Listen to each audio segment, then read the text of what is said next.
All right. All right. If you can hear me, give me a 5. Actually, wait. No. Sorry, not a 5. How about J?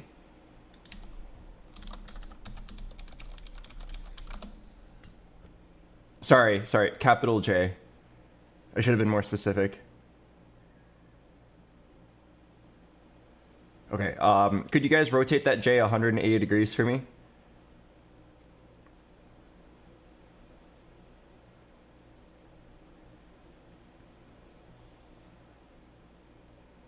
Wait.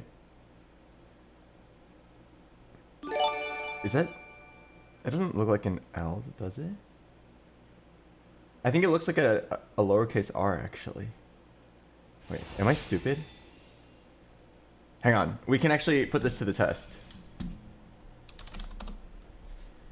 I said turn that capital J around 180 degrees.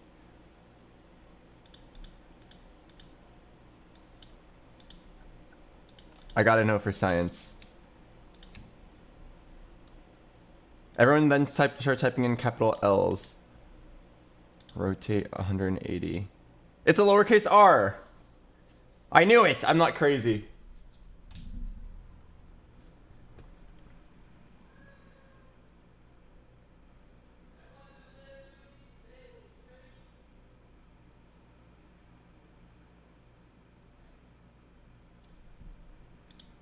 Okay. All right. Let's begin.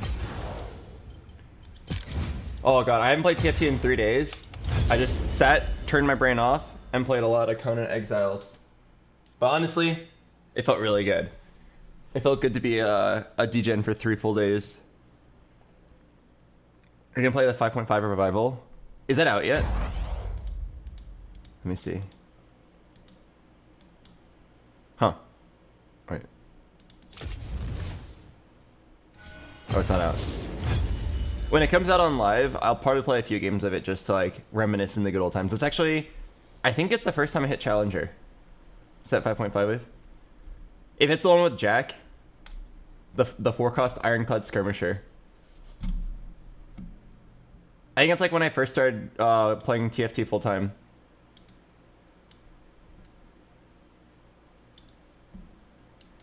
And then I spammed Jack, and everybody typed in this Jack emote. And we'd always get really excited whenever I saw one. Are you balding?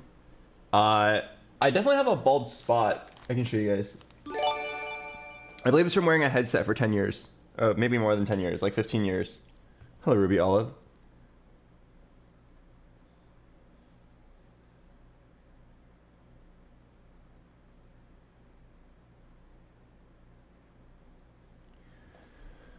I don't think I'm actually balding, though. Also, I'm tall, so luckily no one will ever see it. And anyone who sees it probably... You'd have to be like 6'6" to see it in normal life. And I don't think the 6'6" people will care. Did viewers like your switch to TFT originally? I think so. The reason I swapped was because I got more viewers playing TFT than I did League of Legends. And then I already liked League of Legends I already liked TFT more than League of Legends. The fact that I got more viewership when playing it meant it was like a really easy swap.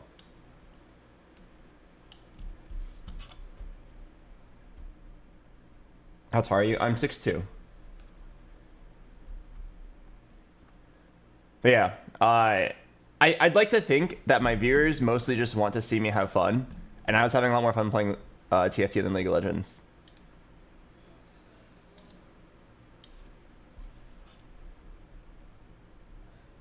So I think that people just liked that I was having a lot more fun with the game. Although there's definitely a limit to that ideology. Like I don't care how much I like Minesweeper. If I were to pivot full time to Minesweeper, I don't think you guys would watch me stream it for more than a day. Even a day would be generous. I think they're just like limitations to certain games. All right. If I became a full-time Dress to Impress streamer on Roblox, I don't think I'd pull an audience.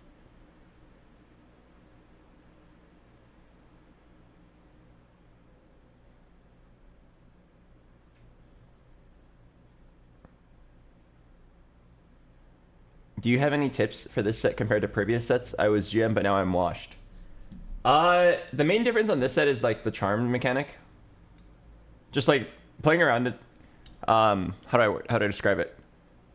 The average value of a charm is very high, so you need to put that in mind. The main thing is during stage 5 and 6, you see a charm every 2 rounds instead of 3, or every 2 shots instead of 3. You basically always have to roll for charm.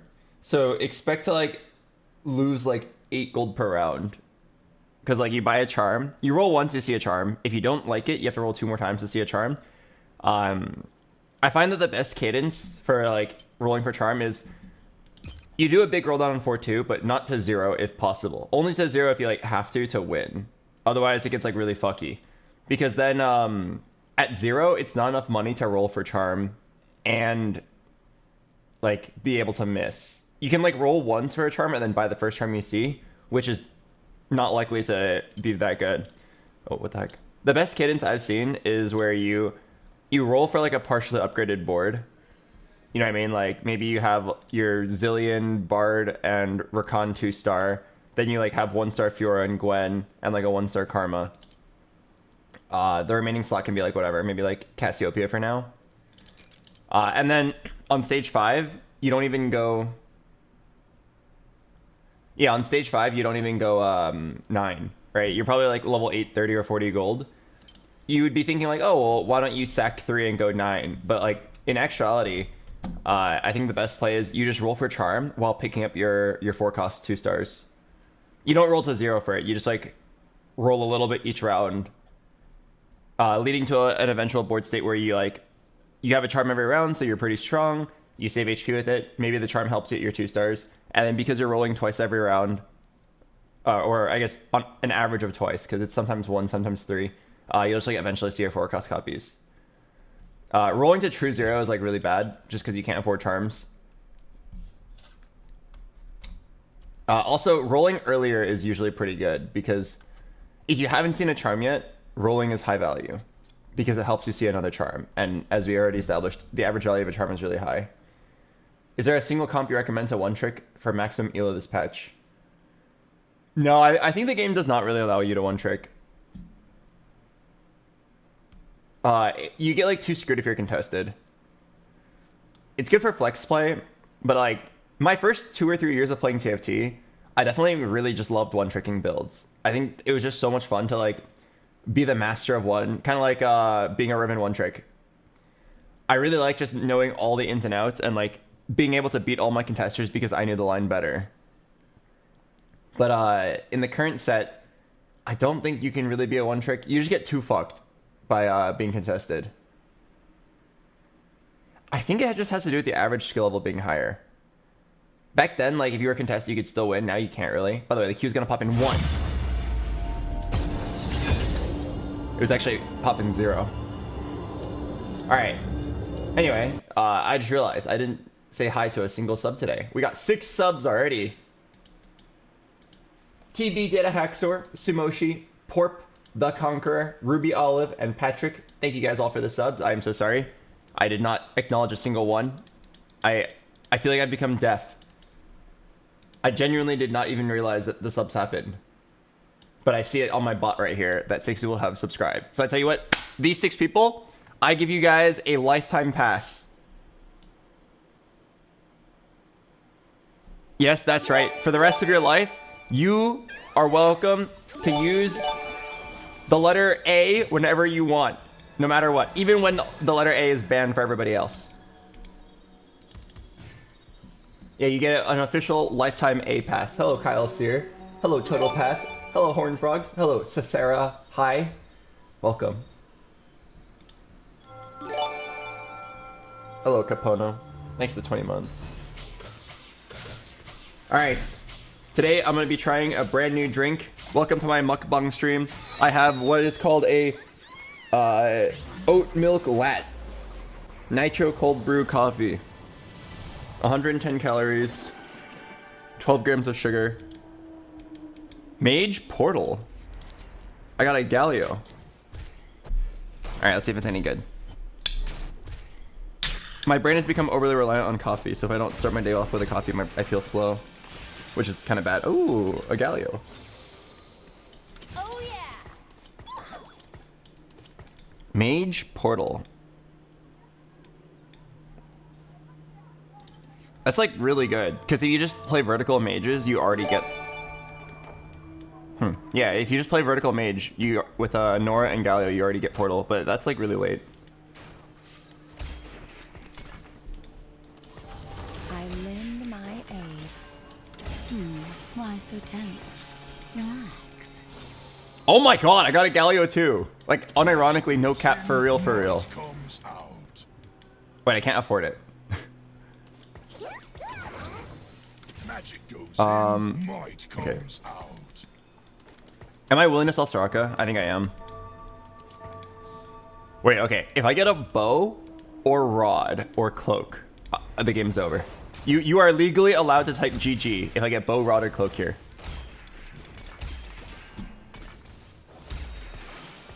Oh yeah. Oh snap. Zap attack? Oh, if only it was the Galio here augment.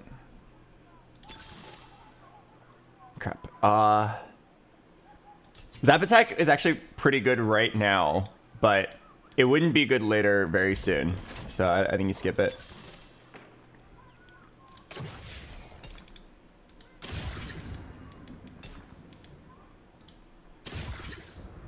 Okay, I think I actually like really high rolled here.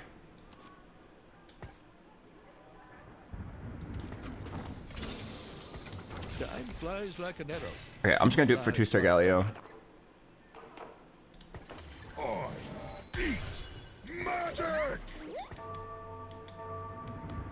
Okay, I definitely think I like high rolled out the wazoo. Mage, Preserver, Portal. If you just like already highlight all the mages, I think the path becomes like super obvious.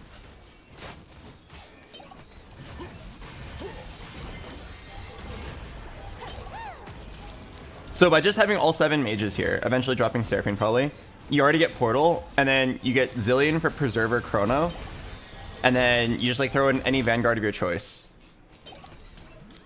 Preferably Kench late game. And then you can also in the mid game throw in Taric. And that will get you... That'll get you early Portal. Oh my god. The magic. It calls to me. Oh wow, I actually ended up hitting a Galio. Oh, you know what? It was probably fine actually. I was gonna say like maybe I shouldn't have leveled, or maybe I shouldn't have duped the Galio. I mean, obviously this is like hindsight, right? Like I see I have a Galio right now. But if I waited, I could have had a Vagar pair. Hello, some kids. Thanks for 17 months. And it's fine. I'm not gonna worry too much about it.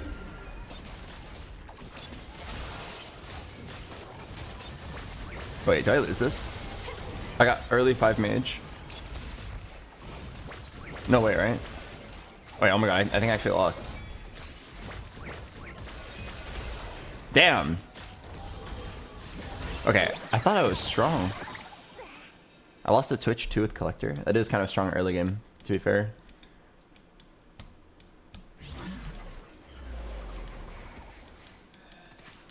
Wait, holy shit. Sup.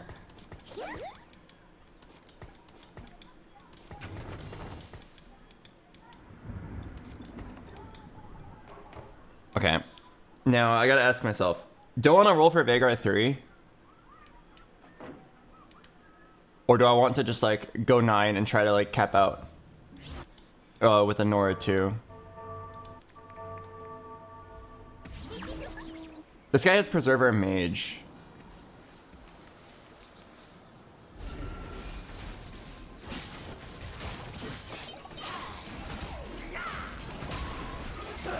I think I play for level 9.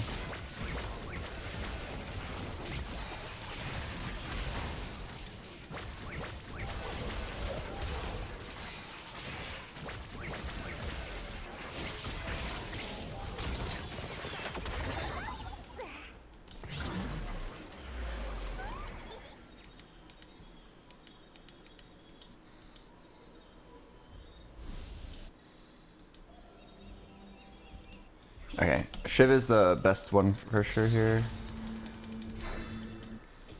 Let me think about this.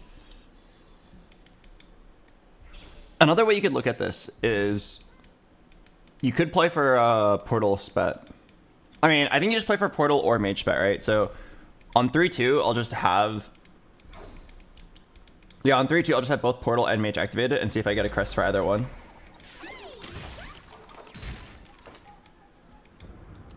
Oh, I just made 1 money.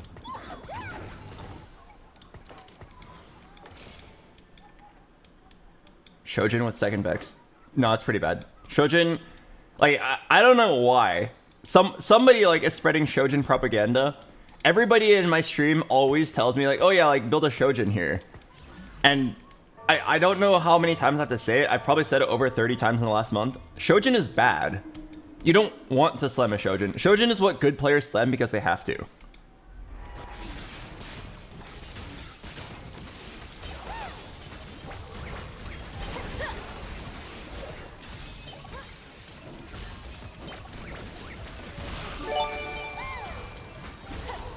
Yeah, like if it was a Vex 2, I'd consider it. But yeah, Shojin's not actually a good item. Also, I thought it was strong. I'm surprised I got owned by everybody. I guess I didn't level.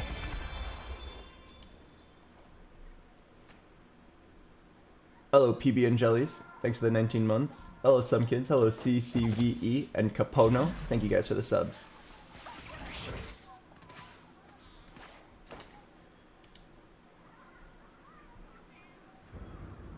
I just subscribed, but Master Box didn't notice again.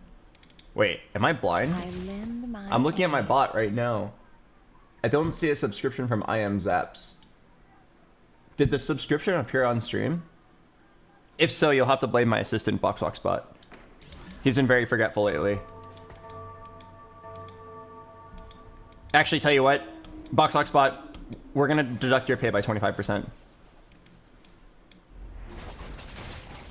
Either way, I am Zaps. Thank you for subscribing. I'm sorry it wasn't noticed on the stream. Or by me. Tell you what. You know that A letter pass I gave to everybody? You get one as well, okay? Our future will be bright. Or not A word pass. A letter pass. You can type the letter A whenever you want. Even when other people can't. Actually, I made up my mind. Nobody else can.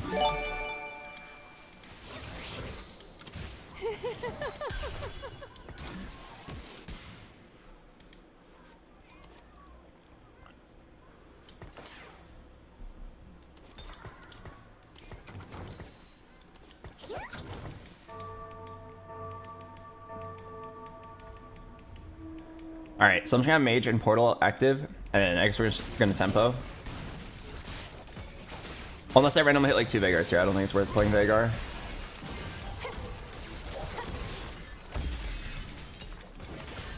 Nashers.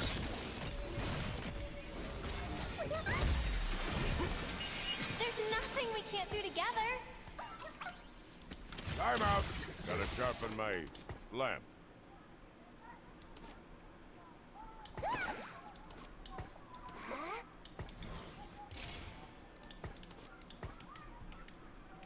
I'm fairly confident this is gonna be a BT. I guess I can wait a little bit. Oh, what a copy pasta. Hey BoxBox, I watched plenty of your YouTube video and specifically made a Twitch account to watch you live. You're awesome, thanks for being entertaining. Wow, what a copy pasta. That's the kind of copy pasta streamers would pay money to like have people illegitimately propagate. Thank you. Alright, if I get Mage or Portal Crest, you already know what it's time for. Wait, can you even get 10 Mage? There's 8 Mages. Wait, you need like another Mage spat.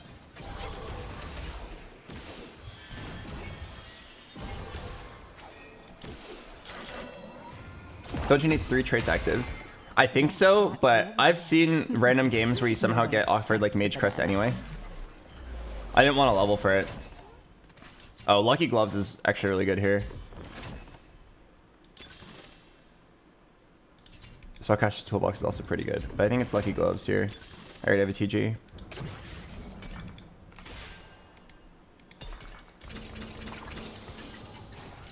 All right, who is deserving of a TG? I think it's actually backline, because this is likely just gonna be a BT, and we just play for more gloves. The magic calls to me.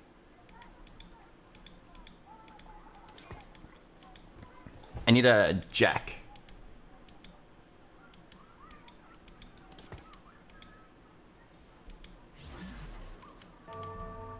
Who's a good boy? I am. Wait, no, I don't need a jack. I need a zillion. Chrono Preserver. Okay, I'm definitely not rerolling with Lucky Glove sleight of hand. I'm gonna just play tempo and just try to find the strongest board at all times.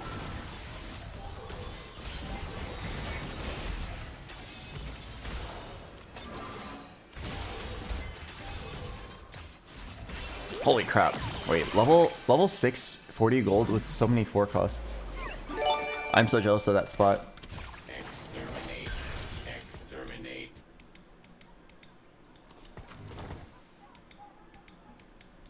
Hello, Lyrically Jave. Thanks for the prime. Honestly, losing might be fine. Oh yeah, I didn't... Oh, dude, my brain's off. I didn't even like look at what everyone else has. Hello, Skrix. Thanks, 36 months. I love wearing your hoodie. Thanks. I'm glad you like it. Warrior, Scholar, Vanguard. Preserver, Bastion, Vanguard. Scholar, Witchcraft, Portal. That's crazy. That's literally a Zoe. Preserver, Mage, Incanter. Fairy, Vanguard, Incanter. Crap. I'm too slow. I didn't get to see everything. Dude, I thought hitting a Galio 2 at the start was crazy good, but I like lost most of my rounds.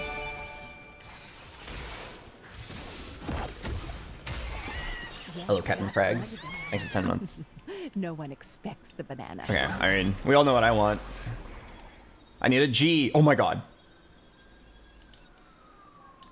No way. It's on a Nami, please.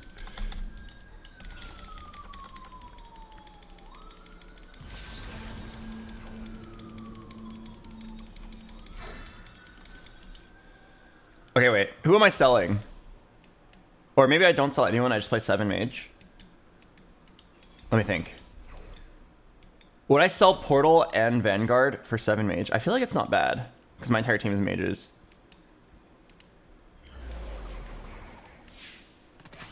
Who wants a piece of this? Oh yeah. Okay, surely it's not horrible, right?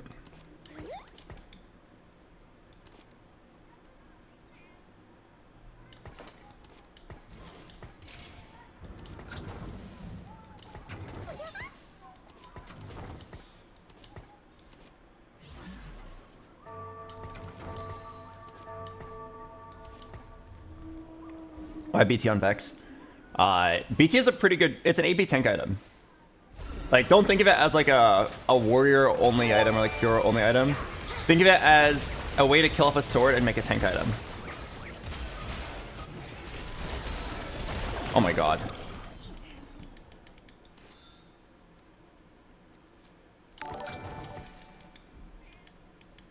Do you think the change to the witchcraft trade is a buff or a nerf?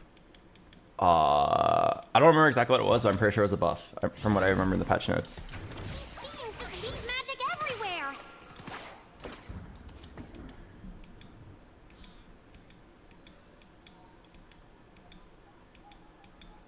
Okay, I'm getting kind of nervous now. I really thought my board was kind of high roll, but maybe not.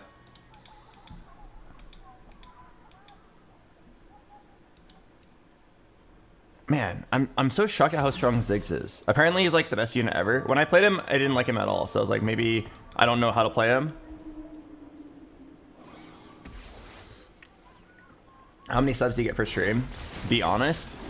I mean, I don't know why I'd ever be dishonest about it. I don't particularly count it. If I had to guess, 50 to 100, depending on how long I stream.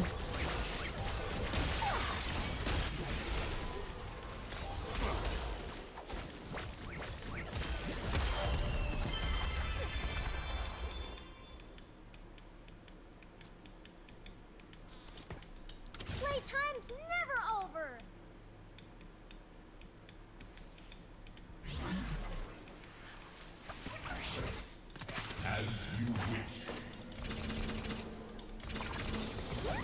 I desperately need a front line. Okay, so if I get Mage Crest here, you still can't get 10 Mage unless you hit a Pan.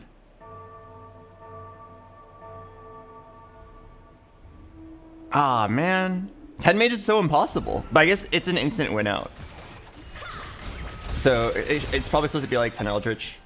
Oh, I forgot. Oh, no.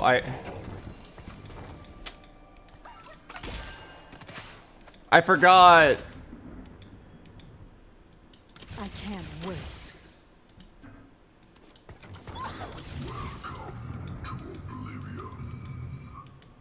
I forgot to do the thing. Oh, God damn it. I was busy monologuing. I forgot that if I use my remover, I get a free remover. Ah, that sucks. I want to move these items off of Nami. Ah, that's my own damn fault, though. Can't blame anyone but myself for that mistake. Okay, I'm pretty sure I'm fucked. Maybe the mage fit just isn't that strong. I thought I was high rolling, but I'm very clearly not high rolling. I think I should go 8 and pray that I hit 2 stars, and then I'll try to build some flex frontline. I think we're giving up a portal.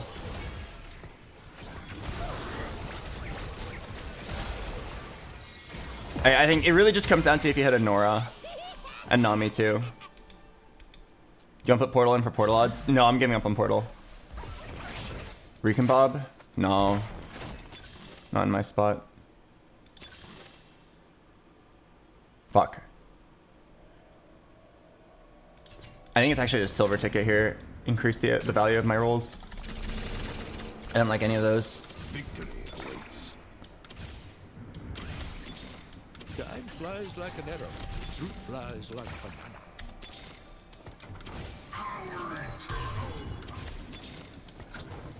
Beauty and life. Delicious.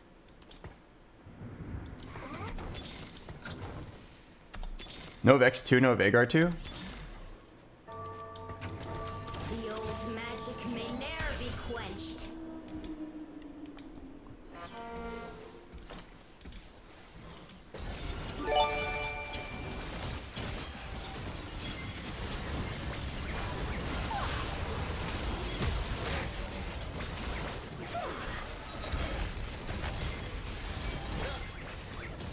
No Vex 2, no Vagar 2. Damn.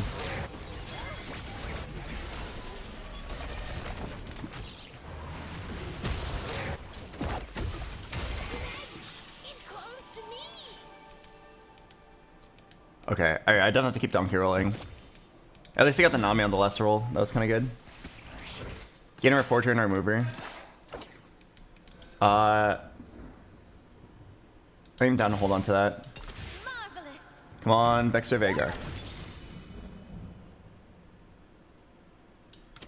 Yes. Okay.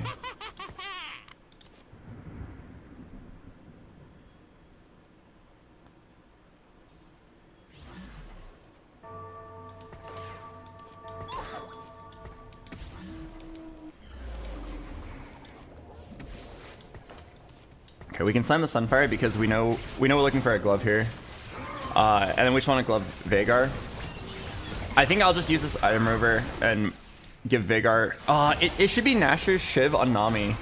Nami's not supposed to be our main carry, but like, because I fucked up the remover earlier.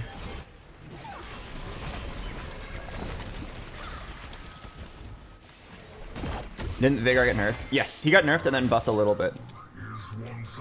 But we're definitely not playing like Vagar reroll here. We're just playing like mages and whatever we can get. What we have right now is not bad. The real win con has hit 1 Nora. Hello, Mr. Killerino. Welcome. I'm down for that Vex, and I'm down for that glove. Oh wait, there's a Nora. Oh fuck, I have to choose. Do I want another TG or do I want Nora? I'm pretty sure another TG. Sorry, Nora. Nora is huge, but so is a full Thief's Gloves when you have Lucky Gloves and Sleight of Hand. Like, this is insane. Every single glove is just the biggest value in the world. And just, like, natural a Nora right here, boom.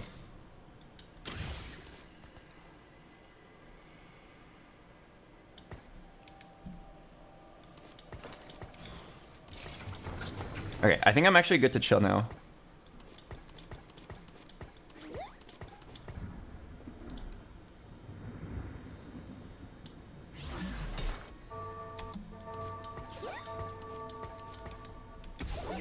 I think I'm good to chill.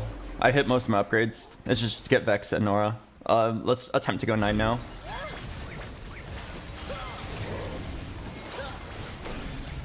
But yeah, I need to remember to do the thing. You are guaranteed a remover if you don't already have one. Holy shit, that's actually a Nami gap right there. Entire enemy team was clumped. But yeah, you are guaranteed a remover if you don't have one. So right before the creep round starts, I should use my remover on Nami and then get a remover, use it on Seraphine, and do the swap. I think Nami should be the one holding the support items.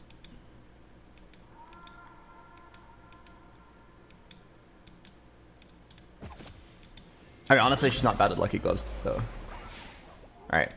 I'm done to roll twice for Charm. I never hold back. Magic coming at you.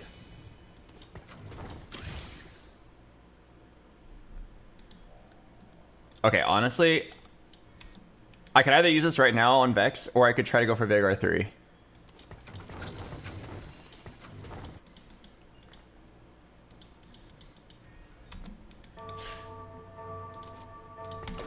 This place is so getting harrowed. It's either dupe the Vex now, go 9, or stay level 8 and look for Veigar 3. Well, it's not specifically like look for Veigar 3. It'd be look for Veigar 3, look for a Nora, and make sure you just have a Charm every round to guarantee like at least the 3rd place from this spot. And then if you hit Veigar 3, you get first. This one's more like you're just gonna roll for Charm, go 9, and then if you do, you win the game. Nothing we can't do together. What? Why is everyone saying use the remover? You know that to do the trick, you do it here before the creep round starts. Right?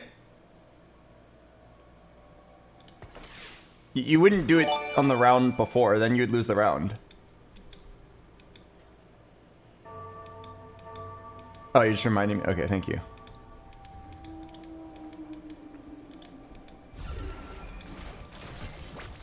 Alright, so we're probably gonna make a threat of Nami here. Wait, what? I just got 3 Veigars! Oh! Oh, fuck! Power changes everyone. Suck.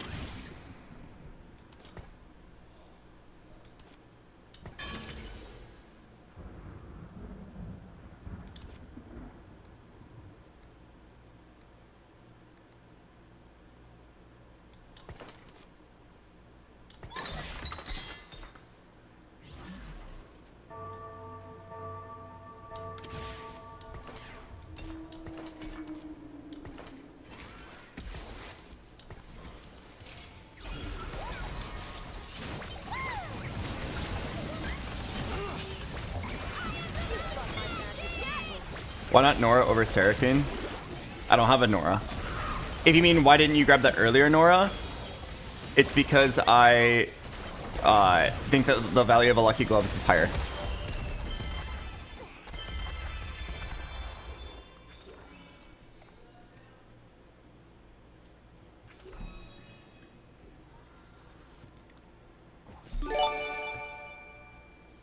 Oh, yep, Crawler. Welcome. Okay, I'm definitely just rolling for Veigar. Definitely just rolling for Veigar from this spot. Fruit flies like banana. Beauty and life. Magic goes in, might comes out. The old magic Come on, give me a may V. ne'er be quenched. V.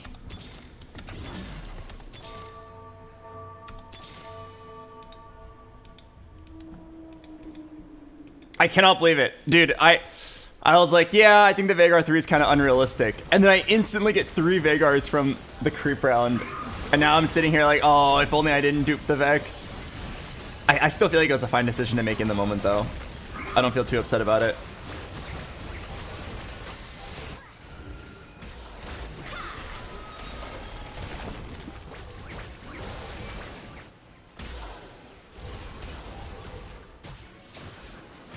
If you hit Nora here, isn't it better to play Nora over Seraphine? Yes. Oh, I don't know why I didn't buy that. Oh. Yes. Wow, that's actually like the perfect final roll. What the heck? All right, well, I'm ready to move on.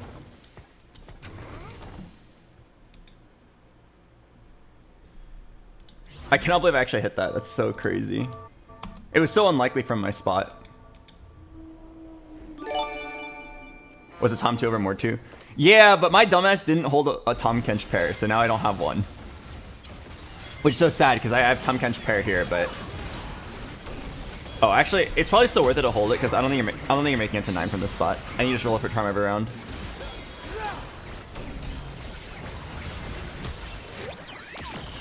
What the heck did I just lose to? Okay, I definitely thought I was strong, but... Oh, is it Briar 2 on 8? Oh, Briar 2 on 9.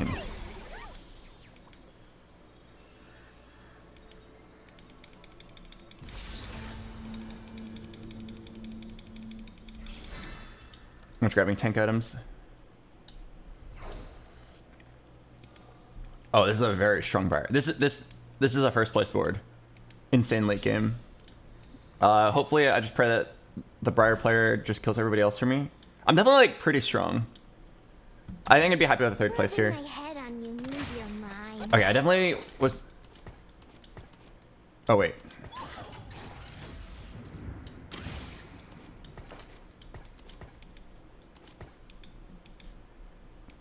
Okay, yeah, I'm definitely not making it to 9. So just roll and see if you can hit a Kench. I lend my aid.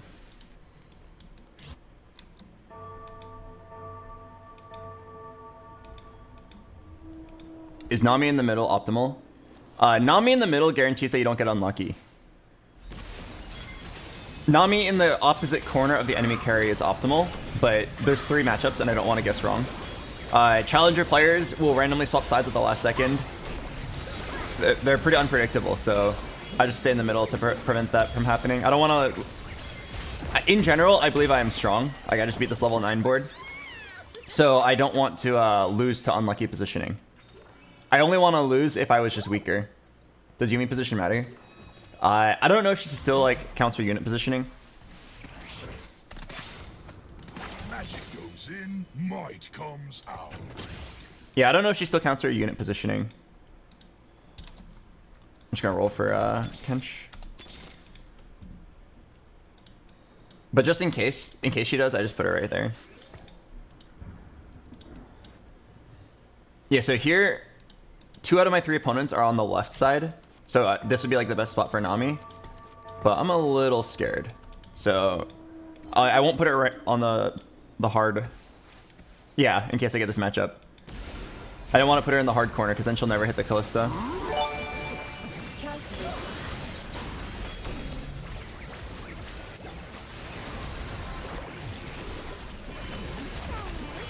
Oh wow, did that wave still hit Nami? Interesting.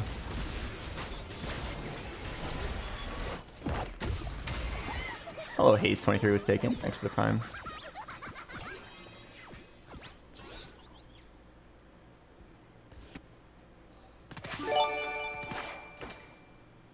Hello, Salty. With a very large number after it. 4.7 million? 4.8 million? Wait, Briar player lost the fight? To who?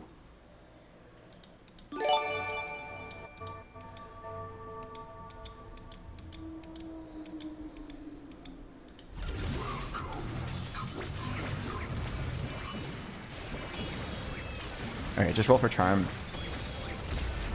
And Kench. I came to chew bubble gum and kick butt. Okay, the only thing that really makes sense here is a TG.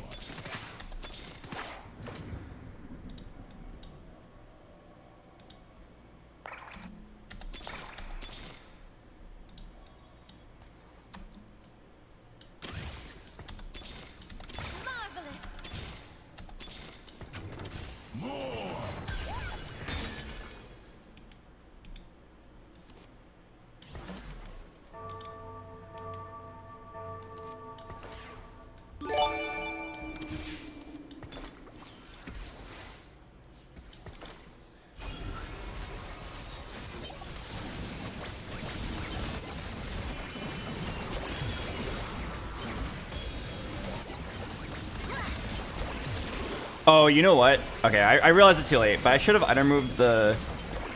I think the Shiv from Nami and did red buff. Do I still win? Okay, huge. I think you're supposed to maybe even just remove this Jeweled Gauntlet. Let Nami be a full support. Mana Reave all enemies. That's gotta be decent, right? The old magic may ne'er be quenched.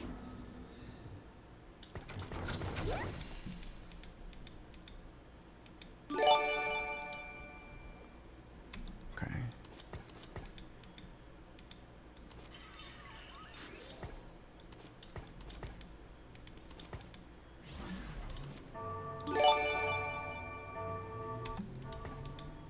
Let's have Nami get a full ult here. Oh, hello, Kled. My Nami should... Like, this guy is so strong, but also his positioning, like, instantly lets my Nami kill the whole board. I wonder if it's good enough. Nami just ults the whole team. Like, literally the whole team. If there was ever a reason I could win, it'd be the whole team ult.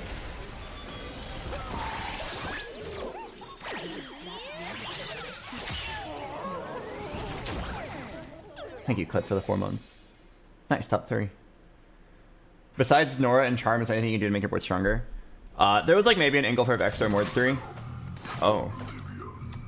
I'm down to sack 1 round for this. Blighting Jewel on Nora is actually like a first place, but I think that's the only thing I can win. But I mean, I've already locked in top 2. Blighting Jewel!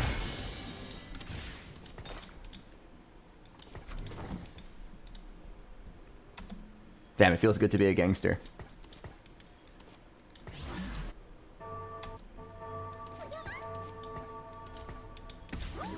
Okay, I don't actually know if it gets me first place, but it is a very OP combination. She's the best user of it in the game. The reason why is she just like, with Mage, she gets everybody to 0 magic resist, and then she gets infinite mana.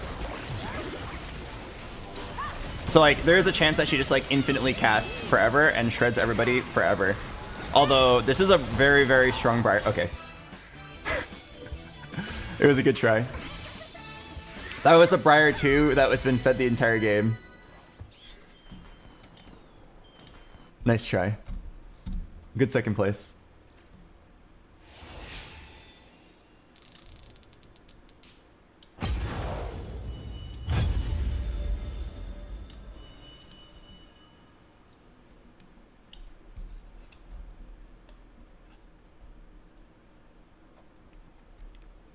Honestly, yeah, not a bad game at all. I wasn't expecting first place at all when I saw my golem. I thought it was like a decent golem.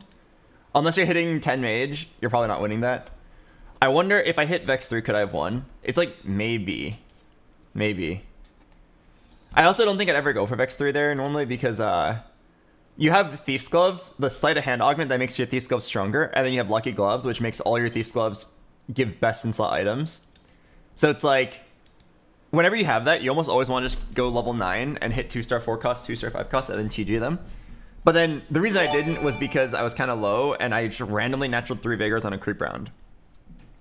But like, if I randomly held the Vexes the entire game, if I randomly said since the beginning that I was going to look for Veigar and Vex 3, I might have actually been able to win that. I just like really didn't think so because my items didn't spell it out.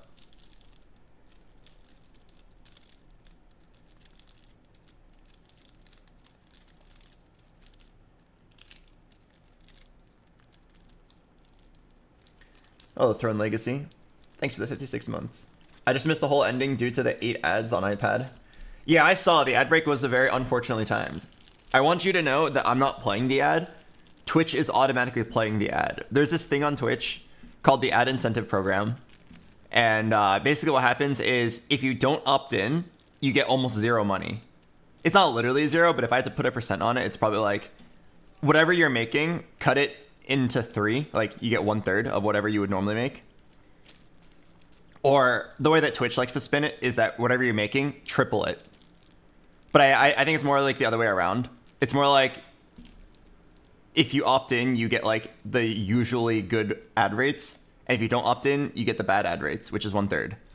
And then once you opt in, which I think like 95% of streamers who can opt in are opted into, Twitch gains the right to automatically play ads on your channel. So whenever you see an ad at a weird time, it's because Twitch automatically played an ad. So I'm very sorry about it. The only thing I can do about it is either opt out and lose 2/3 of my ad income, or play the ad break before the game starts. So that's why I always try like between games to just say, all right, I'm gonna play the ad break. If you're ever wondering like why I always play the ad kind of late, it's because I wait for the queue to like be almost ready to pop so that I can play the ad. You guys see the ad during the loading screen, and then once the game starts, we're guaranteed 45 minutes without an ad. The reason why you guys saw an ad here was because I timed the ad wrong. I played the ad at the beginning of the queue, then we had a long queue, which leads to an ad at the end of the game. Do you want to run the ad break now? You actually can't. You're not allowed to play multiple ads in a row.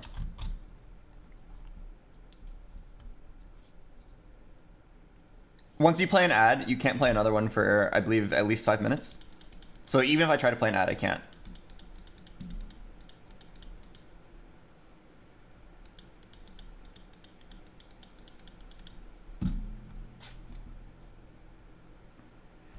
Any idea when you'll promote Furious Fish? Oh yeah, dude, I've been so caught up in other projects. I finished Furious Fish and then didn't even advertise it. Luckily, that game can be done whenever though. I would guess right after TwitchCon. Thank you for the reminder. The game's done, I just have to like do my campaign, which would be like post on social media, make a trailer, and pay other streamers to play it.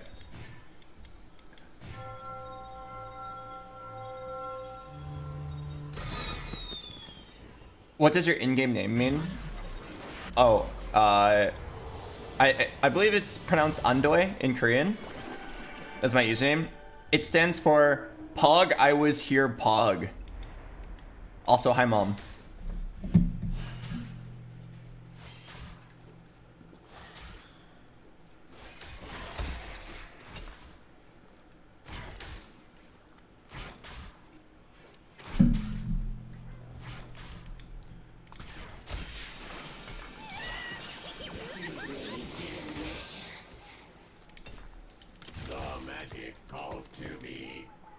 Oh, I don't want to sell this Kog'Maw, but 10 gold is 10 gold.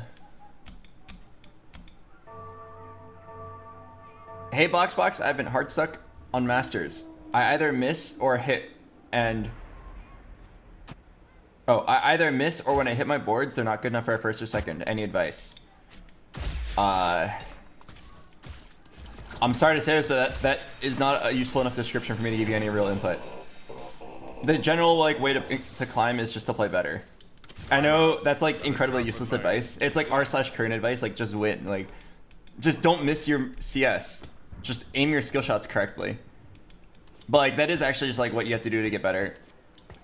There's like 1,000 decision points in every game. Figure out which decisions you did not make correctly, and then figure out what you should have done next time. That's all you can really do to improve at that level. Once you've hit Masters, you clearly already understand the basics of the game.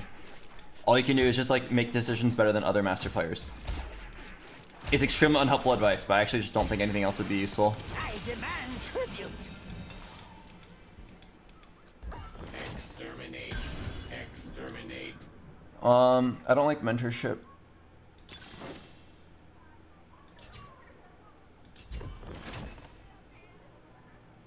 Crap.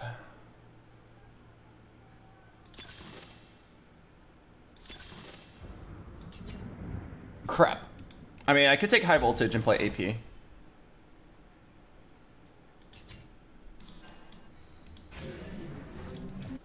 Yeah. Alright, let's do it. It sucks because... Oh, wow.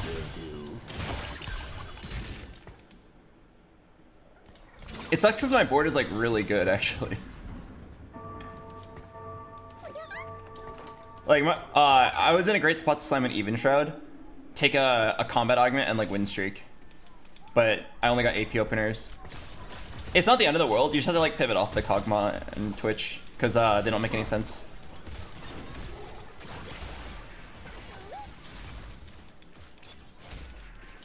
This is a spot where I can just like AP flex. Maybe play around Gwen. The problem with Gwen is that they changed her AI. She's really bad now.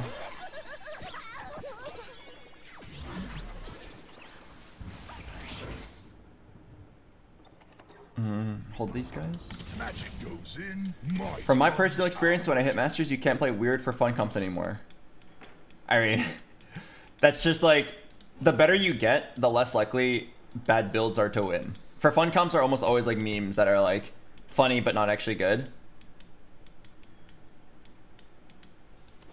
So you definitely like shouldn't be winning with those builds. You only win with those because you are better than the other players in your lobby by a lot. Like, I could force Soraka 4 if I was in a silver lobby. But put me up against anyone my skill level, Soraka 4 Force probably like has a average placement of 7.5. In Challenger, can you consistently play Flex and win? You can get a good average placement. There's nothing you can do to consistently get first place. You can get top 4 much more often than other players. That's all I can say. All right, I got a Sugarcraft angle, which is pretty interesting. I lend my aid. But yeah, again, I'm sorry. I know it's very unhelpful advice. TFT is just that kind of game where, like, without knowing a specific person's tendencies, it's hard to give any real feedback. Besides, like, the very generic bullshit that you guys already have heard a million times, like, have good econ, build items that make sense, slam your items early.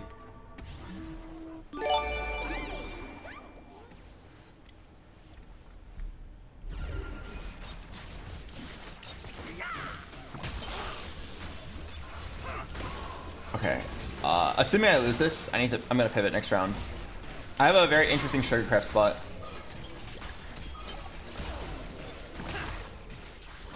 Yes! Yes! Fuck your target dummy!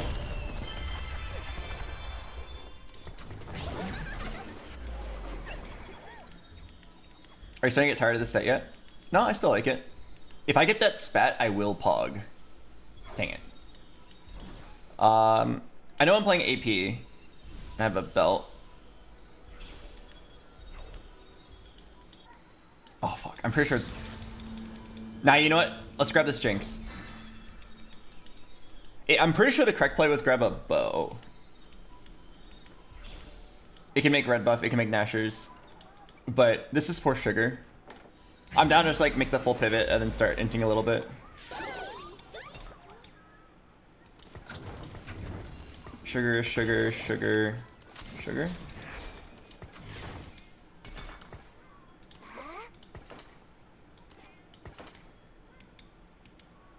Magic goes in, might comes out.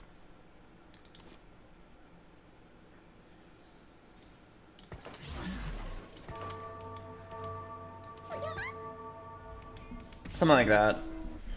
I don't know if I'm gonna commit to Sugarcraft for real, but I think that if you hit a Sugarcraft spat, there's a pretty cool play we can do here. The items I have right now are actually like really good for Katarina and Gwen. And Katarina works with Sugarcraft spat very, very nicely.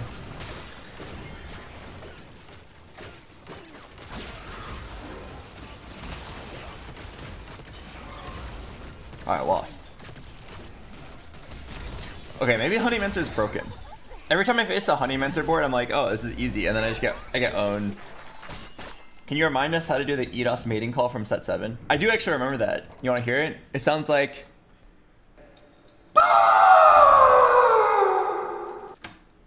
It's the sound you make when you need an EDOS. EDOS was the Shimmer Scale Dragon from set 7.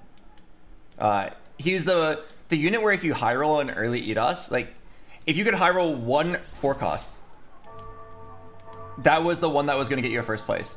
Because he was the Shimmer Scale Dragon, which instantly gave you an incredibly powerful tank with a guaranteed gold generation item. Like, you could, by simply having EDOS on the board, you would get like a random Gambler's Blade or Shimmer Scale or Mogul Mail or like Draven's Axe, and you would just like start snowballing like crazy on top of already having a strong unit. Back then, set 7 had this very controversial mechanic of dragons. And the dragons would give you they were 4-cost units in terms of rarity, but they costed 7 gold, and they took 2 unit slots. They were really thick, and they were incredibly powerful and game changing. So if you randomly got a dragon on 5, you just like win the game. Who wants a piece of this? They were really fun, but the game was incredibly imbalanced. It was actually like so bad that people started rolling on 7 for dragons at the high level. Like normal 8's where you're supposed to go if you want to like actually play the game. You go 8 and then you roll for your forecasts. But dragons are so strong that if you waited until 8, people who rolled on 7 would take all the dragons out of the pool.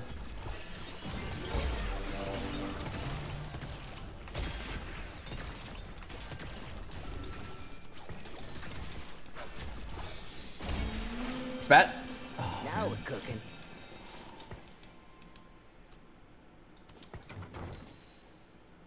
Who's a good boy? I am.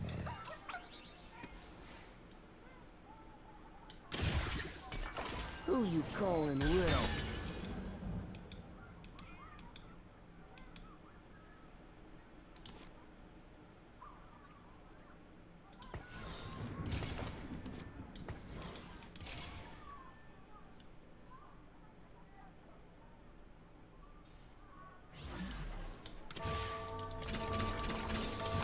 Only as wild as magic. Okay, I was thinking about that redemption or like Winzus because it's actually pretty good on Jinx. The problem is I'm not sure if I'm playing Jinx or not. If I commit to Sugarcraft, yes, I am going to play Jinx. If I am not committing to Jinx, then I wish I had a more generic item like this redemption. Why do you remove the belt? It's because you're guaranteed a remover if you don't have one, so I just wanted to use my remover before that creep round started. Okay, if I get Sugarcraft spat, I think it's a first place. I'm not even kidding, because then it's a very easy 6 Sugarcraft. Play around Fiora and Gwen, or Gwen and Katarina. Damn it. Well, it's not a Spark. I've got Final Resistance. It could be Lunch Money. Lunch Money is a bit of a psychopathic play, but I'm in a spot where I could actually go for it. So what you do is you go Silver Veil, or you reroll this, Lunch Money, and then...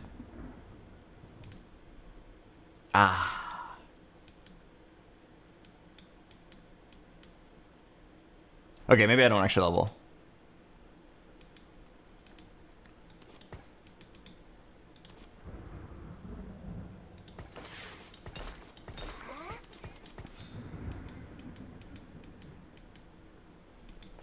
I just realized they actually changed Fairy, so the play I was thinking of earlier doesn't actually work.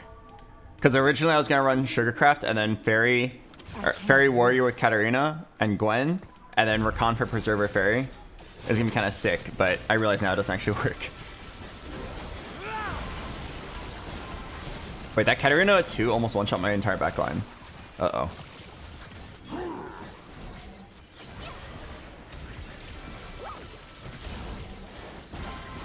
Oh fuck, did I lose? Oh, I definitely lose. That Katarina just like one-shot my backline. I didn't position correctly.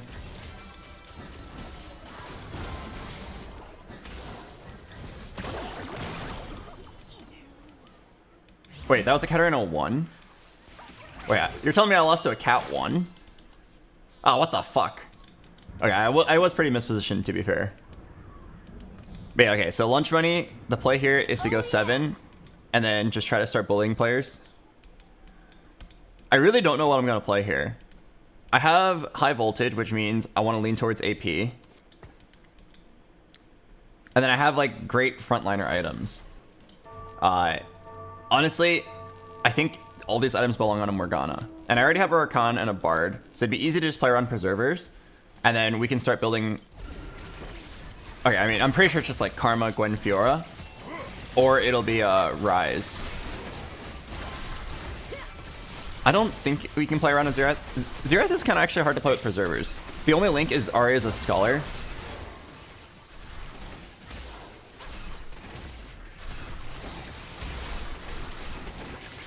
I think I lost again.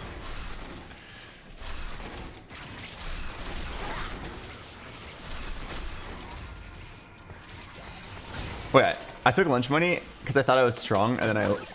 Okay, maybe I'm just the worst player ever.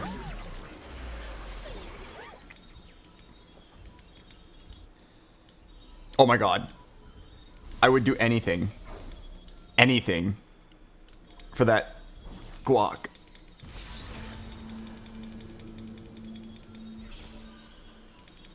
Not happy about Sword, but Karma is a unit that I need here.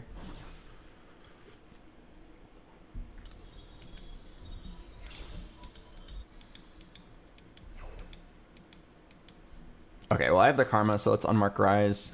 Really need Zillion. Alright, I'm gonna do it. I'm gonna level, I'm gonna roll once, and hopefully I get a unit that makes my board stronger in some way. Zillion! Oh, actually. Time flies like an arrow. Fruit flies like banana.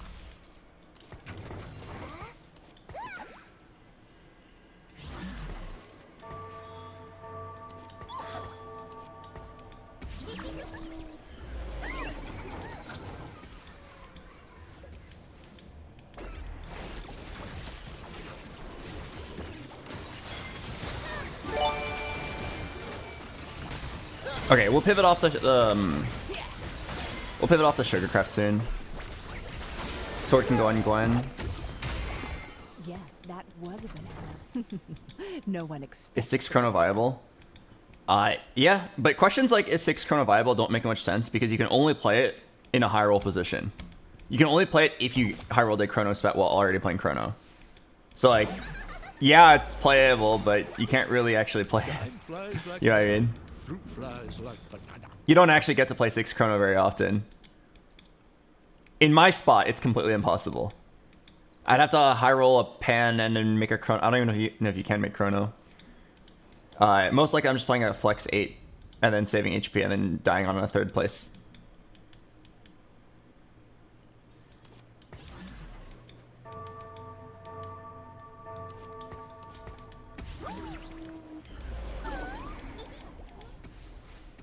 Okay, please win this. I don't really have a front line, but I've got an amazing back line. Can we keep this Rumble alive?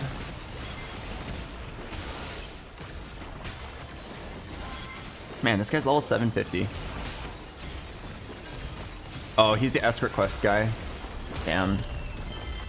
Alright, yeah, was this the worst lunch money game in the history of lunch money? It might be. It's not over yet, though. I can try one more time when I level. Yeah, drop the sugar crafts and then play around whatever 4 and 5 costs I hit. All part of the plan, I Maybe hold on to warriors. Preservers, warriors, sounds good. Preserver, shapeshifter, sounds good. And then Karma will be our main backliner.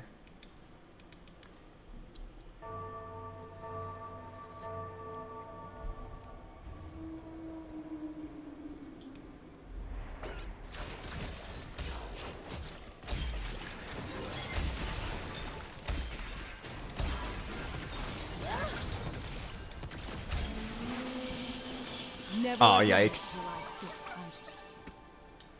Sir. Watch this.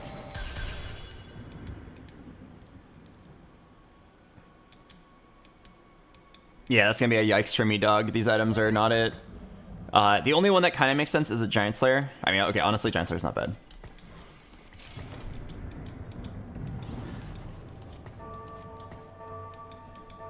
Alright. Sack 1, and we pray. But yeah, this game is not looking good. I'm gonna go 8, and then just pray that I hit, like, Karma 2, Gwen. This guy is so strong. Oh, fuck, he has 2 Karmas. Wait, 2 Witchcraft Spats? Ah, shit. He's playing exactly the same board as me, like, Karma Warriors.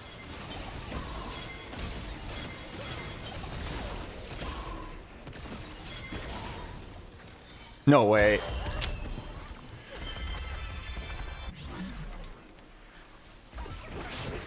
Oh, now I get the shirt. It's too late. Okay, actually, is it too late? Wait, is it too late? Oh, thank Albert. I didn't sell yet. I mean, I'm down to try. I'm down to try. I feel like my spot is like pretty doomed. Sir.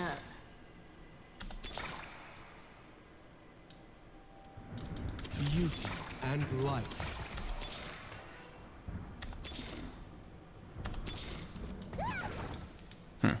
Fancy a cup of tea?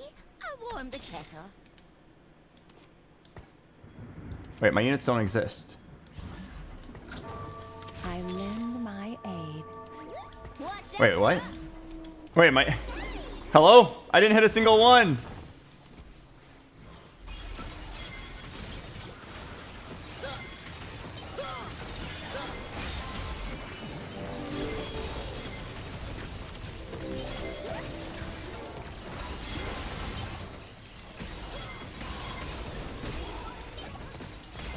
Okay, wait.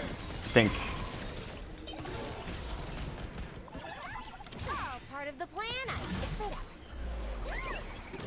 I never hold back. All part of the plan. I just made up.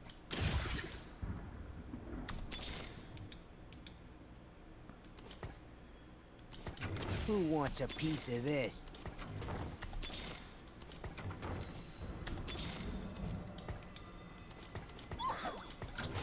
Watch this.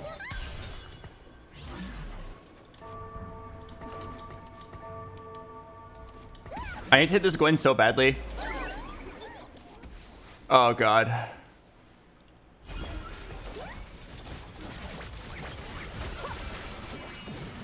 Okay, I'm definitely just dead. It was a very interesting spot for 6 Sugarcraft, and I saved up my money the whole game too. And then the game's like, nah, here are 0 of your units. I mean, to be fair, even if I didn't play Sugarcraft, I would have been dead anyway. If I didn't play Sugarcraft, I'd have to play around Karma, and I didn't hit that either.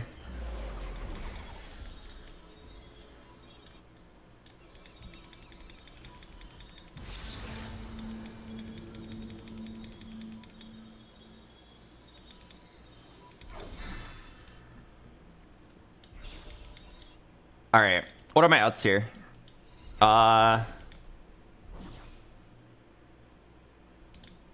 Miracle Jinx 3. Miracle Gwen. I don't know. I'm pretty sure we're just dead. I never hold back. Magic. I'll show you magic. Yeah, sure, let's just try. Miracle Jinx 3.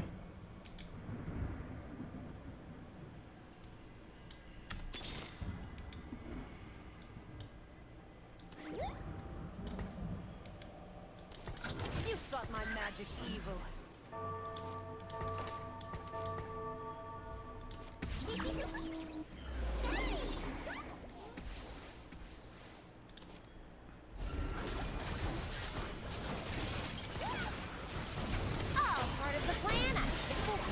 I don't even think IE is good on Jinx, but I was originally gonna build a Hodge for Gwen, but we didn't have a Gwen. Okay, I'm gonna be honest with you guys. Even if I hit Jinx 3, I'm pretty sure I'm still gonna lose. Hello, Jeremy. Thanks for 3 months.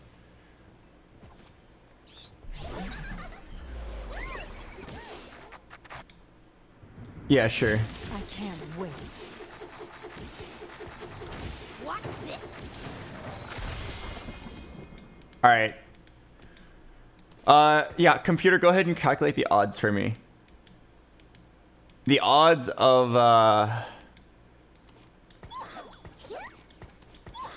somehow staying alive here.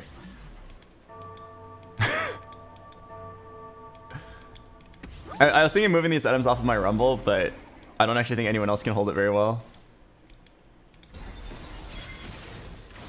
If I can live long enough to get an item from my Jinx, it'd be kind of sick.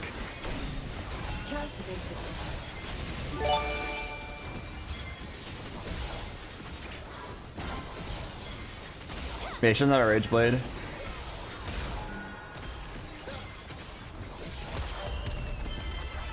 Well, I don't know what to say. I rolled with good money on 8, didn't hit a single Gwen, who was my win con for both of my builds. Even if I didn't take Sugarcraft spat, I would have died anyway because I would have to play around Karma and Warriors, and I didn't see a Karma or Gwen for the entire game. And it's situations like that that I really hate because there's nothing you can do about it. The reason why, if you guys didn't see, it's because 2 other players also wanted Gwen and Fiora, and they both hit.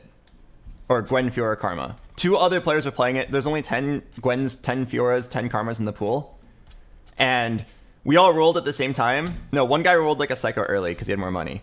One guy rolled 1 round early, took 2 Karmas and 2 Gwens out. Another guy rolled at the same time as me. He hit, I didn't. It's impossible to hit now. Gwen doesn't exist anymore. your regular odds of hitting Gwen, I want to say it's like 1 out of every like 10, maybe 8 shops will have a Gwen. But then once 7 are out of the pool, it's 1 out of every 30 shops.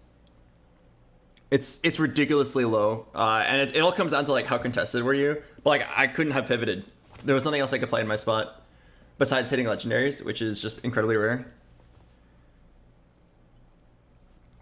High voltage into Jinx big brain plays. Okay, if you were watching the game, you would have seen that I didn't actually want to play Jinx. I wanted to play Gwen. We simply just saw 0 Gwens the entire game. And that is exactly what I'm yapping about.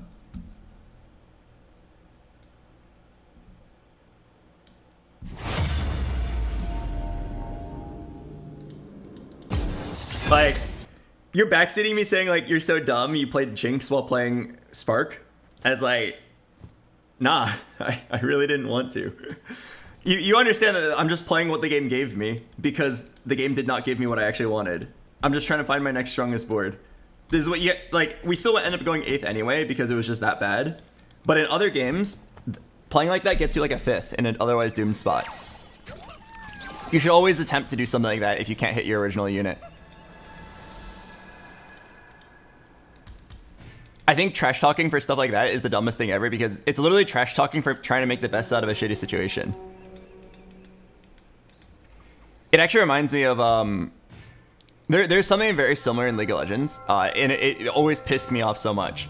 It's when the game is almost doomed, so you try a risky play, and then it likely doesn't work out, but like it's fine, at least you tried, right? The games I'm thinking of are like where you're down like 6k gold, you're most likely gonna lose, your team doesn't want to play anymore. It's like, hey, why don't we try like a risky all-in where like maybe we land like some huge ults, maybe we get a really good engage, and we actually turn the game around. It's a great play, seriously, because like if you're 6k gold, good players will just like leverage that into slowly winning the game. Too many players are KDA players and like don't want to die and aren't willing to like risk their life on a very risky engage that has a low odds of working. But if you're already gonna lose, why not try the risky engage? Right? So then you try the risky engage, it didn't work out that time, no problem, you did your best, you move on. And then people in chat are always like, lol, why'd you flash in? You're obviously not gonna win that, dumbass. And it always pisses me off, because like, literally, when I see people do that, it's actually the best thing you can do. Because the alternative is just sitting there and then waiting to lose while preserving your KDA. Who's a good boy? Like, attempting to play for your outs is like a thing not just in TFT or poker, it's also like in League of Legends. Sometimes you'll be playing Riv and you'll be like, okay, the only way we can actually win this is if I get a crazy engage here. I'm out. Gotta sharpen my lance. And like 1 out of 10 times it'll actually work and you'll be like, holy shit, we actually turned around an unwinnable game, and you'll feel amazing.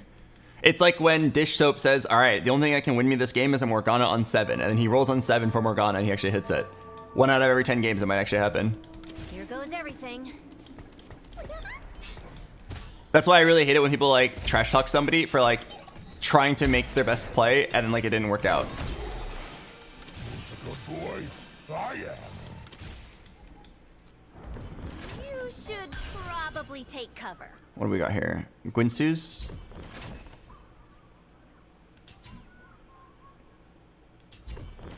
I think Keepers is actually kind of good here.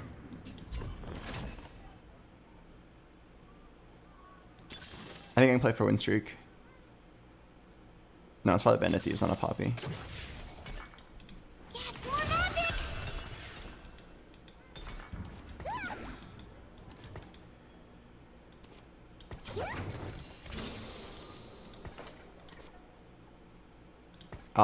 Let me reforge this sword.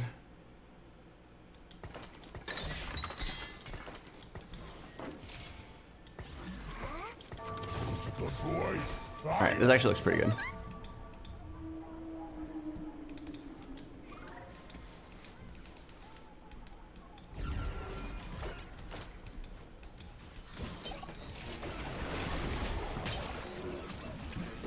BoxBox, you rolled 8 shops on the turn, you hit 8. I mean, I guarantee you the other players in my lobby also rolled a similar amount. Like, I had good econ the whole game. I didn't throw my econ earlier. I promise you, like, if I rolled 8, they rolled no more than 10. Even with, like, good econ. Right, in the end, they hit with the same amount of gold that I had, and that's why I'm really upset. Magic goes goes in, might comes out.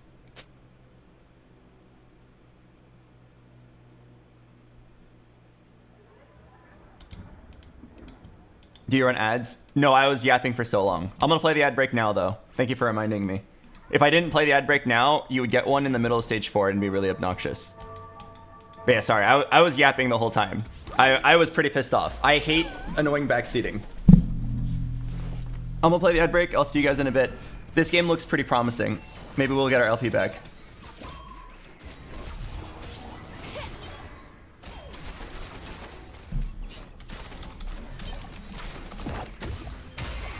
I came to chew bubblegum and kick butt, and I'm all out of butt.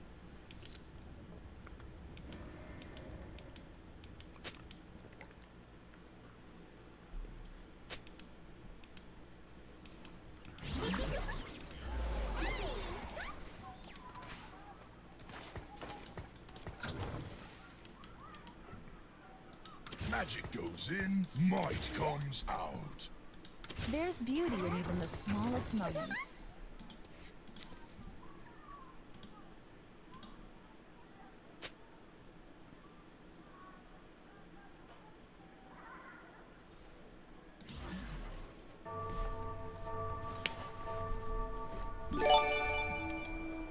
Hello, Grodeer. Thank you for 5 months.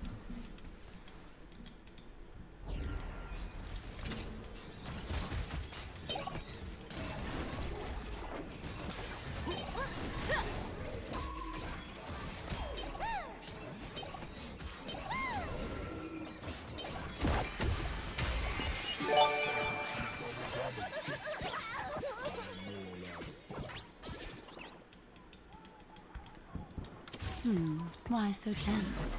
Relax.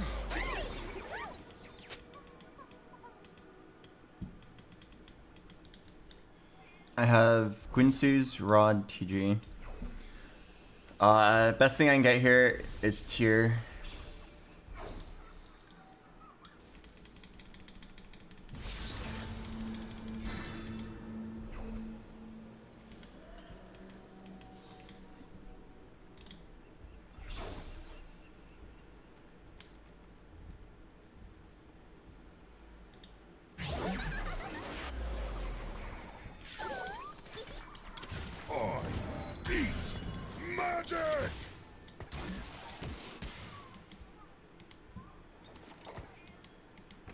What the hell?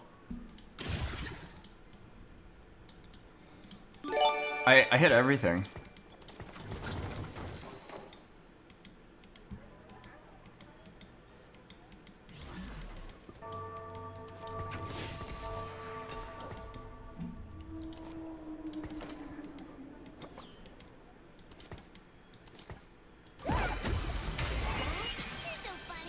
Actually, insane high roll.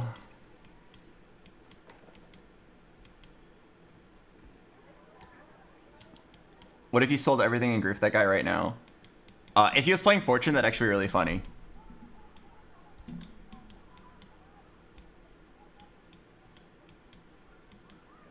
It'd be like a horrible play, but it'd be very funny. Definitely shouldn't actually do it.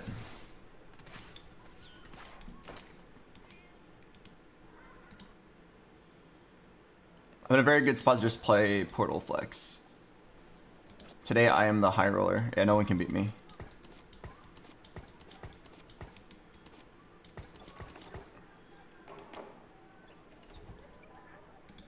Why did he do that? This guy? He's playing Stimpack and Radiant Blessing. It's actually like I kind of hate that the game allows for this, but it's like actually a good strat. He's literally like intentionally inting to try to get to the Radiant Blessing as soon as possible, because say the Stimpack, or say the Blessing is like this Radiant Blessing at 40 health, receive a blessing that contains powerful loot. Say it's like 3 Radiant items. Then like knowing, oh okay, I got Radiant Deathblade and IE, like okay, that's huge because I want to now I can play around it on my roll down. For me, I'm not gonna get my blessing for a long time. So if the blessing is like 3 random Radiant items, I won't know. I'll know from scouting that it's Radiant items, but I don't know which ones I get. So like I have a Gwynsu's and Archangels and I already have Identity. If I were to get Radiant Infinity Edge and Deathblade, I'm just fucked. Right? At best I'll like find a Fiora and like one Warrior to like try to like make it work. But seeing your Blessing early is really strong. In set 5.5, the main gimmick was that at 40 health, everybody gets a Radiant Blessing. That was like the thing of the set. And it was actually a strat, no cap, for real. It was actually a strat to just like sit there and int. And just like, there'd be like 4 players open forwarding to just like get their Blessing ASAP because getting it early is so powerful. Very oftentimes it results in win streaking forever. Beings just leave magic everywhere. As you wish. Nice. Okay, wait. I'm gonna play Witchcraft for this round. Just in case I get Witchcraft spot.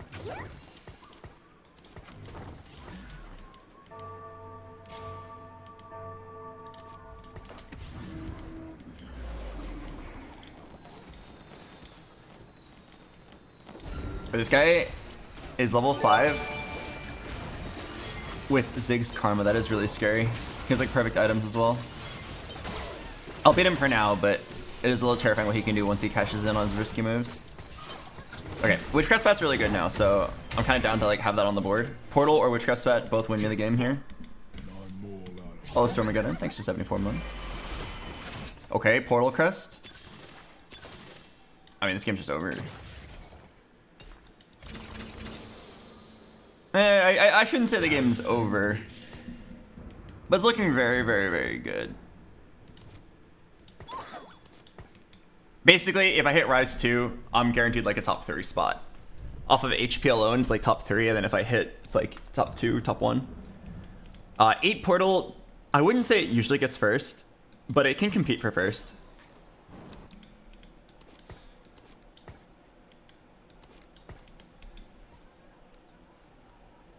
Is the average spot from here 1.5? It's probably not 1.5, but if I were to play this game against challenger players 100 times, I think I could average like a 2 or a 3. I guess 2.5. Like, I could still miss, right? I could still miss on my roll down. Wait, does this guy multi-striker? I wonder how many cast items he's gonna hold, because I randomly have 5, so I think I could actually hit it.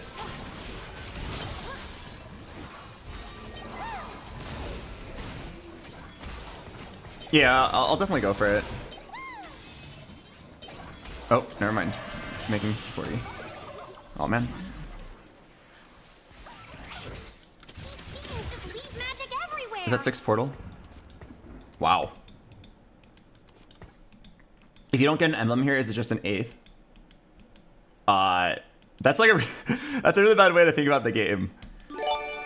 You are only thinking about the 10 Portal high roll. What about the 8 Portal level 9 board where you play like Briar Portal Spat and you still get first place?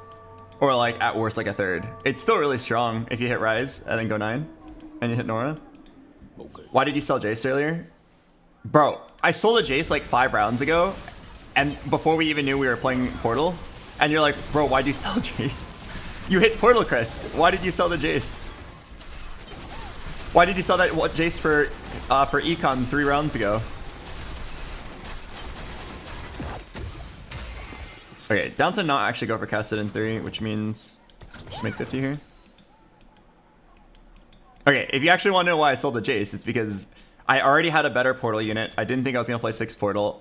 And it's easy to get Jace back in the event that you hit Portal Crest, as evidenced here by me getting Jace back immediately afterwards. Is Briar Portal any good? I mean, Briar's just an insane unit, so you just, if you're going to play 8 Portal, you can just slap her in, because Jace is a shapeshifter. I have a bow, and I have a glove. Best item here is probably Tear, or bow. Oh, I gotta choose. Oh, okay, well, you made that easy for me. Red buff is extremely good. Alright, so we're looking for all the Portal units, right?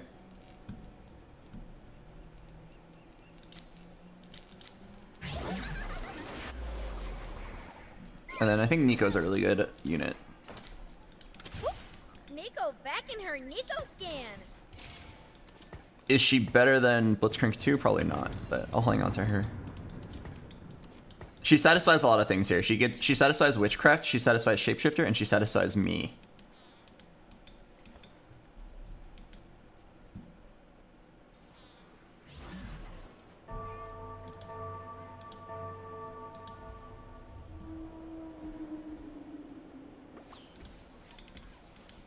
Is Briar really good, or do you just like feet?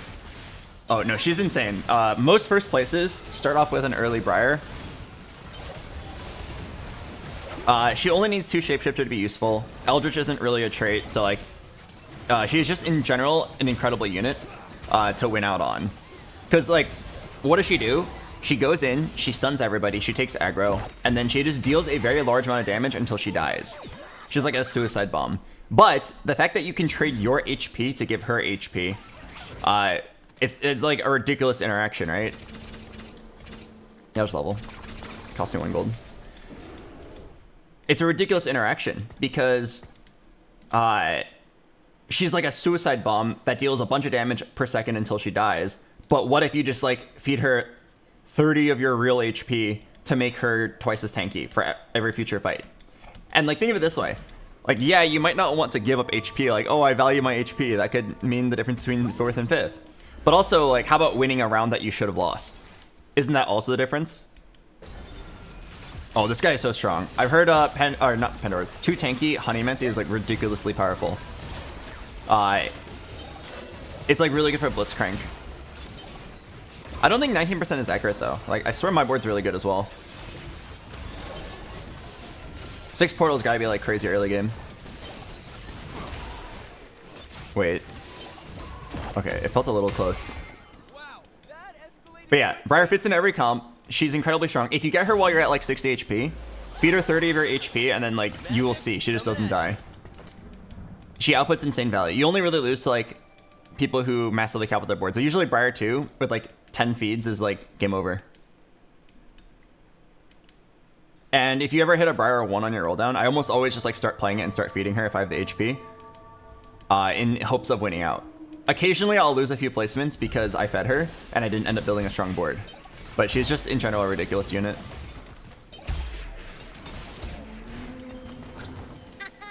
You fell for it. Oh, I forgot to look at the blessing. Oh. Oh fuck. I'm like pretty out of it right now.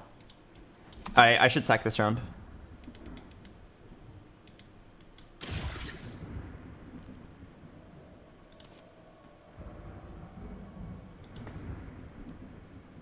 Okay, if I think the fight's close, I'm gonna reforge glove.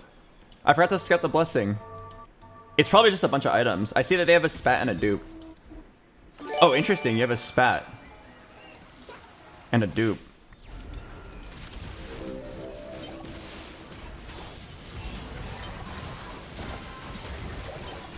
Okay, if I get offered new recruit, I can maybe make 10 portal.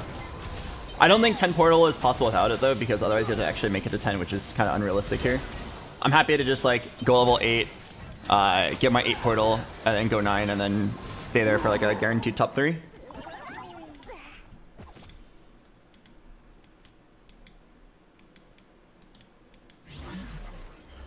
Oh, Dragonologist. The egg? I'm pretty sure the egg is like almost guaranteed to kill me. I could try though. No, I'm sorry guys. I wanna win the game. Okay, but I'm kind of down for Call to Chaos. All right, I'm down for Call to Chaos. I'm not willing to throw the game for egg, but I'm willing to throw the game for Call to Chaos. Oh, it gives me level 9. All right. What do you think of this comp now that Get Remover on? Hands off my meal. Meal time.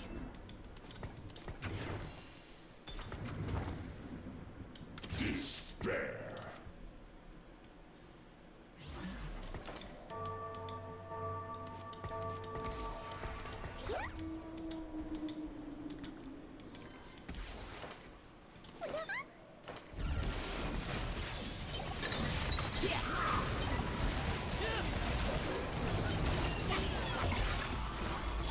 Oh my god, it gave me level 9.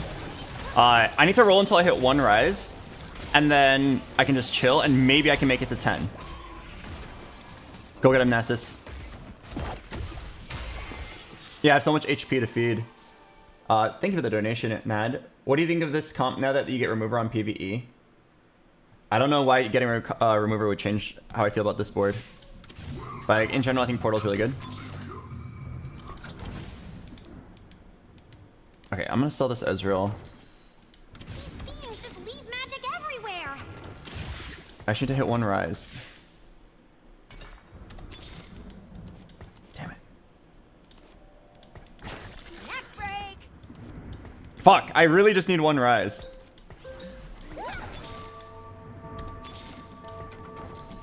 Power changes everyone.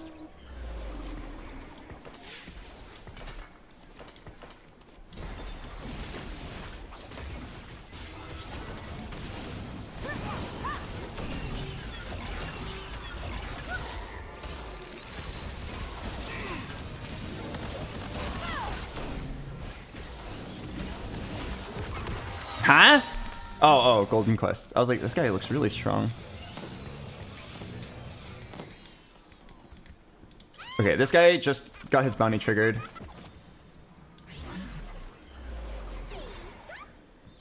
Okay, let's get a Briar item. Probably sword. This guy just got his bounty activated, or his Radiant Blessing. Honestly, I probably shouldn't have rolled. I keep forgetting that, like... Oh wait, does nobody want this Briar? Oh, I will take the Briar. Allow me. I shouldn't have rolled, because rolling a 0 like is a lot of money lost, and like if I know I want to go down to 40 HP anyway. This is why I hate this portal, by the way. You should not be so incentivized to int. But this portal massively rewards it. Alright, let's take a look. I'm pretty sure it's like a dupe and a spat. Yeah, okay, there's the spat, 2 components. And a dupe, okay.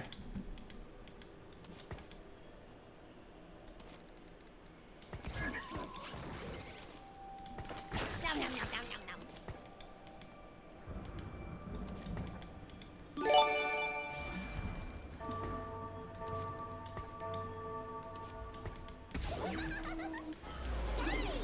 Okay, so what am I actually gonna do here? I'm gonna drop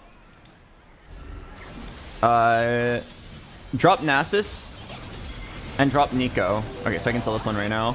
And then we just go 8 portal.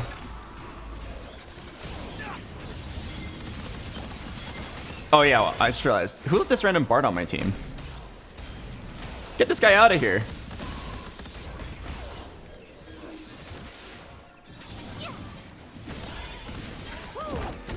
Let's go, Krug! That's my Krug. I raised that boy. Magic goes in, might comes out. Wait, this is funny. I might, even if I win, I can still proc my,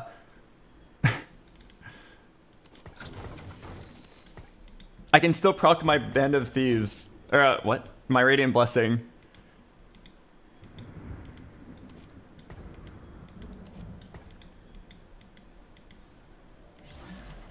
Yeah, I'm down to just like win and then proc my blessing through feeding Briar.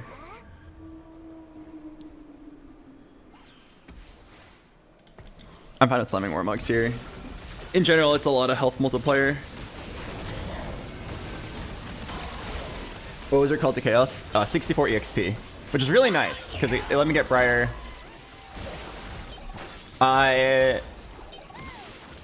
Okay. Now here's a question. Level 10 and hit Nora and Ezreal wins me the game on the spot.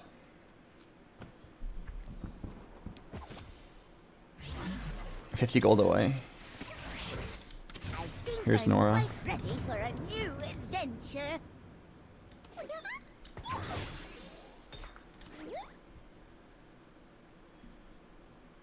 Pretty sure this basically has to go on. Well, it can go on Nora or on you for now. Oh wait, no, hang on. No, Nami goes in over Nico actually. I can either roll and get everything 2-starred, or I go for the win out.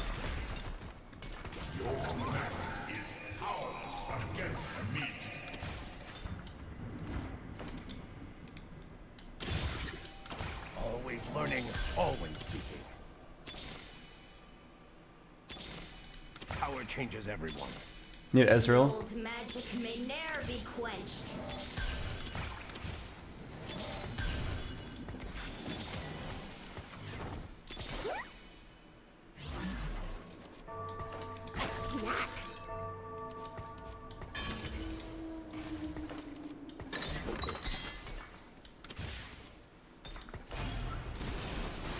Wait, why didn't my blessing get procced? I'm low enough HP.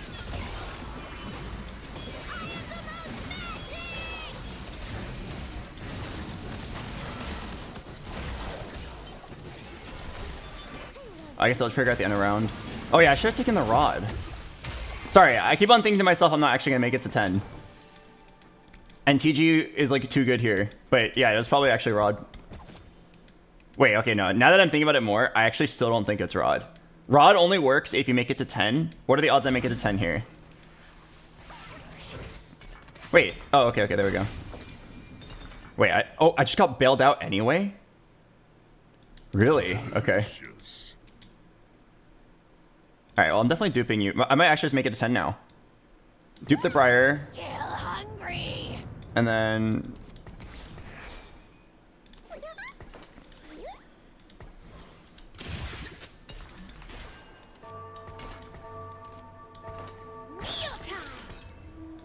Okay, all I need to do now is just hit an Ezreal. Wait, I can't believe I actually got Rod as one of my 2 random components. Massively bailed out. Make a reminder, are you going 10 or not? I mean, I would love to go 10. The truth is, unless you high roll, you are not going 10. I just high rolled, so I might make it to 10. Do I lose this? Yeah.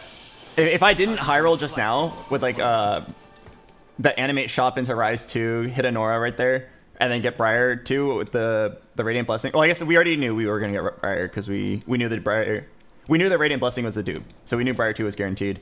But everything else, I definitely would not have thought of this game as level 10able otherwise. I wonder if I'm supposed to stop feeding Briar now and make sure I make it to 10. How much damage could you realistically take in a round? Like 16? Then I can feed one more time. I'm not gonna buy this Kench though.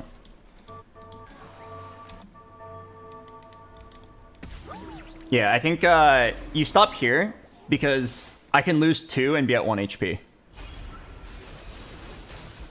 If I fed the Briar one more time and then I like lost 16 and then lost 15, I'd like cry because that would actually be like throwing away first place.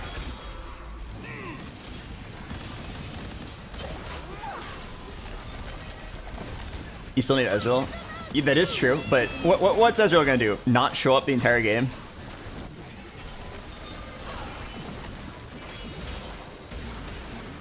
I think I lost.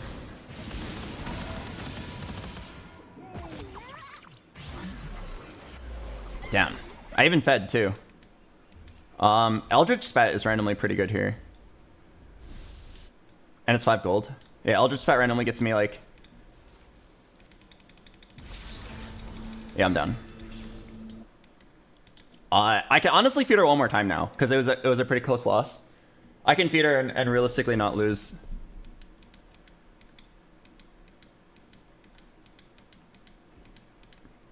Oh yeah, maybe I was supposed to roll for Charm there. This needs to go on a 2-star unit, right? Alright. Am I allowed to reforge this? Oh, something I could do.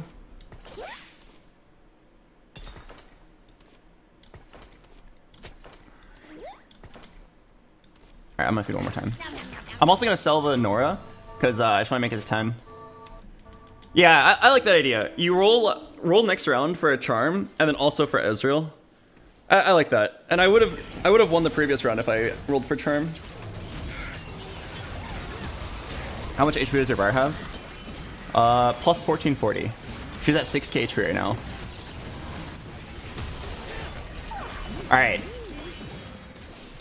Okay, this is the Ezreal 3 player. And I just killed him. Alright. You all know what time it is. 1E. Alright, roll for charm. I'm guaranteed to make it to 10, so roll for a different charm.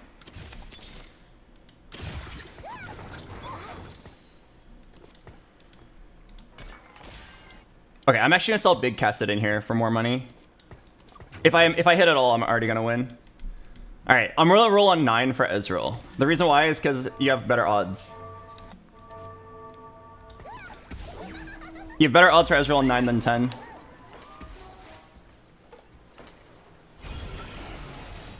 Yo, it's just me or does this guy look very strong? Wait, why are you so strong? Wait, there's no way I'm dead, right? Just kill enough units to not get 17 damage.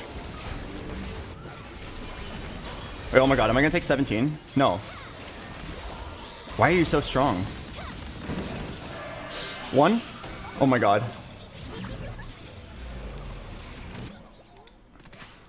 Magic goes in, might comes out. Wait, what happened? Oh, what the forge? Alright, 1 Ezreal. Come on, Albert. I have a Galio I can sell if I need to. I can sell Nami as well. I need 10 portal, it's the only way to stay alive.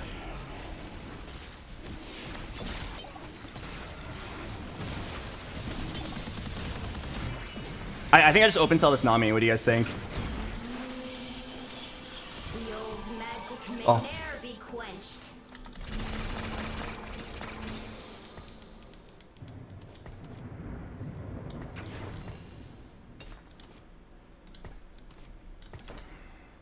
Oh wait.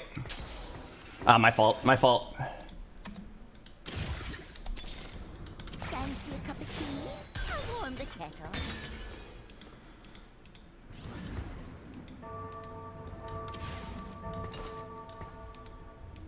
Oh, dude, my heart is pounding even though we already hit it. Quenched. Holy shit. We literally got it on the first roll, so there wasn't even that much to do. But I'm like 140, 150 BPM right now from just like praying for an Ezreal and trying to make sure I don't fuck this up. Even though we literally got it first roll. And is it just me or was that fight surprisingly close? Oh, my dear cat. Let these eyes have a look at you. Why was that close?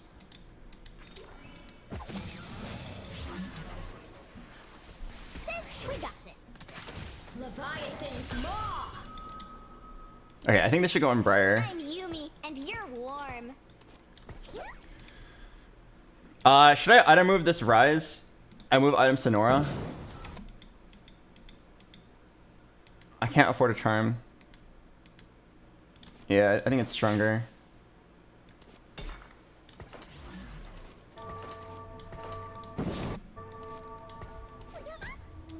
Okay, this guy is insanely strong, but like surely my level 10 portal Briar 2 wins with. Surely, right? I just can't imagine a world where I lose. You want to forge your other red buff? No, Nora's not gonna hit everything. It's a really good item on Rise. Just put him in opposite corners.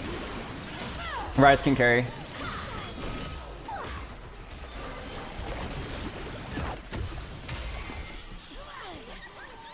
Okay. Hold out for 2 more rounds.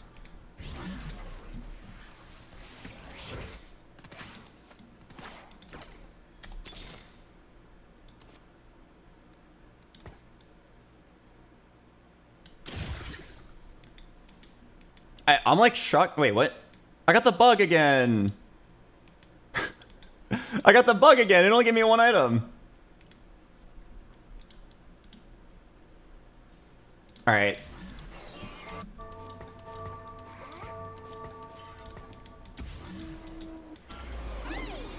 Yumi has the item?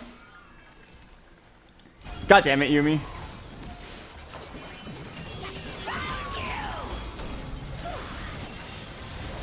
I feel like I'm gonna lose. This guy is so strong. Insane, what the forge? No, it's 10 portal. It's not just 10 portal, it's a very strong version of 10 portal. Nice. Nice job.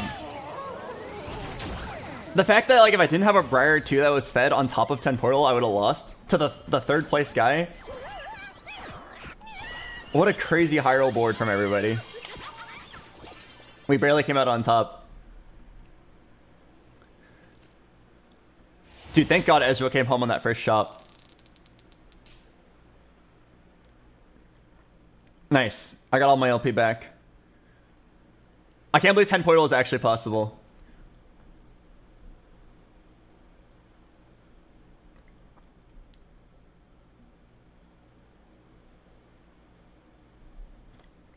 Nice. Why did you go for third item?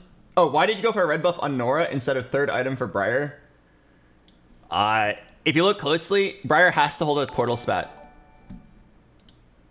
Sorry, I mean this snapshot with 320 horsepower Thomas Arcana and plus Xerath at 10 with 600 bonus HP.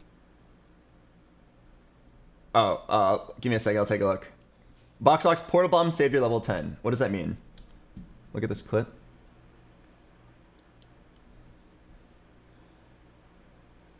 Oh, you're right. Oh my god, I live with 2 HP here? Wait, that's actually insane. I live with 2 HP here, and look at this Portal Bomb randomly killing 2 units. Holy shit. I would have actually been dead. And then I would have been like, I cannot believe I fed the Briar and died.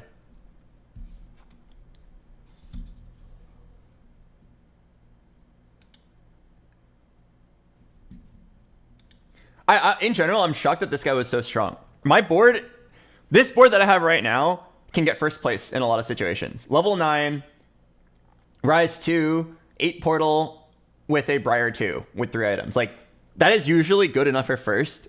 Don't forget, like, the Nami 2 as well. The fact that, like, it would have gotten 8-0'd by this board is just insane. There's certain combinations that are not balanced. Well, the Forge is definitely crazy.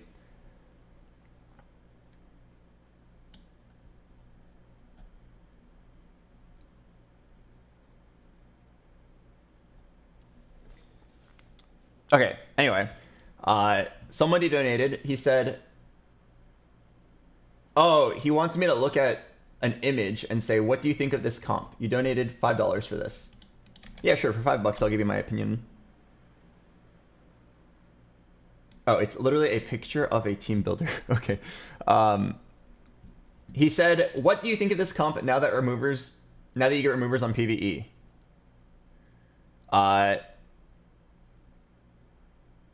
Well, my first thought is, why is there a Rumble here? He gives you Sugarcraft. Okay, I'm going to be honest with you. It looks like you're just playing with the team planner and then trying to make as many synergies light up as possible. It looks like you get dopamine from like making synergies light up. Sugarcraft doesn't do anything here.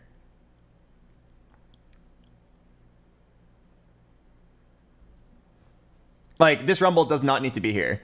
Neither does Morgana. Like, I get that neither does Bard, is what I meant to say. Right? You can find something else to play here. The synergies won't look as perfect, but like, I don't know, put a Arcana in over Bard, put like a Mordekaiser or just another good unit in over Rumble. In fact, you don't even need to play Hecarim. Play a Xerath over Hecarim. He's a much better unit and he still gives you Arcana. And then play a Diana at the end. Like, if we're talking like boards where you can kind of pick and choose your units, like, do not pick Rumble. Even if you didn't really get to pick and choose, Rumble's just not a good enough unit. He's an early game unit, and that's basically it. Unless you're 3-starring him. Like, I think the point of the board is to... He said in the donation that the point is to have a really high value Thomas Arcana. Or Tom Kench Arcana. Like, that doesn't do anything, dude. 320 HP on your Arcana is not that much stronger than, like, 240 HP. And then getting to play Legendary 2-stars is just way better. Like, you can see here, this board has 9 units. Zoe does not need to exist here. Why are we playing Zoe? Because she's Scholar and Witchcraft? Sure, but like, Honora does significantly better. Right? She satisfies Portal, and then she gets to buff your best unit. If we're talking level 9 units, like here, I'll give you... This isn't a real comp, obviously. I'm not someone who, like, studies comps all day. But I can tell you right off the bat that if you were to instead play around the core of Kench, Rise, and then Preservers, which you sort of have here, oh, actually here, why don't I copy your entire comp and then I'll show you like how you can change it. This will actually be like a really good learning moment. It might be fine as like a mid-game transition into a stronger board. This looks like a board that you could play based off of units that you 2-starred early game, and then you roll a little bit on 8, get your 1-star Rise, 1-star Taric, and then a random 1-star Morgana, and then you pivot and pull. You pivot off. I usually call it like peeling back. It's where you sell your low-cost units and replace them with higher-cost units as you hit them. All right, take a look. It's actually like a really important learning moment. This will help you. If you can do this, you'll become a lot better at TFT. A guy asked earlier, like, hey, I'm hard stuck masters. What can I do better? It feels like my boards don't cap out very hard. He's probably playing boards like this, where it's like, in theory, good, but not actually playing around what you hit. So he has Zoe, Rumble, Ari, Bard, Hecarim, Kench, Rise, Taric, Morgana. Okay, so again, to recap, for everyone coming in and just doesn't know what's going on here, we got a donation from a guy named Nat. He donated $5, basically saying, what do you think of this comp? And he said, the nice part about it is that your Tahm Kench Arcana, which gives you HP per trait activated, gets 320 health. So I'm sitting here saying, like, yeah, you activate a lot of traits, but the comp's not actually good, and I'll explain why. Zoe, worthless, beyond the fact that she gives, like, what is her purpose here? She's a good early game unit. She item holds her Rise. Once you hit the Rise, sell that shit. Like, unless you're playing Vertical Portal, sell it. Yeah, she gives traits, whatever. The 20 HP on Kench Arcana is, like, not a big deal. Sell her. Who can replace her? Nora. Like, you don't even have Mage activated. It's fine. Yuumi is just so broken. And then Nora's ability is very good, especially if 2-starred. You don't even need Mage.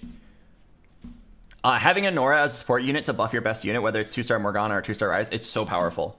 Okay, Rumble. Why does Rumble exist? In fact, why does Bard exist? Replace Rumble and Bard. You don't need Sugarcraft at all. For now, we can just pencil in Rakan and Zillion. Okay, right, just throw in 2 Preservers. And like I promise you, the Vanguard doesn't actually matter. Now we're thinking, wait, does Zillion really belong here? Not really. He could stay in for a little bit because he's Preserver, but really, just like find a 4 or 5 cost tank. There's no 4 cost Vanguard besides Kench. There's no 5 cost Vanguard, so let's do a 5 cost Bastion to go with the Hecarim.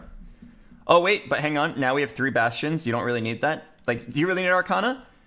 Sure, if you want Arcana, it's good late game. So why don't we replace this Hecarim with the Legendary Arcana? Right? Now you still have 2 Bastions, but your board's looking a lot more Legendary. At level 9, if you have like 2-star 4 costs and then 1-star Legendaries, and even just like one of these 4 Legendaries 2-star, that board's already good enough for first. Ari can stay because she's the centerpiece between Rise and Xerath. But this is just Arcana Rise now.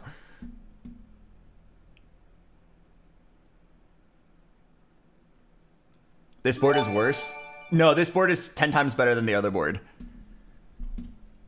Like, your synergies aren't as pretty, but they're still pretty good. And you replaced every bad unit with a unit that has triple the output. Right? Nora, 3 times better than Zoe. Rakan, twice as good as Rumble. Xerath, significantly better than Hecarim. Diana, significantly better than Bard. Like, I promise you, if this comp, same augments, was to go up against this comp, same augments, it'd be like a 7-0. Hello, Geothirst. Thanks for the 2 months. Bro just said hit 5 costs. I mean, I'm not saying just hit everything. What I'm saying is, if you want to plan for comps, you should plan for the strongest and then have in mind what you can do until then. That's why I said this can be your mid-game board, right? Until you hit your Rakan 2, you could play... Until you hit your Rakan 2 and Diana 1, you could play the Bard Rumble that was there earlier and have the synergies be really pretty. Until you hit Xerath, you can play your Hecarim. But, like, this is like the stage 4, stage 5 build, and then this is the stage 6 build. So since the chatter was asking me for feedback on his build, I gave my opinion of how to make it stronger.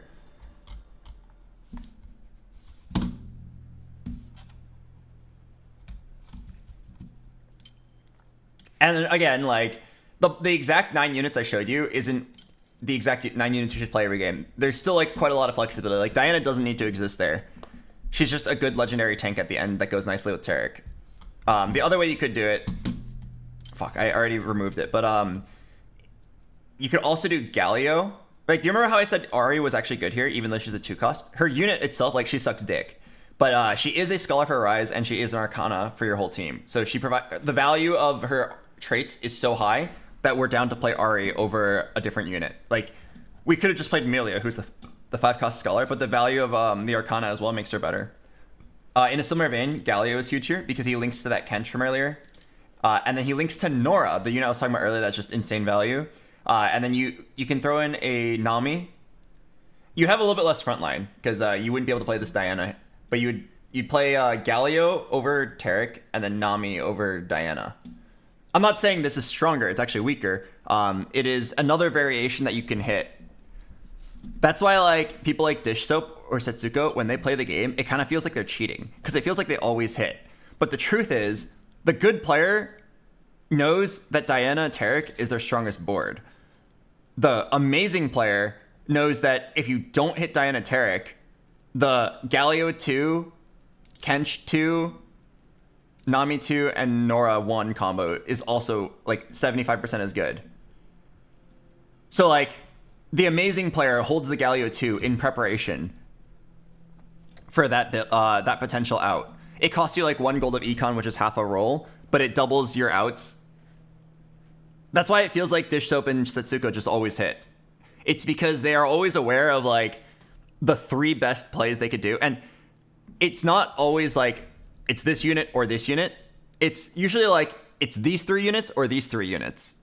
That's why it's so hard to like mentally keep that in mind. Your team planner only has 10 slots. You actually can't team planner out all your potential plays. I was actually backseating one of my friends earlier today before I turned on my stream. He was playing a multi-striker. He had 6 multi-strikers and he needed a Kassadin or Ashe. And his team planner, he team plannered out a Kassadin because Kassadin's the best multi-striker in that spot. And then he skipped over an Ashe and then lost. I saw it and I pointed it out, but like he had already rolled by then because Discord has like a half-second delay. But like that's what I mean. You're like a stronger player would have mentally known that like Ashe functions as what Kassadin can function as, which is it gives you 7 multi-striker. He had like a Camille 2 with strong items and Kalista 2 with this, and then all he has to do is hit 1 multi-striker to win the game, and then he skipped over Ashe because he was only tunneled on the best play.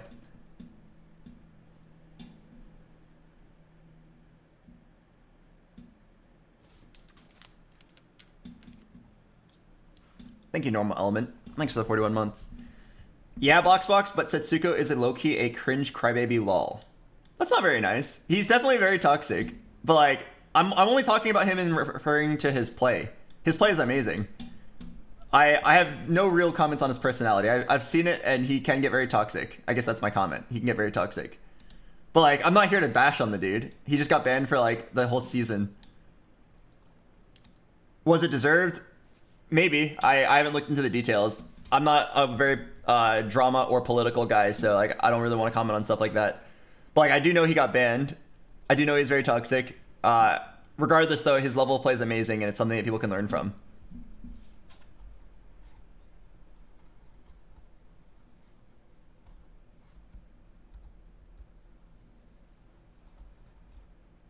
Imagine getting your entire income paused because you can't regulate your emotions. I mean, he's still gonna make a fuck ton of money. It's like the Tyler 1 thing. Like the drama's gonna get him more viewers. I'm pretty sure if I open his stream right now, he probably has a fuck ton. Yeah, he's at 5,000. Like, trust me, he's wiping his tears with $100 bills.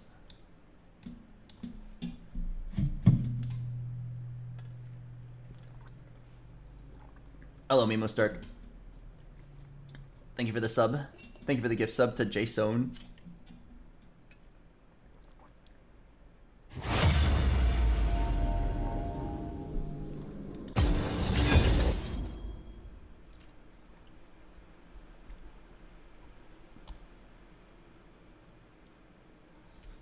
Alright, I'm gonna play the ad break. I'll see you guys in a bit. Do you feel like this set is more augment dependent than usual? It is more than it was before, but I don't think it's this set design. I think it's the fact that players just get better and better. In set 6, when augments are first introduced, I remember good players would oftentimes pivot off their augments. If you got like Innovator Crest, they would oftentimes just like sack it later if they found a better board. I think the reason is just players are getting better.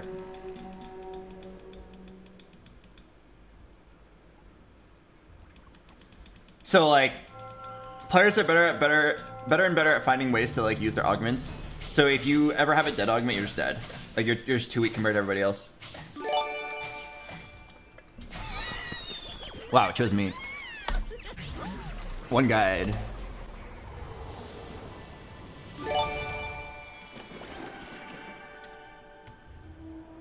Hello, Senpai My Sheets. Thanks for the 72 months.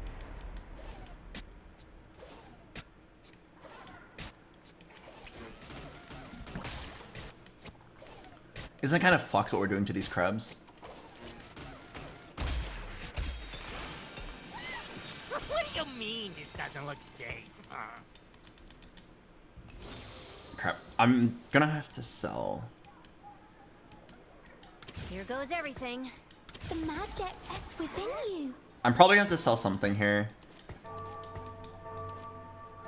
There's like a world where if I randomly had a Hecarim, I could play Bastion multi, which is... I feel like with the change to Ashe, it's not bad.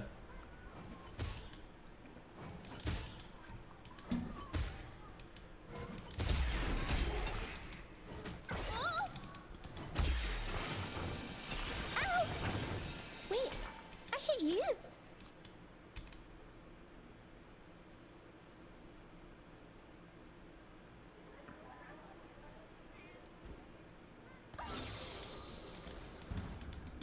Here goes everything. Okay. If I get a bow, I will say the pog word.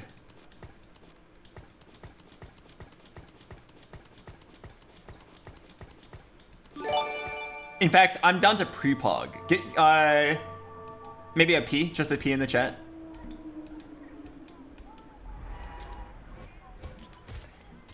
One bow, I win the game. Or I should say I win the early game. That's not good. But I get one more item. Oh wait. Where's my item? Didn't know I could do that. Wait. Ah, shit. Maybe you have my bow?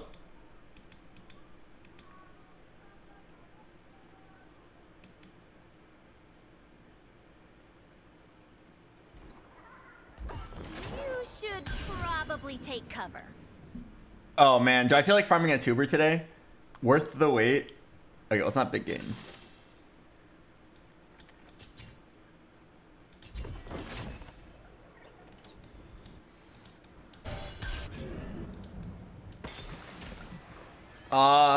No, every single person who tries to get a 4-star in high elo loses immediately.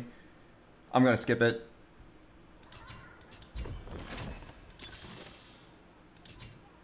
Oh, I'm actually down for this. Pyrocrest.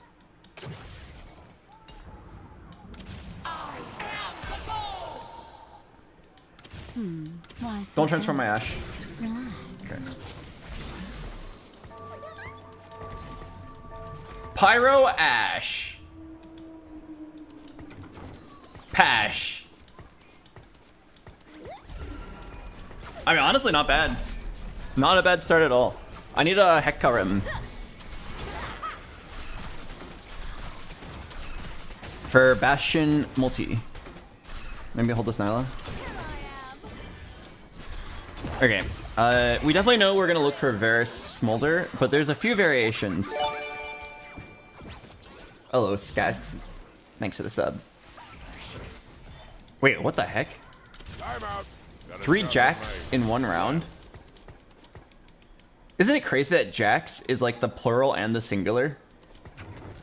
That's kind of wild. Is within you. 3 Jacks, 1 Jacks. Oh, Jaxes? Would you really say Jaxes? Oh yeah, no, you would. You're correct. I'm too used to calling Jax Jack. A singular Jax.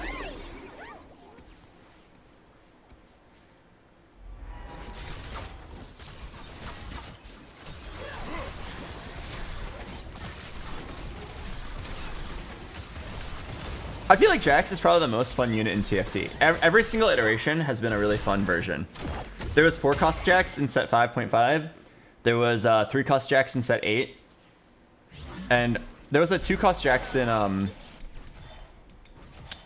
which set? 2 cost jacks in set 7. And then there was 2 cost jacks.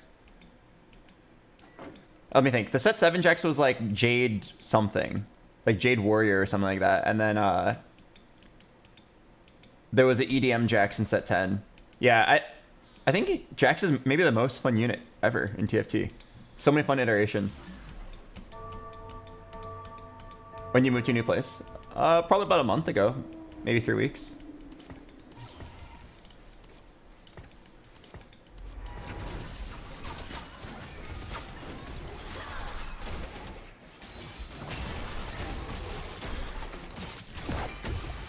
Okay. Listen up, listen up, listen up. I really need a bow, but I'm last pick. So I already sent $10 to the PayPal accounts of every single one of my opponents. I'm bribing them to just not get the bow. But I said don't make it look obvious. Right? Don't get banned for win trading. You see that right there? $70 on PayPal equals what?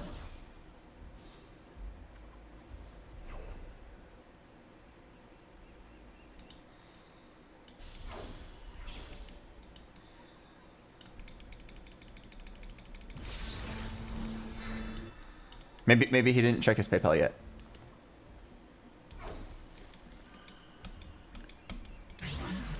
Okay, we can make an even shroud. Evan shroud. What'd I get? Monkey. Is it like a completely random unit? I swear like a lot of times it randomly fits my board. Evan shroud Jax. Time flies like an arrow. Fruit flies like banana.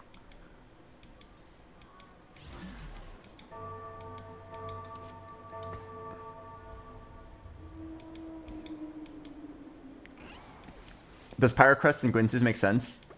Yeah. It's good for Callista and Smolder, not for Varus.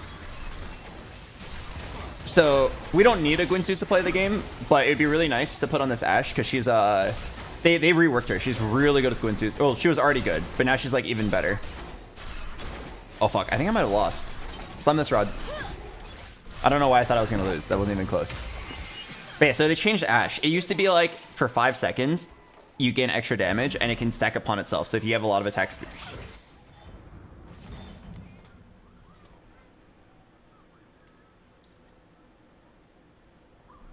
Interesting. We are one. Very interesting. Is it stronger than an Ashe 1? I don't actually think so. At least not yet.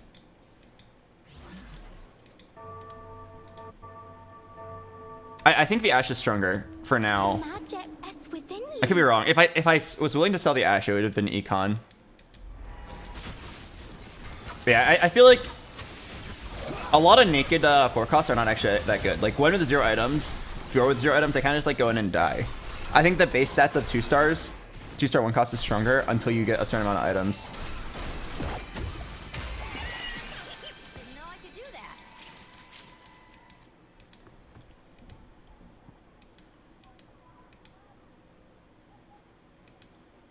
Okay, good 5 streak. My econ's kind of awful, but I don't regret it. I got to hold on to a lot of good units.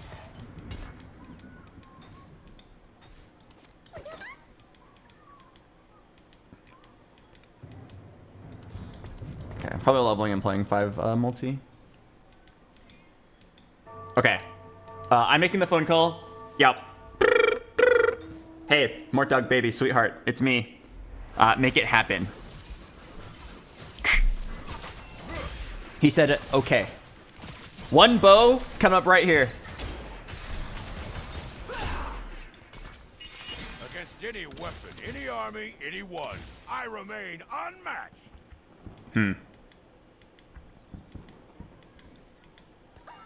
Holy shit! I turned into Toad for a second. I was so shocked.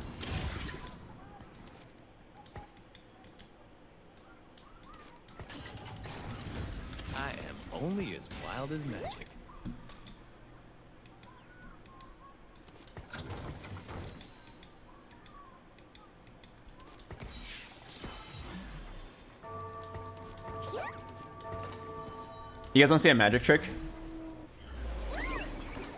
Do I need to... Wait, that's 3 stars. Okay, maybe we don't need to see a magic trick. 3-star... Wait, level 6, 30 gold? Wait, how is that possible? How are you level 6 with 30 gold with 3 stars?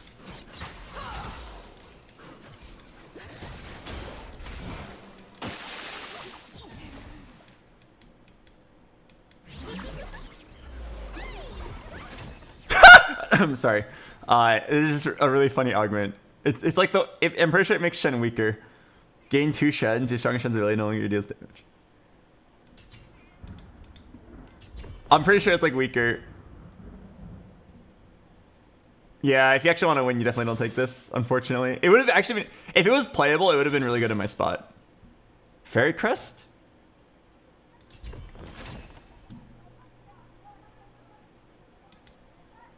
Should I do that?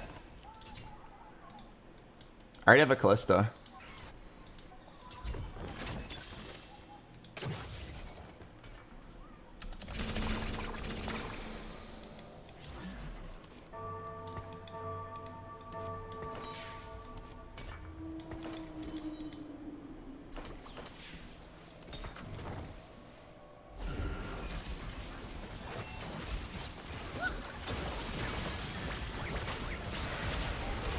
I'm gonna reforge this. I'm due for a bow!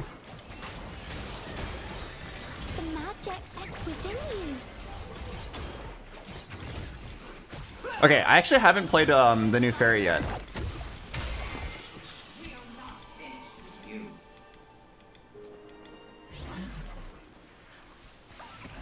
What? This is so fun.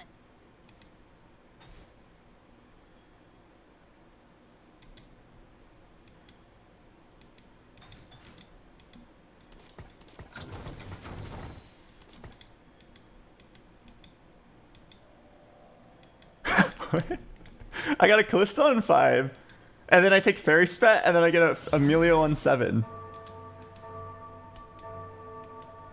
Okay, wait. So now we're definitely like doing a bit of a pivot here. We're probably keeping a Kali and Shen for Pyro. I might even reforge the Pyro Spat later. And then now we want every Fairy unit.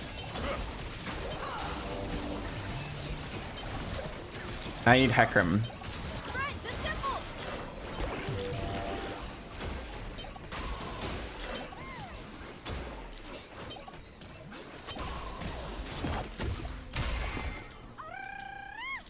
Hey, I need Katarina.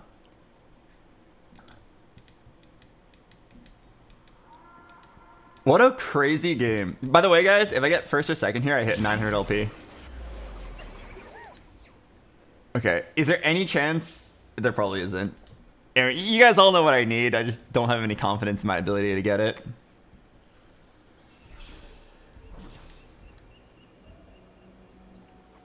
Somebody's gonna take it eventually.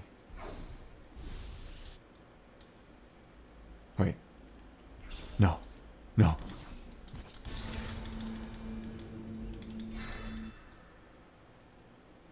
You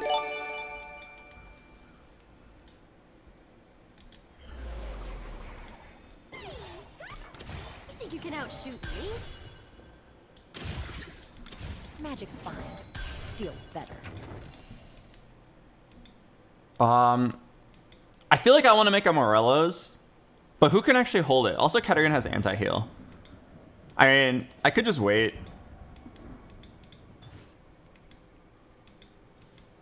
Amelia can. All right, you son of a bitch, I'm down.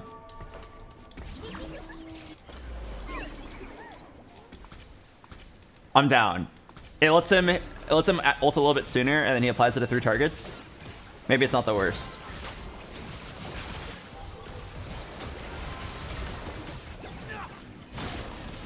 Do you feel like this is the worst set ever? No, I think this is the 3rd best set ever, actually. I think if you think this set is the worst ever, you might just not be the target audience, or you might just be having a rough week. There are a lot of people out there who like lose, and they're like, this is the worst game in the world. But like, it's important to understand the difference between like, you got unlucky, or you played bad, versus the set is bad. Like, trust me, there are certain sets that are really bad, and this one's actually pretty good. They've had some balance issues, but the overall, like, gameplay of the set, like, how it feels to play the game is really good.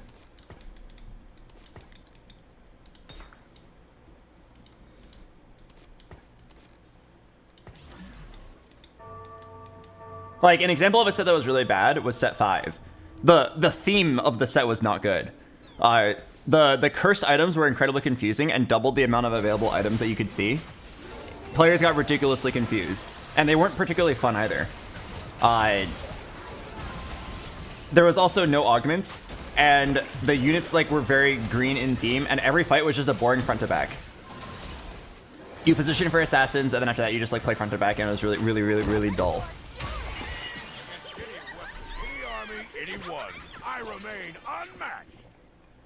Like that's not a gameplay, or like that's not like units are strong or bad. That's not a balance thing. The units just like weren't interesting. And for that reason, like TFT almost died in set 5. That was an objectively bad set. I'm sure every writer would agree.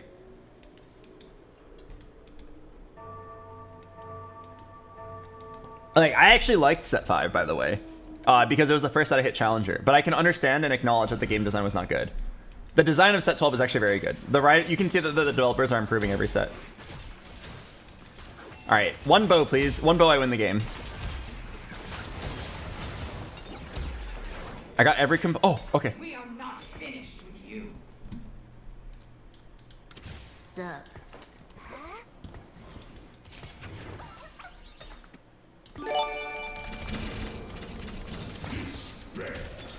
What? I'm going 9.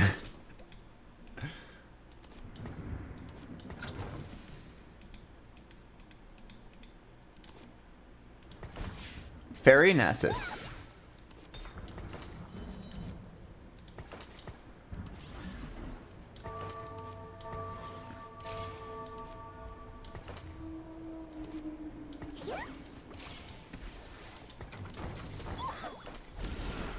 Alright, let's just go 9. I'll lose a couple of rounds, it's all good.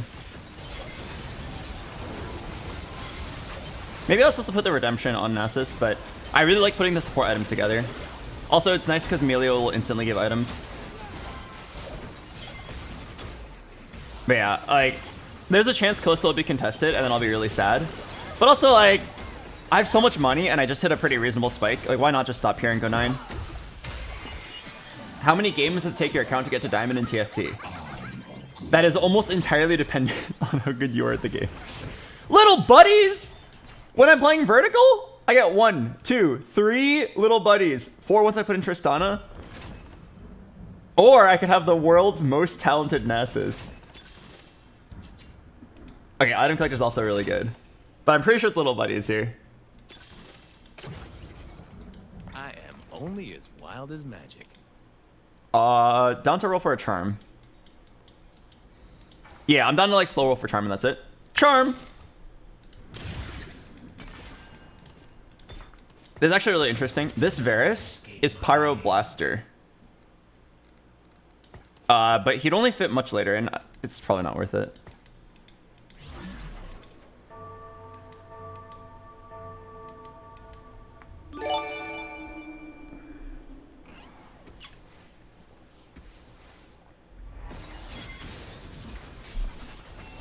Okay, I saw one guy with Callista. One guy should be enough for me to still like hit. I think you just go 9. I'll roll twice for charm every round, and then otherwise just be ready to go 9 on 5-1. I think if you send it here, it's a very quick way to turn like a pretty realistic first into like a third. If you send it, don't hit, and then lose, you actually like throw the game. Whereas if you slow roll, even if you lose, it's fine.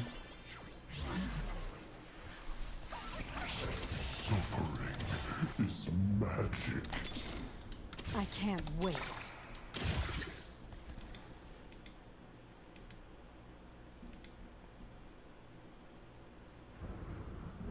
I'm trying to think if I can do something here. I could play Hecarim over Jax and then Katarina over Lilia, and that would give me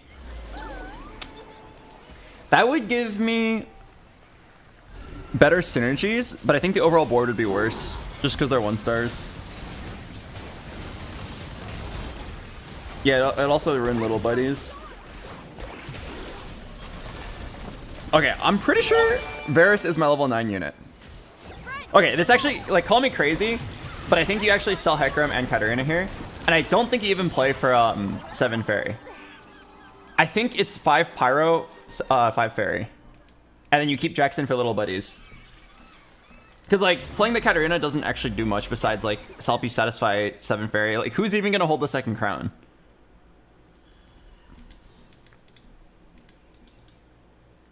Yeah, I think you just go 9 and then play around this Varus.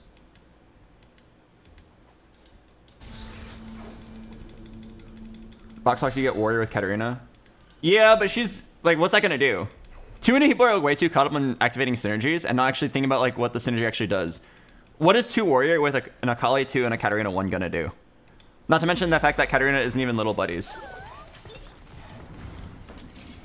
Like, I'll hang on to her in case I randomly get a fairy spat, but I'm otherwise not playing her.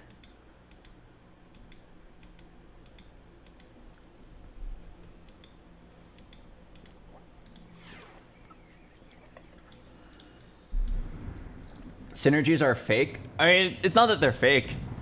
They're very real, it's just you gotta know what context. Here, Warrior doesn't do anything because my Warriors aren't strong. Whereas my Fairies are strong, so I want more Fairies. And my Pyros are strong, so I want more Pyros. My itemized units are Fairies. Making, itemizing around... My best unit is a Fairy Pyro multi-strike right now, so almost always I'm gonna want to just like look to add more of those.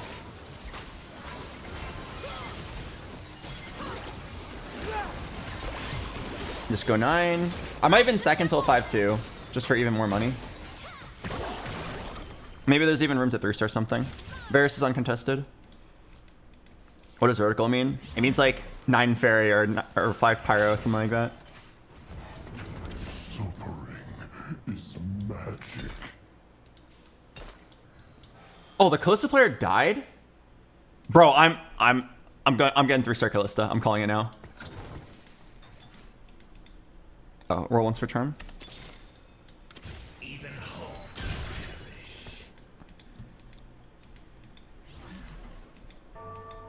If a unit already has full items, what does Emilio throw at them? He gives them damage amp, which is pretty nice. That's how my Callista's gonna win at the end, because she's all attack speed right now. 25% team attack speed. It's actually really nice that I have 4 Pyro, soon to be 5, because Emilio's just gonna gain so much attack speed and give everybody items. I can just leave Nasus at 2 items and he'll always get 1 printed. Same with Rakan. I'm pretty sure I'm going first place this game. With a Fiora 2. What? With a Callista 3. I don't know how the hell I got the word Fiora 2 from that. Hecarim in, Jax out. Nope, because Jax is little buddy. Also, I already have 2 Bastions. Alright. I'm gonna sack 1 more for infinite money.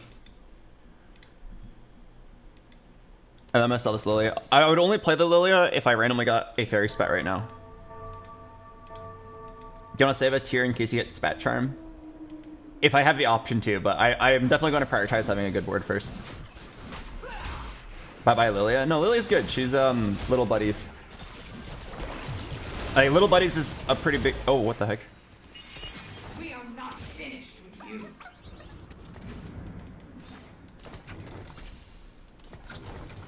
We are one now. Alright, roll once for charm. Okay, so I already have anti-heal.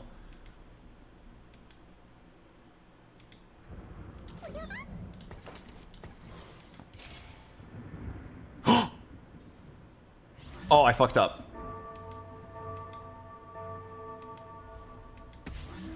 I was supposed to make Varus items. Oh my god. I forgot I was gonna play him next round. I can still do... Nah, I'm just gonna do this. It's fine. Well, I'll get Varus items by giving Emilio items. Yeah, you know what I mean? Yeah, no, it's fine. It's fine, it's fine. That was my bad. I like, didn't see Varus on the board, so I didn't even think about itemizing him. My fault. But it's okay. I'll give him 1 item later, the Giant Slayer, and then Emilio will print him items. Alright. This is why we inted for so long. It's time. The fact that I'm on 42 HP is crazy. carefully. I can't wait. I'll stay in the forest until I learn how to use doors. I only need time. I am out of patience. None escape my aim. Despair.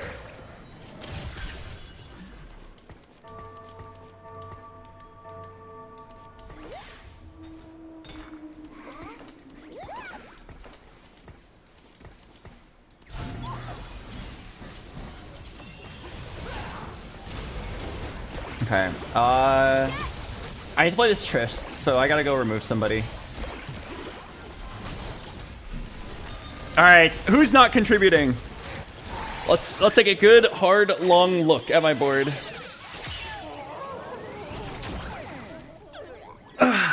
It's time for your yearly evaluation, team.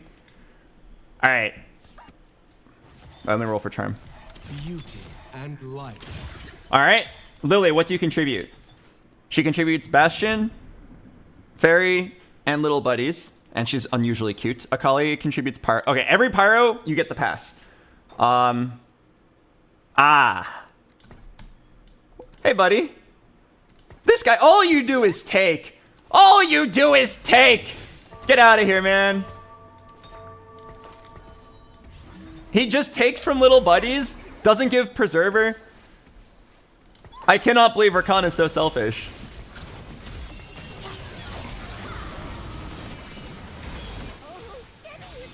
Okay, I'm gonna hang on to him for one round though. Just in case I get Fairy Spat here. In which case I actually need you to come back. Pyros get a free pass. Is this nepotism? I mean, it actually is nepotism. It's because the main, or our superstar Callista is a Pyro. Therefore, her entire family, all of her extended cousins, get a pass. Any chance of a Fairy Spat? Oh, dang it. A lot of spats with no Fairy.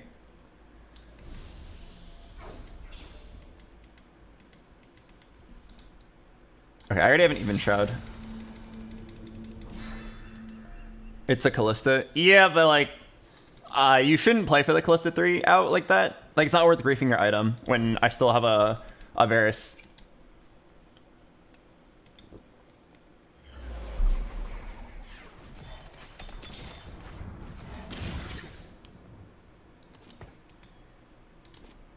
Wait. Teach a man to fish? Sorry. Give a man to Shojin. Give a man a Shojin and he casts a lot of times. Give the Melio a Shojin and he gives many items that make many people cast many times. I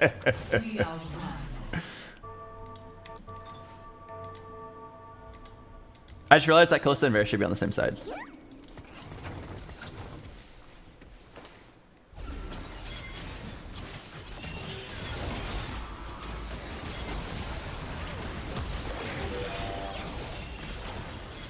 Okay, look at these items. Look at that! I've got a full item Varus already.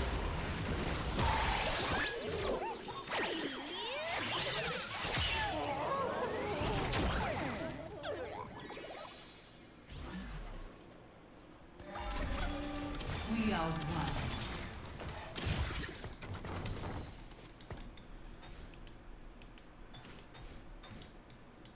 I love it when you play good. Oh, baby, yeah, play good. Oh, baby, I'm almost there. Play a little bit better. They say there are 3 things that are needed for success on Twitch. You either need to be incredibly good at your game, you need to be incredibly hot, or you need to be incredibly tall. And I am 2 out of 3.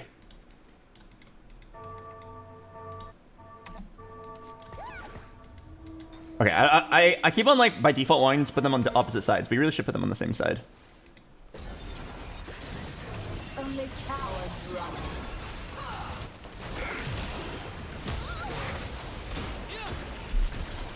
Wait, my Callista's so smart. She kited towards the fight. Oh, what? Damn, that was close. Okay, I actually lost because I put them both on the opposite side and they had to walk up. Ah, shit. My bad. Your Nomsy died instantly? Oh, your Nasus died instantly. Yeah, it's because he has this, like, Draconic Mastery. They gain 10% health and 18% attack speed. Oh, wait. Actually... Okay. Oh, it's because of 3 Dragon? never hold back. Oh wait, is there anything I can do here? Oh fuck, I wasn't even thinking about it, but like, can you do anything to win this? I feel like I lose.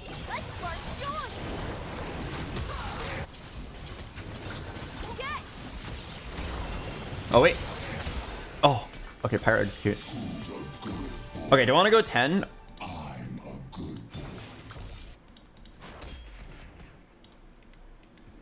I can either go 10 or I can try for Kalista 3. I'm down to roll for a charm. Let's see.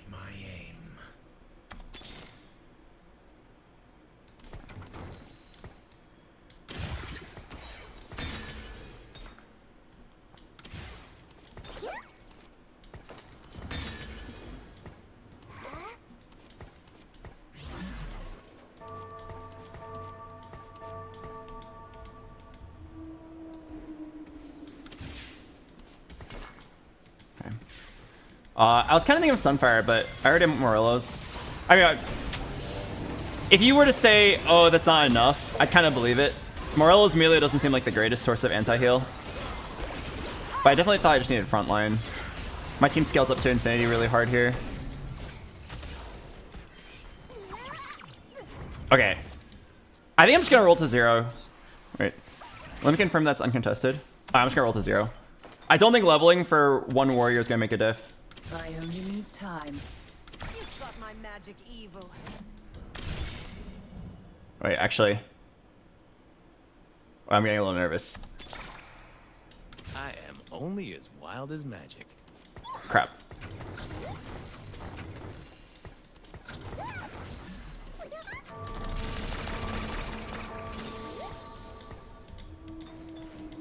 It wasn't looking good.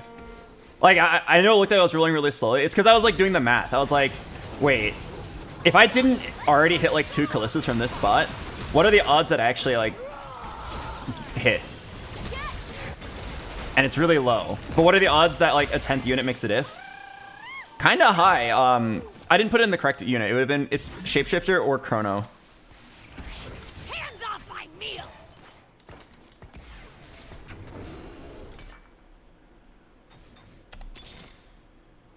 Oh, fuck. Melee 2 kind of actually matters here. Okay, I'm pretty sure Chrono is the best play here. This is so fun! Yeah, okay. The reason why I won that fight this time, it's mostly because my guys were on the same side, I think. But I don't have a charm this round. Okay, and then, yeah, I like Zillion instead for Chrono plus little buddies. Oh, I got fucked. Am I dead? Do I live? No! Aw, man. I should have rolled once and sold melee for charm. I think it's okay. That guy was really strong. Oh, I did it! I still got 900. Hi, Yula Lobby. Yeah, I'm not too upset. I saw this guy's board on 3-1 and it was not normally. That was the guy who was like, wait, you're Nomsy 3, Twitch 3, level 6, 30 gold. Like, to put in perspective, I didn't roll a single time and I high rolled my early game board and I was level 6, 50 gold on 3-1, which means he rolled about 10 times and he hit 2 3-stars. And like, it was exactly the 3-stars that he was forcing. So when you high roll that hard, it's hard to not win. He kept out his board, so I kind of got owned. So I'm pretty happy with second place.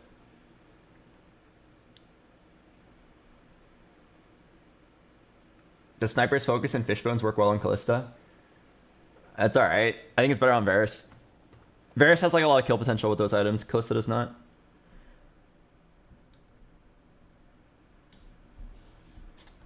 Alright. Anyway, I'm pretty happy with that game. I think people who focus on other people's high rolls are too negative. It's important to acknowledge them so you can play around it, but like tilting over other people high rolling is not going to get you anywhere. So I'm pretty happy with that second place. I think that's like full, like, I was originally going to say half a pog, but since we hit 900 LP, I think it's a full pog. Maybe a lowercase though. Yeah, full lowercase pog. Let's go ahead and take a look at our new title. At 900 LP, we become president. How we're going to break the news to Biden.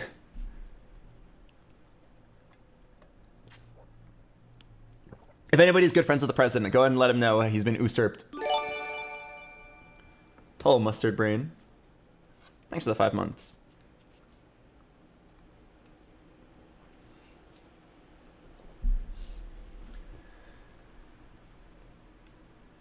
All right, anyway. Are you going to go for top 10 this set? I'm going to, in general, play the best I can. I actually did hit top 10 at the very beginning of the set. But then the Syndra meta got solved, and it was really, like, unfun. I've since, like, fallen off a cliff in terms of skill, but we're slowly getting it back. Let's take a look at where this puts us on the leaderboard. Hopefully top 100. Let's see. Rank 1 is 1700 LP. At 900 LP... What am I at exactly? 905. That puts us right at rank 75. It's decent, but it can be better. I think 1000 LP is where I would consider like the elite territory. Once I had 1000 LP, I might be down to start farming tubers. To gain 500 LP past that is gonna be really hard. Maybe we can try our best.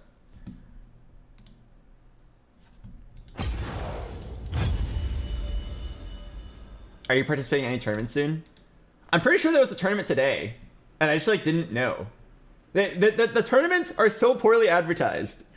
I didn't even know there was a tournament, like let alone a sign up like weeks ago.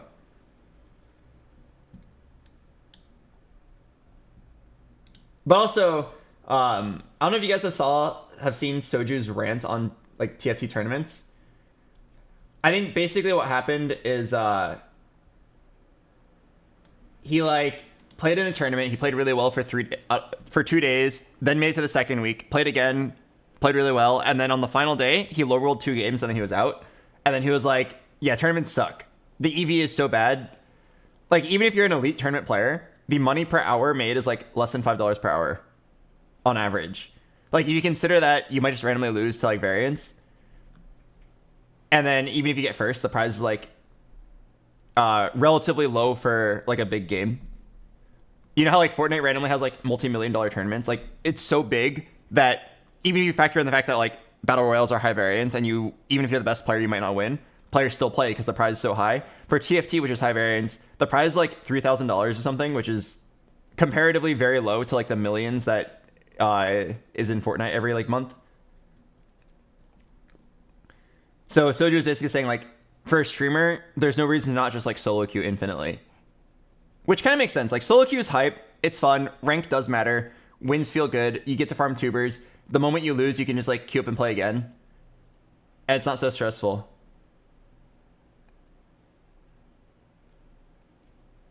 EWC had 500k. Yeah, but that's like not Riot. That's like the Saudi money. The Saudi Arabia money providing that. And it's not just for TFT, it's for like every game.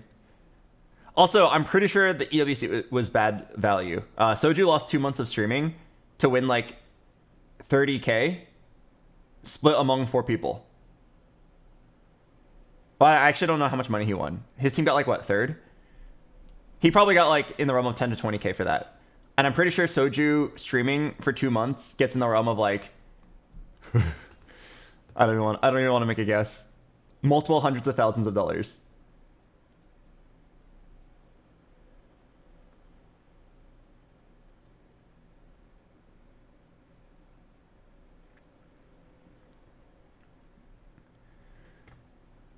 Damn, I wish I made that much. Yes, I also wish I could. I wish I were XQC. Well, not personality-wise. I like me, and I wouldn't give my personality for anything else. But I remember when I was younger, I would think like if I was XQC and I pressed the 3-minute ad break button one time, I could feed like a starving community for like a year. And then I just like think about like what it's like to have that much power. I already think I'm very fortunate. I think my stream is pretty good, and I'm proud of my channel. So I won't ever complain. But sometimes it's fun to fantasize. I basically just take what I earn and then like extrapolate it to like other people's numbers and then imagine.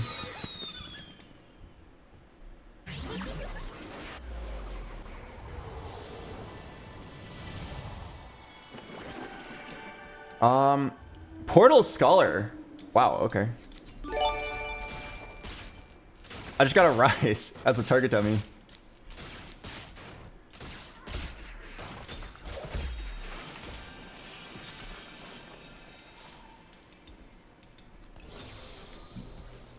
You're such a wholesome streamer. Please stay the way you are. Oh, if you like the way I am now, I'm really sorry. In October, I'm actually scheduled to become buff. Yeah, sorry.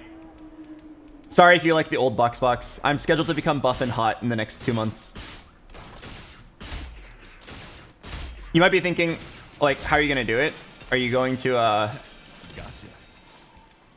like, are you gonna, like, work out regularly? Do you have a regimen planned?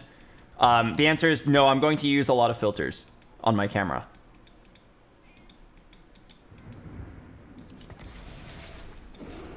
Anyway, let's choose our argument, and then I gotta play the ad break, and I'll see you guys in a bit.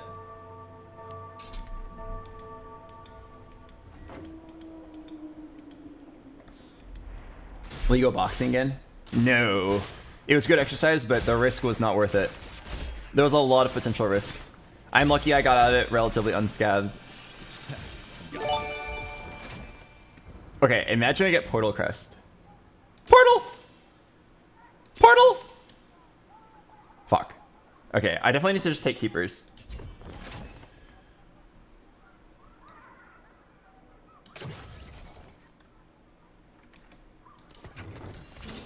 Beings just leave magic everywhere. Magic goes in, might comes out. Wait.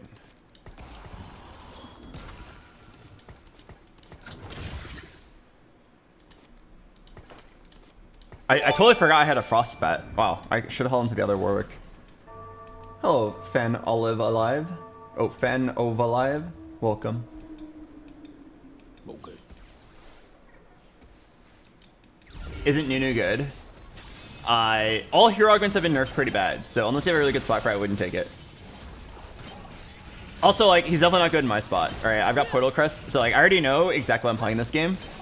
And then it's just a matter of like if I hit or not. The really nice thing about getting Portal Crest here is that it doesn't take up your Portal Crest augment slot, if that makes sense. Like, if you get offered Portal Crest, you can't be offered it again. But since I got it from a Trainer Golem, if I randomly were to hit Portal here, I could get 10 Portal. Especially here, I can get it on 9, because on 9 you can play 9 Portal units, and then the dummy counts as your 10th. Isn't this a free first if you go 9?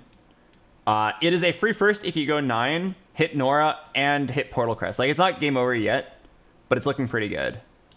Another guy got Portal, though. This guy got Frost Blaster. Keep in mind, like, other people can high roll as well. That guy might hit 9 Frost. If I hit 10 Portal, I definitely win, though. This guy... Oh, that's really strong. Chrono Witchcraft. Basically, everybody here is going to be gambling to try to hit the spat that matches their board.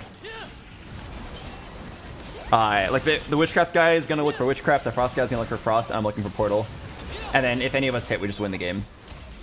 Or whoever hits wins the game. If multiple people hit, then it'll be close. But I think Portal wins usually. Oh, wait.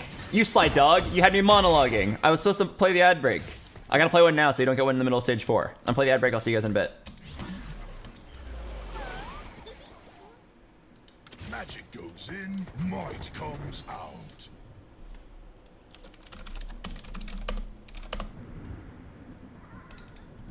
Isn't it worth it to open to high roll spat? No.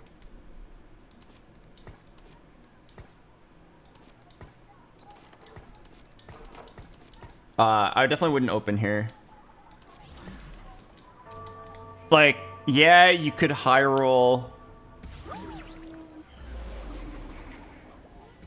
You could high roll and get spat, but like if it's not on your side, even if you int, you're still like, ah, fuck. Yeah, even if you int, you're still pretty likely to not hit it. Who wants a piece of this? It's a 50-50 if you int, and like I'd rather just play my strong board. There's also, I don't know what the odds are, but I'm gonna guess it's around 1 in 6 chance of there being a spat. It's like not worth. If I was already low, maybe I'd consider inting. I almost lost that. Holy shit. Hello, Token Black. Thanks for 2 months.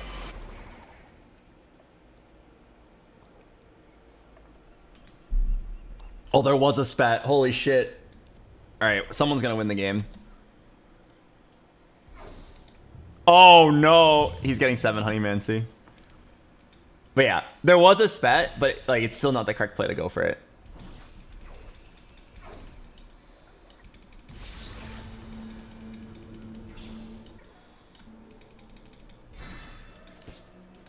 Even if I did int every single round, there's still a 50-50 chance I lose the spat there.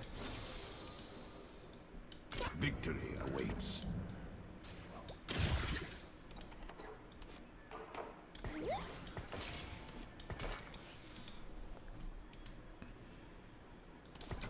Fiends just leave magic everywhere.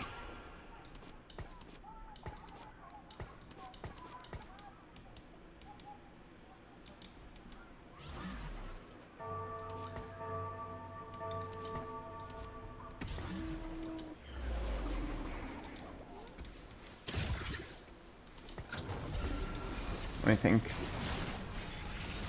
1, 2. Okay, I guess I don't really care about these guys. In the end, it's mostly a portal game.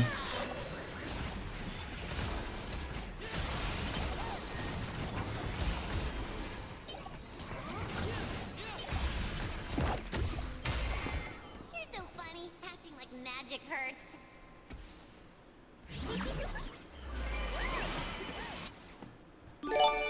As you wish.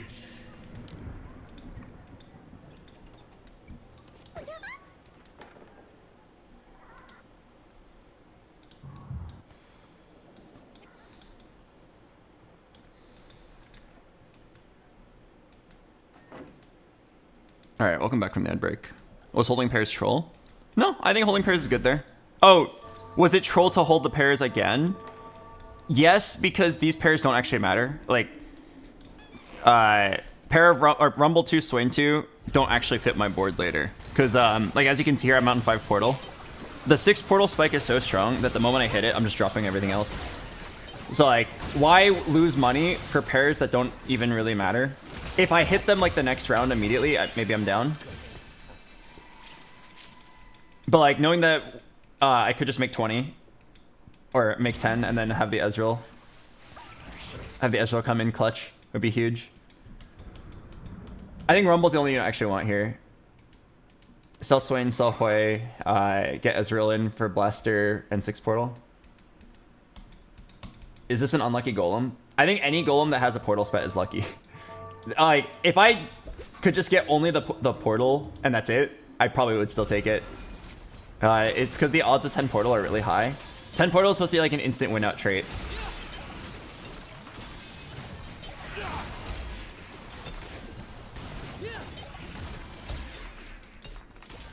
Oh my god, the game just gives it to me.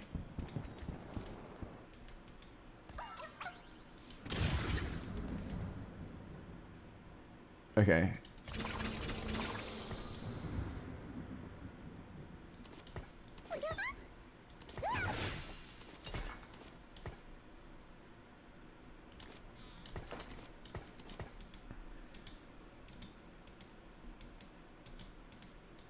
Okay, I don't even think I'm gonna roll. If I get Portal Spat, the game's actually over on the spot. We just pray. If I think I'm gonna lose, I could Slum Guinsu's, but there are way better items you can make. Red buff, Morellos, Shiv, Nashers, Jewel Gauntlet are all like significantly better. So unless I have to keep streak, I'm gonna try to chill. Also, Shojin is anti-synergy with Guinsu's, because Shojin means more time spent in your cast animation, less time autoing. All right, Portal Crest, the game's like actually over, but anything else is still playable. Young, wild, and free. Wait, I'm actually down. Okay, wait, I'm actually down. I'm young, wild, and free. I'm young, wild, and free. I'm young, wild, and free. I'm guaranteed a rise or a spat. Well, if there is a rise, I'm guaranteed it. If there's a spat, oh fuck, definitely don't use the rod then. Honeycomb formation value. It's because of keepers. Just helps me win streak early. Eventually, you should pivot off. There was a, I don't know if you were watching my earlier games, but there was a guy who had like double Aegis of the Legion on the support golem. So he positioned his entire team in like one block, and he was way stronger than me, but I won. I killed him because I had a Nami carry, and my Nami hit his entire team, all 9 units, twice, and then he just died. Pyrocrest restart mission. Let's see. Hey, yo! He got Shen and Hecarim? Oh, God. He got Shen, Hecarim, Ari, Zillion. What the fuck? Okay, the Zillion doesn't actually make sense there, but everything else does. Is 10 Portal stronger than 10 Eldritch, or 7 Honeymancer, or 9 Frost? The approximate strength of these traits is based on how hard it is to hit. So 10 Eldritch is the strongest. It can even beat 3-star 5 costs. And then next up would be 10 Portal. And then probably 9 Frost, and then 7 Honey. 9 Frost is usually a win out. Oh, actually, they added 10 Mage in. 10 Mage is probably better than 9 Frost. 10 Mage is like probably stronger than 10 Portal, honestly. Yeah, 10 Mage is probably the second strongest prismatic trait.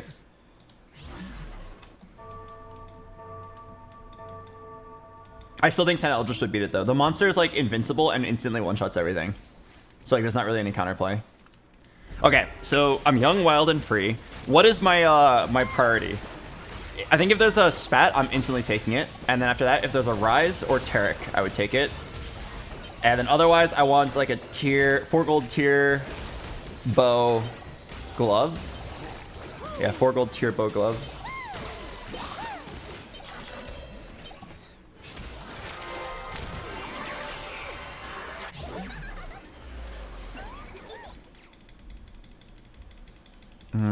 Nami is not bad. No spat, unfortunately. It's okay. If there's any spat in the future, I will always get it.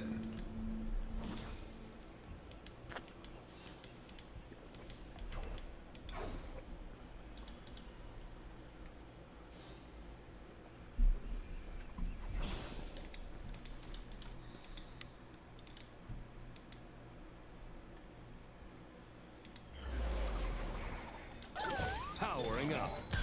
Every mistake is a lesson.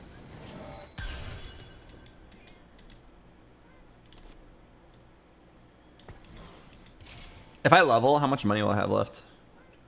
30?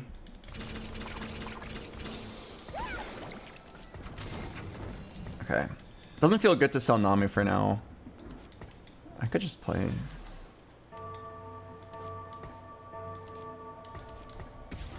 Hopefully I win the round. I'm realizing now that if I lose the round, this is actually like kind of a big throw because I can't make 40 next round. I'd like to hold on to the Nami for later. Nami is insanely good only once you have Nora. I didn't really need this Bard. Why is Ezreal all the way up there? It's like a positioning trick. He immediately teleports to safety, so you can let him take damage early for free. You're so funny, acting like magic hurts.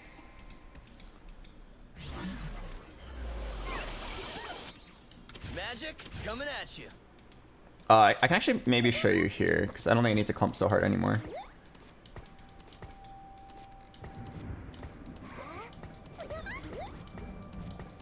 Okay, so the idea is you let Ezreal frontline, which sounds weird, but trust me, he's a Chad.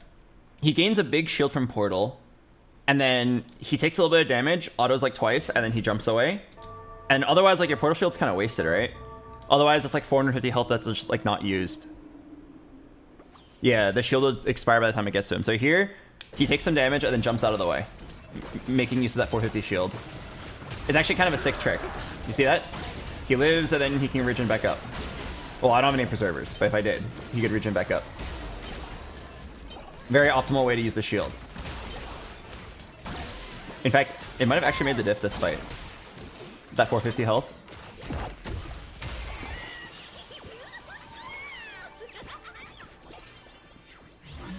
Okay, I'm gonna level and send it for Rise. Power changes everyone. Okay, I'm just gonna level and like I don't know. Delicious. Oh, I mean, I'm gonna send it for Taric. I want to keep this streak.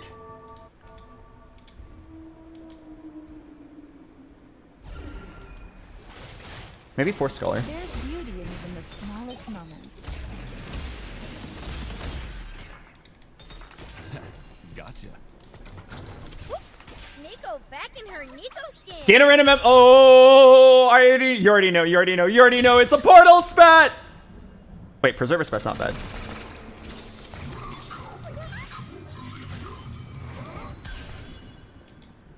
Okay,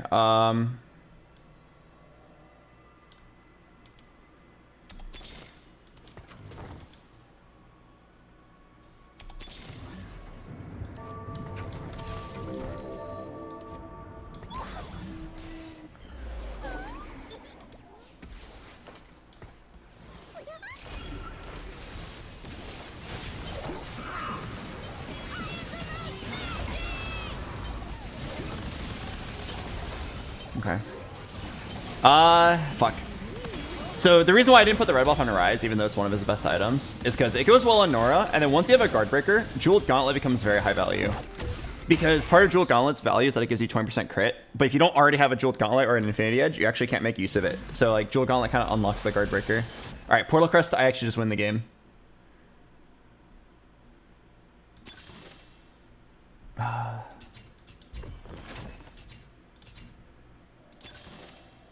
Oh, what the fuck? Higher Education's also really good. Random Portal Champion. Rise! I am only as wild as magic.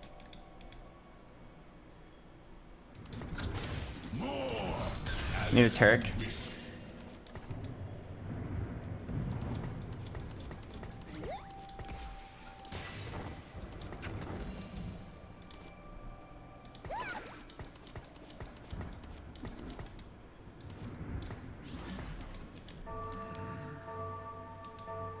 I mean, this board is actually kind of crazy strong. I'm gonna be real with y'all. I'm not in any hurry, actually. Well, I'll roll for Charm, because you can randomly hit Rise, and you can randomly hit Tarek, but like, this Kench 2 with Preserver, this Preserver Crest actually enables me to play like a new variation of this board.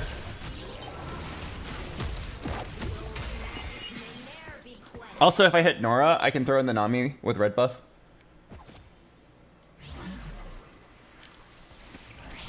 Salvager.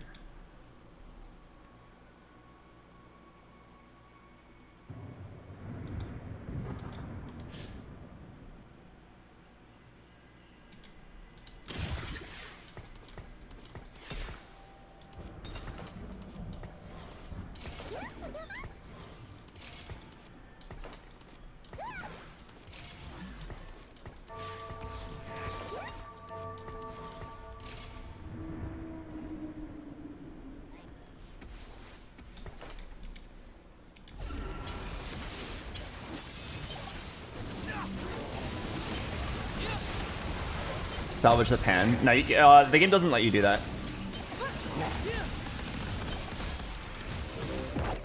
Alright, I'm young, wild, and free. I'm young, wild, and free. And he spat, even a pan, a Rise, a Nora, a nothing. Happens.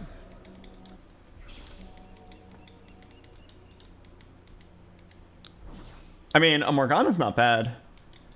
Okay, honestly, I kind of... Like, yeah, we didn't hit 10 Portal, but didn't I find something kind of crazy good? I have, like, a great way to just, like, go 9, and I'll beat anyone who doesn't hit anything crazy. I've got Higher Education, so my Rise is going to, like, scale up to 9 anyway. Maybe I could actually just play 6 Portal, 4 Scholar, and then Preservers. Alright, roll for Charm. Seems just leaf magic everywhere.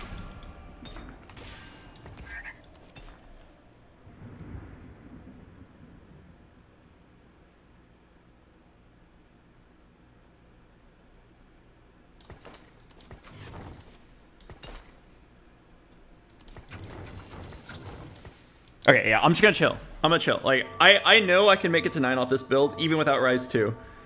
Higher Education and like the Kench 2 and like a solid front line, back line, all my synergies make sense. I didn't make use of Frost, but that's fine. Rise will actually scale up to infinity here because of Higher Education. Every time your Scholars spend 80 mana, all Scholars gain 12% attack speed. My Rise is just like scales to infinity here. Let him cook. What the fuck just happened to my board?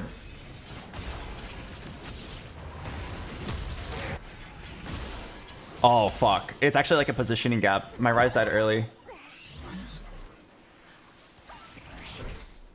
Beauty and life. Time flies like an arrow. Fruit flies like banana.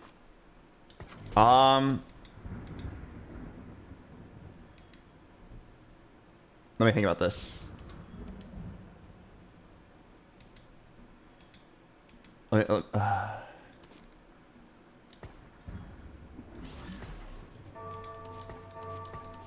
I think 8 Portal is actually weaker than what I could have here. And I'm thinking I actually drop down to like 3 Portal. Well, I mean, there's no reason to drop... You're not dropping Rise, and you probably shouldn't drop Zoe. Galio links to Kench for Vanguard. Oh, fuck. I keep on messing up my positioning. I think I just play like all preservers now. Since 10 Portal is no longer available, and I actually like... Ah, fuck. Wait, I'm a little stressed out. Let me think.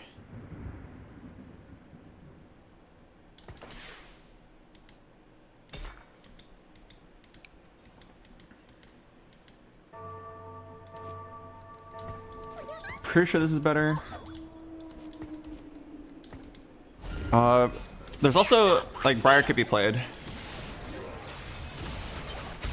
Okay, I'm probably not actually going 9. I'm probably rolling until I hit at least Rise 2. Take pride in how sweetly we fall. Are we best friends now? Okay, roll until at least Rise 2. Magic goes in, And we'll figure it out from there. comes out. Time flies like an arrow. Fruit flies like banana. Nico back in her Nico scan. Rise 2? Rise 2? Nico, teach you a lesson.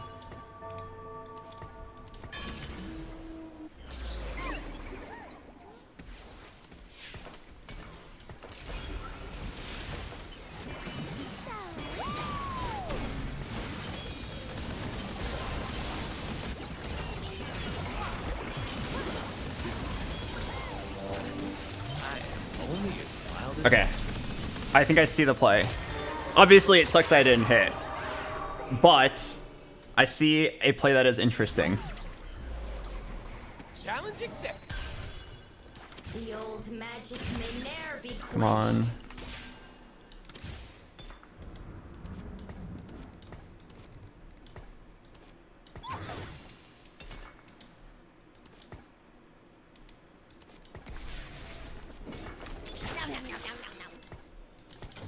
Always learning, always seeking.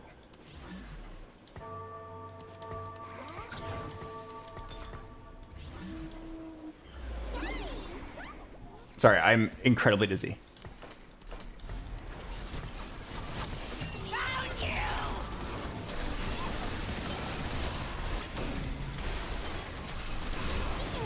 Magic everywhere.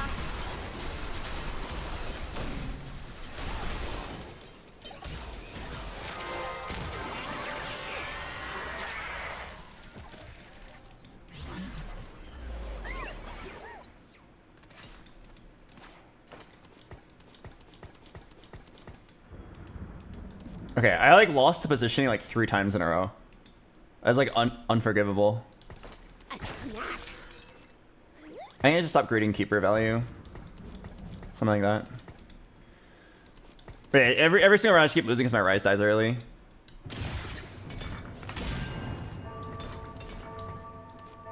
I want to play this Emilio, but I'm trying to think how.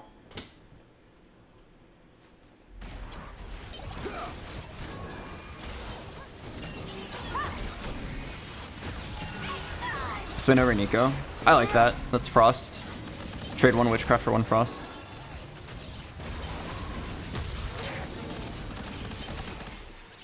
Emilio over Zoe.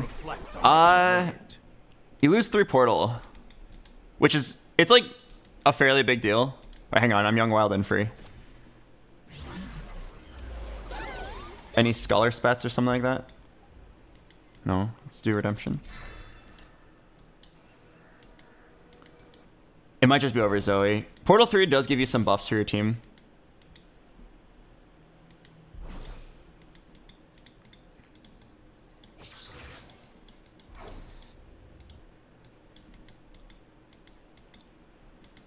Okay, Lobby's almost dead. Dude, I'm so sad. This guy ended up hitting the board I wanted to hit. He got the Nora on 8. Oh fuck, and he went 9.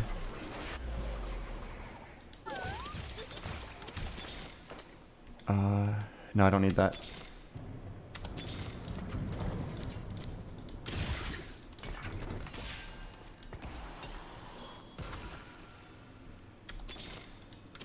Make haste. Victory awaits.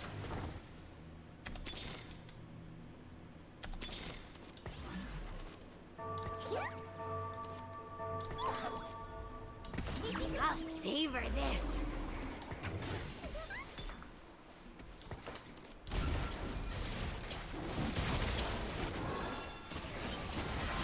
I don't think the melee is better. Zoe's giving 2 really good synergies here. Okay, what just is this 9 Frost? What happened to my board? No, it's 6 Blaster.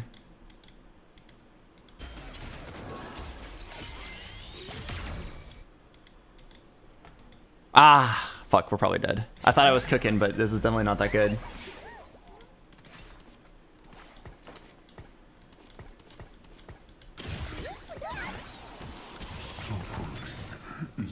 Magic.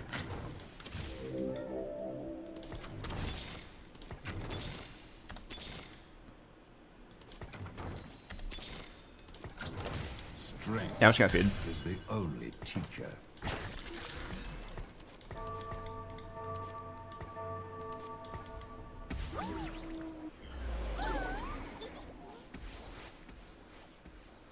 Okay, battle for 5th place.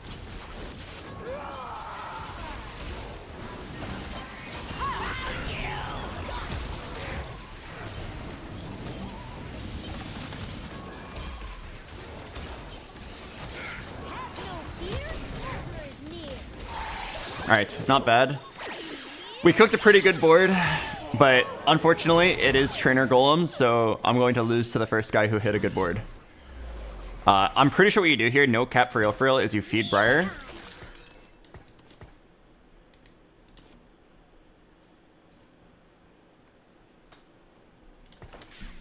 Yeah, you feed Briar here, and we feed her again, and we just like play for the win out. Right, because if I lose the next fight, I'm dead, regardless if I feed or not. The only thing that not feeding would do is like you might win a tiebreaker, but no one's like that low. But yeah, the Preserver fight was so interesting. Honestly, I enjoyed the play because we didn't end up hitting Nora anyway, so Portal was not possible. Victory awaits.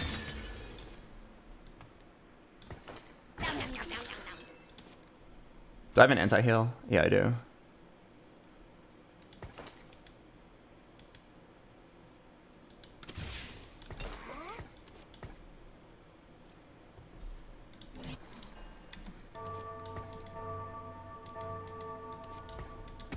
Alright.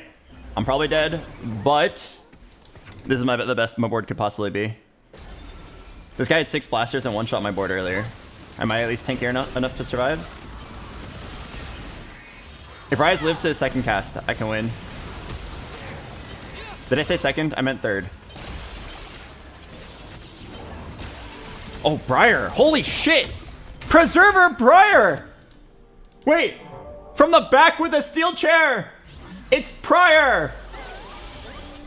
Top 2! What? Sorry, I'm high.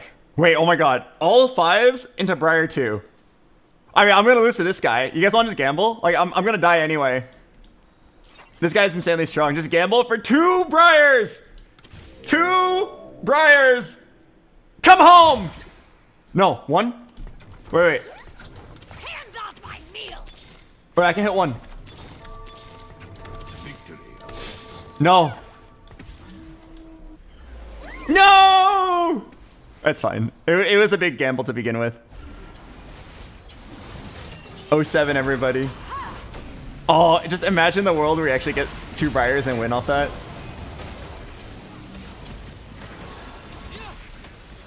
'07. I'm happy that we salvaged a 4th from this spot. Being forced to force Portal and then not hitting a Nora. Well, actually hit one on the very last shot, but it was way too late by then. It's not bad. Salvaging a 4th when you completely miss is totally fine with me.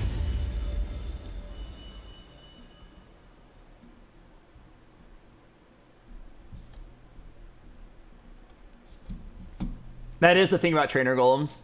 It's really fun because you might be the one who hits, but if you're not, you already know you're dead to the people who don't hit.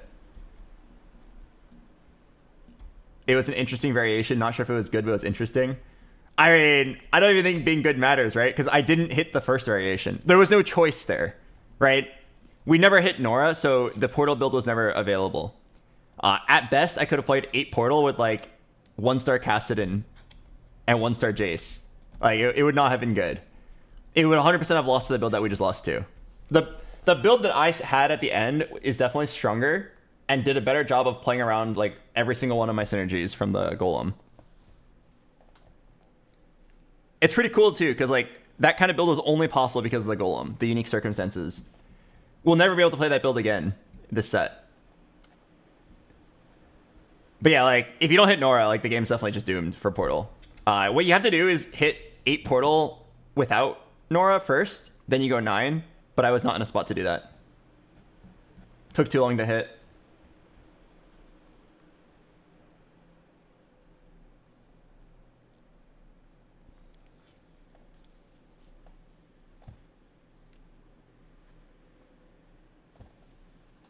I really hate it when you're at 2 rises or 2 of anything really. 2 of your most important unit and you just never hit the 3rd. If you hit 1 early, there's a justification of like, oh, I'm so far away from hitting, let's just go 9. But at 2 rises and you're like losing 20 HP every round that you don't have a rise to, it's just like, ah, fuck, I have to roll. But if you don't hit, you're just dead. And then we didn't hit for a long time. We eventually got it, enough to salvage a 4th, so I won't complain too hard. Overall, okay game. I'm gonna play the ad break. I'll see you guys in a bit. I gotta go to the bathroom really quick. Do me a favor and accept the queue for me.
Oh, what the hell?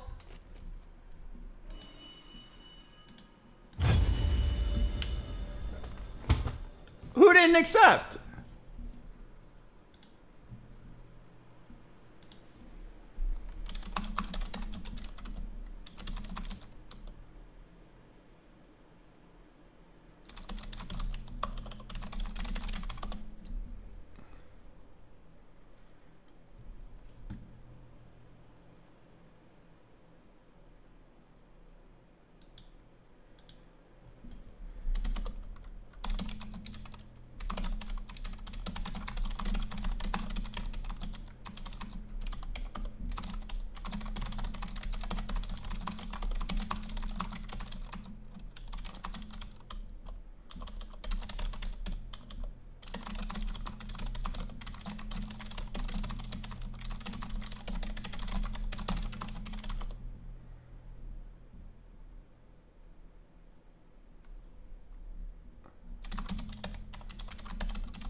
Sorry, I just sent a quick message. Very quick.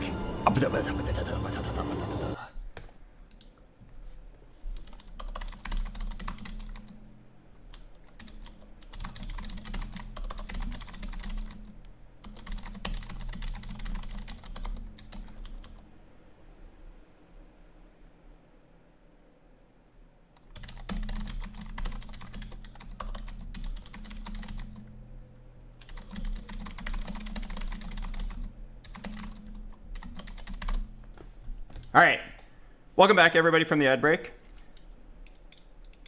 Unfortunately, the guy in charge of accepting the queue while I was in the bathroom was not here. Who was it? Fess up, say I'm sorry now, and I'll let you off lightly.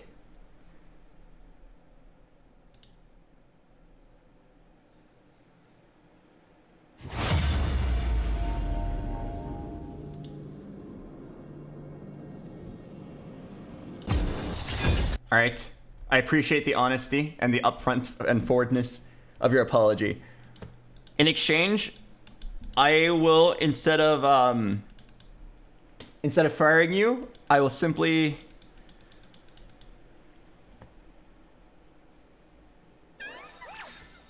we'll dock 25% of your pay.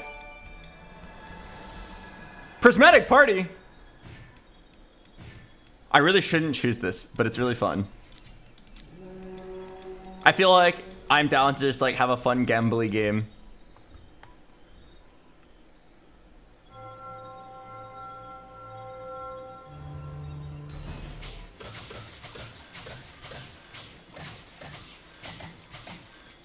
You know, Dish Soap posted something really interesting earlier. I don't usually browse Twitter, but I randomly did earlier, and I saw...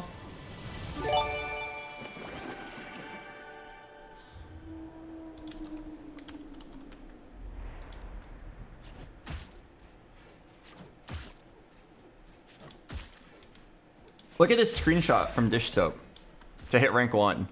He averaged a 1.95 over the course of 20 games against the best players in NA. That is like actually not normally. Like, especially look at this streak of 10 games. It's 8 first places and 2 second places.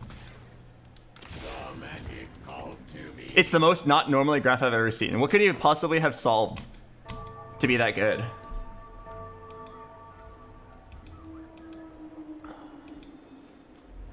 What's a good prismatic party strat?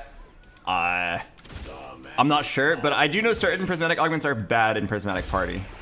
Like at what cost? I lend my aid. Oh crap, I meant to buy the ash and I simply just didn't buy anything. Who's a good boy? I am.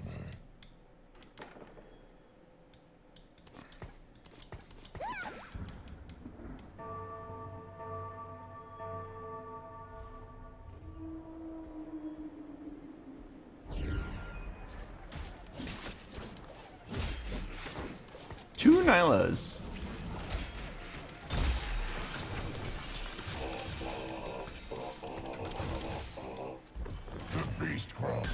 Ooh, Shimmer Skill Essence. Hard commit is apparently really broken. Oh wait, has it been nerfed? I'm kind of down for Shimmer Skill Essence. Wait, what'd they nerf about it? Wait, what'd they do? Get rid of it? Well, I'm done to reroll it. Pumping up. I feel like I've got a lot of good Vanguards. Shimmer Skill's gotta be crazy.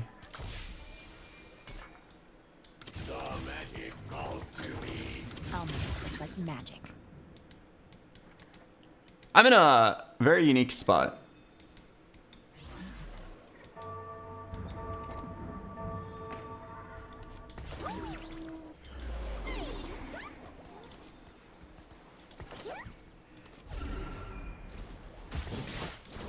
Oh, it's current stage, not stage +1. Oh, I see. That is a big change.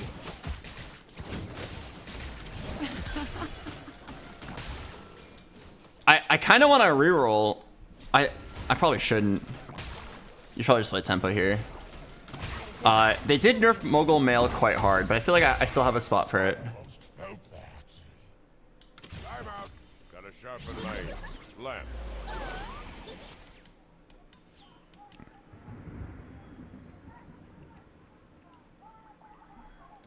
Okay, let's play tempo. So sell these guys level.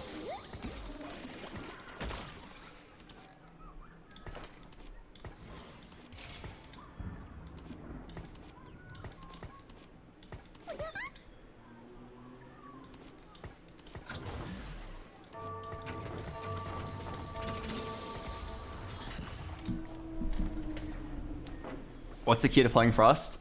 I have no idea. If you do find out, let me know. I suck at playing Frost. Oh, fuck. Are you even gonna hit me enough times? Please! No! But yeah, for those of you guys that don't know, they nerfed Mogul Mail in general. It's like a really big nerf. I think it's an over nerf. It gains you 1 gold every 9 seconds instead of 6 now, which is...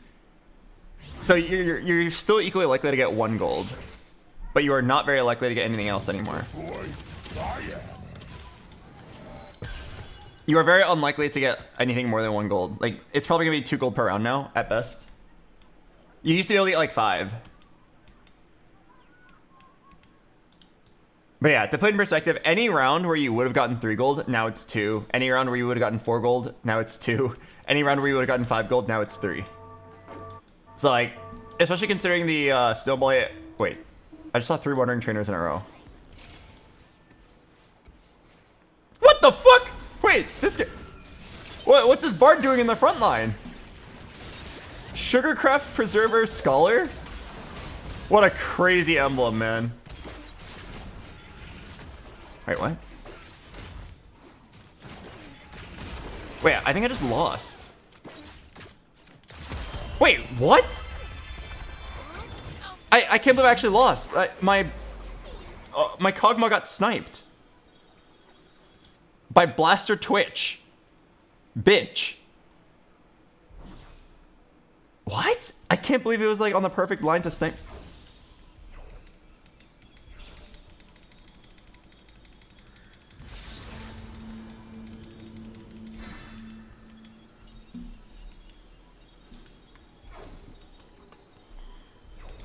Okay, my bad. I genuinely did not consider a combination like that. I was too busy thinking about the Wandering Trainers. The beast grows stronger.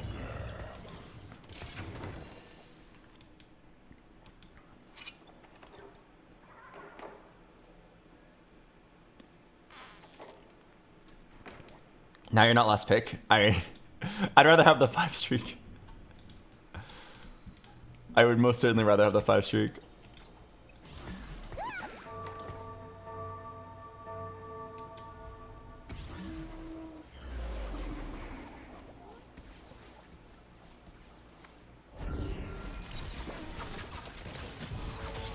Can I print 2 gold here? There's 1 gold. Surely 9 seconds will pass.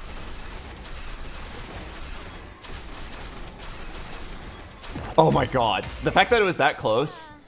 Magic tickles.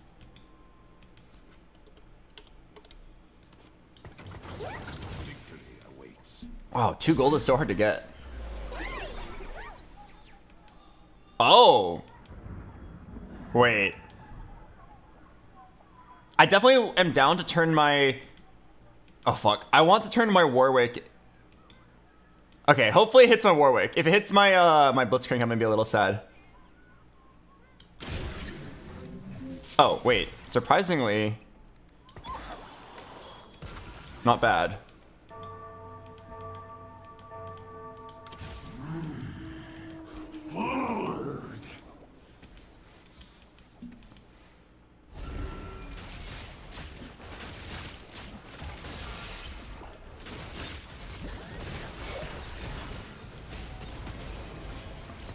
Probably selling this Warwick for 30 or for 20.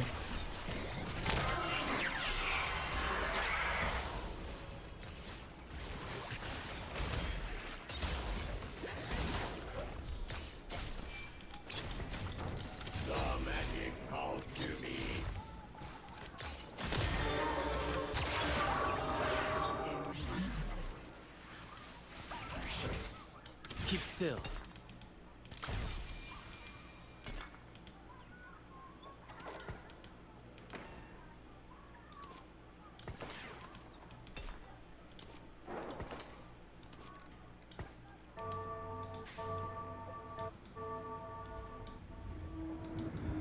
Okay, someone has Blaster Crest. 2 people have Blaster Crest. I'm probably not getting Hoi.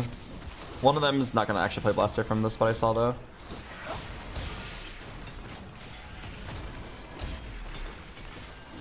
Oh wow, a blue buff?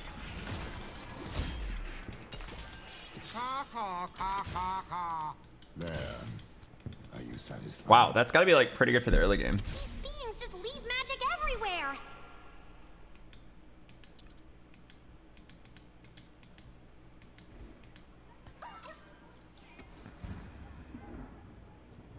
Magic coming at you.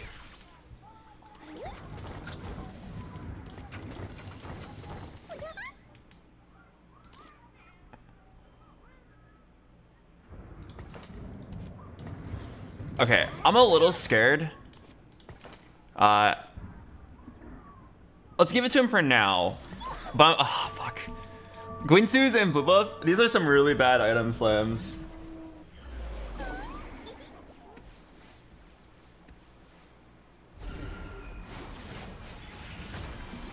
I think if you reforge this Guinsu's into like a playable Hoi item or a playable Blitzcrank item, it's pretty good.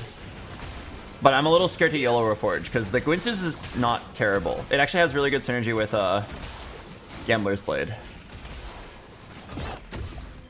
Oh, my Blitzcrank didn't even print 1 gold. I'm not sure what I want to play here. I'll just like wing it. Still have the reforger.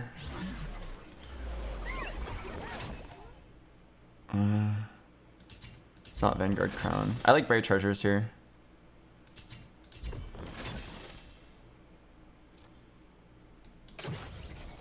Random. Oh, I'm down for an Ezreal. Oh, I'm down for that too. Magic coming at you.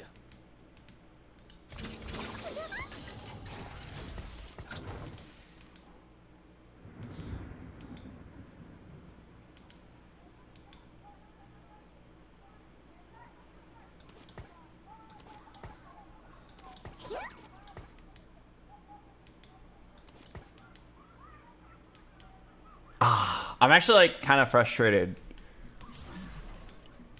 My item situation's so weird. A yellow reforge could save it. I don't like that I'm contested on blasters, because otherwise I could play a really nice Hoi Ezreal game. I'm on 2 Ezreals, 2 Hois right now with pretty good items. Let me look up the Hoi Ezreal reroll build just so I'm ready. What are the units?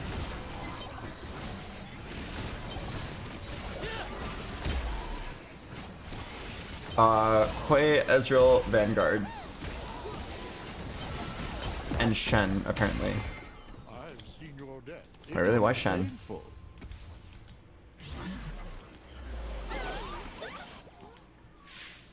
None escape my aim.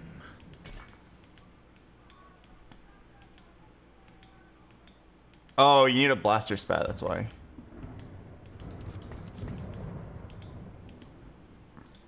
I did just randomly hit. Okay, this guy's definitely forcing blaster. Okay, another guy went frost spat. Oh fuck, dude, I'm so contested. I think I just got a tempo.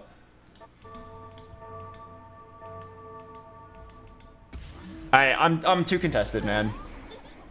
I'm not gonna hit anything.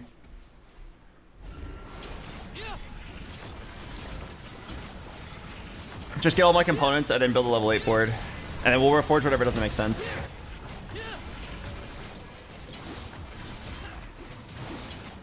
What about Karma? Karma could work. We have a lot of pieces in line to that. It's crazy that I'm winning. I'll create something beautiful. Yeah, I'll hold this chrono just in case. There's actually like an... Oh, I love pans. There's actually like an infinite world of possibilities here because I would reforger. You can even reforge the Gambler's Blade. We can play around like any combination of 4 and 5 costs. I think the safest one is just Preservers and then any 4 costs.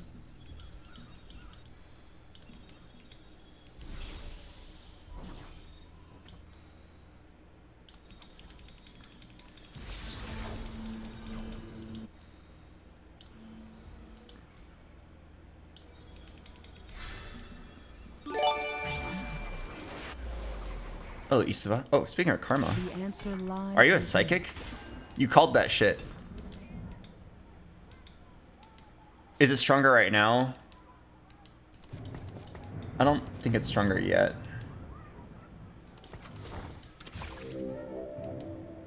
Okay, but I'm definitely not going to slam the even shot that I was originally going to slam. BoxBox, I got COVID. Can you cheer me up? Yes. Yes, I can. I actually have a routine prepared. Are you ready? All right. Okay. Let me enlarge my camera for a second so you can see us a little bit clearer. All right. Okay. So pay very close attention.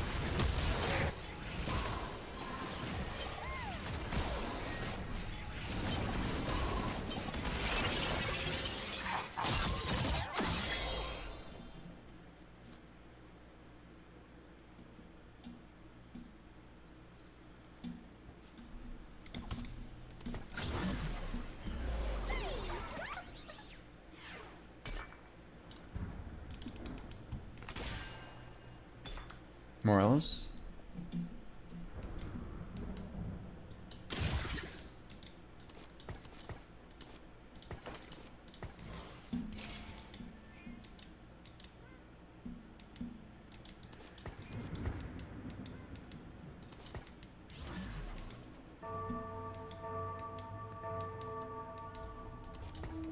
Okay, yeah, we're gonna play like Chrono Preserver Forecast with a bunch of items, and that's basically my game plan. I might even... Am I a Chad that is willing to reforge Mogul Mail for a random artifact? I feel like I am. In fact, I think I am also down to YOLO reforge the Gambler's Blade. Wait, oh, Albert BoxBox, thank you. Were gonna be such a legend if you pulled this off. Reforge Mogul and Gambler and Gwinsu's, and then play whatever you get. Oh, Yojo Dan, welcome.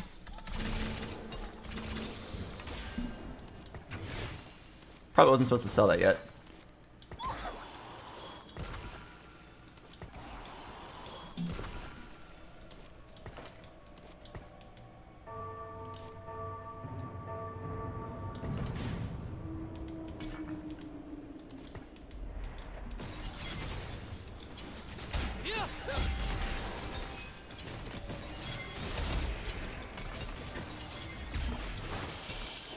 I almost felt that. Who wants a piece of this? Oh god, okay.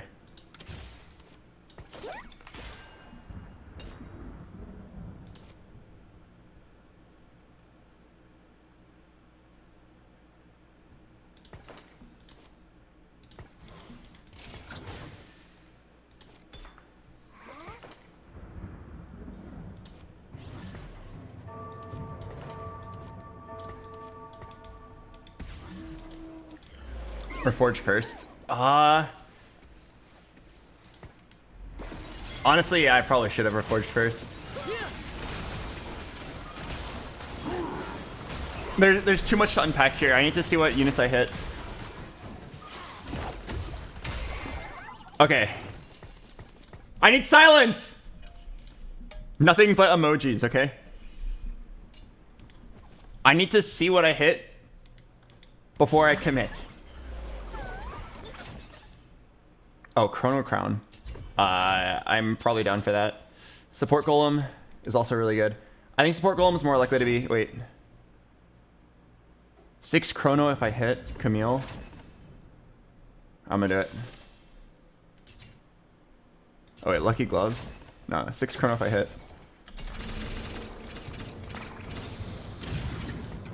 Victory awaits. The old magic may ne'er be quenched. Despair.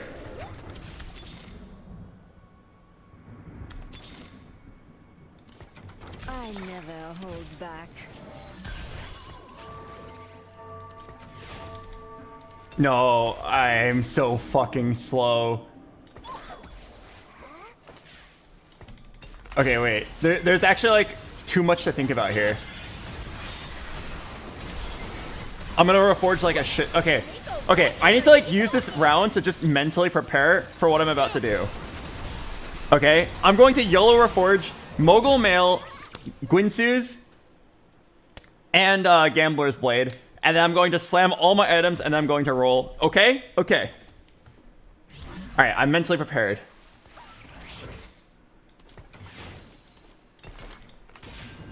Here goes everything. Oh, wait.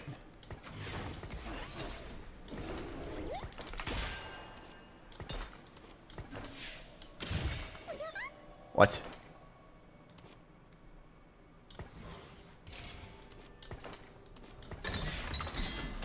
We are one. The old magic may ne'er be quenched.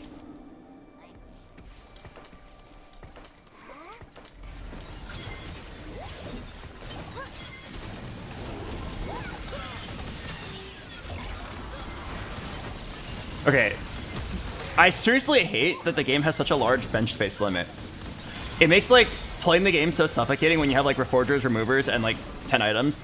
I lost like 5 actions because, or I couldn't finish like 5 more operations because I had to like put items on a Poppy. I even had to like combine I even had to combine a Warmogs, which was not ideal. All right, let's fix this.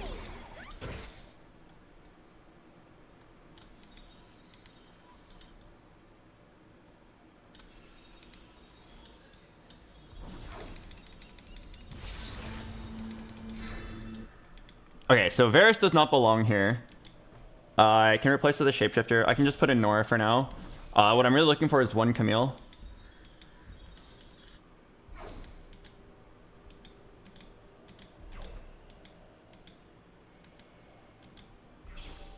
Fuck, I need to move a lot of items around. The answer lies within.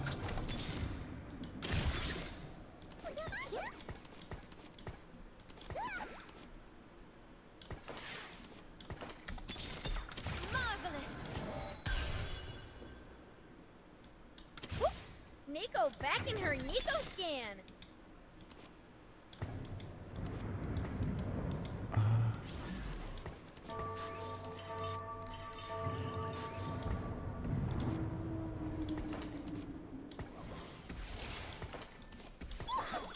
Okay, not bad. Items still need to be kind of fixed, but it was pretty good for now. I need to like kind of swap around Nasus and Fiora's items. Fiora does not need to have this gargoyle, but I had to. I'm so sad that I just slammed 2 Warmogs because my bench was full. It's like such a frustrating reason. No way, I still lost. Damn, am I just dead after all this? I feel like I lost like 30 HP due to the headache, but I feel like I actually had a pretty good board at the end. I am only as wild as magic.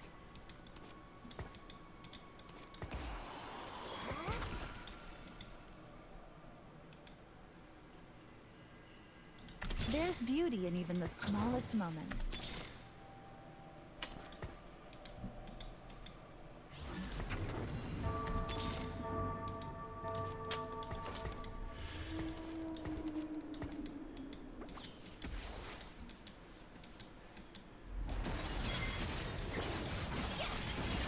I think I'm just dead.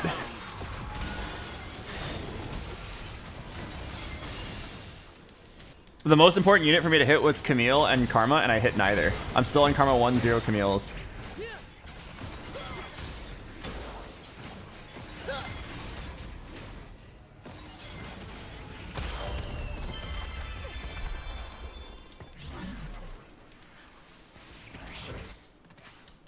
Act with conviction. Okay, so let me think about this. The Chronospat should definitely be going on one of my carries. It was probably supposed to go on Gwen, but I don't have the items for her anymore. Alright, I'm gonna just open sell that guy now. And then we gotta replace Diana as well for Preserver. And then if we hit 6 Chrono, we'll play 6 Chrono.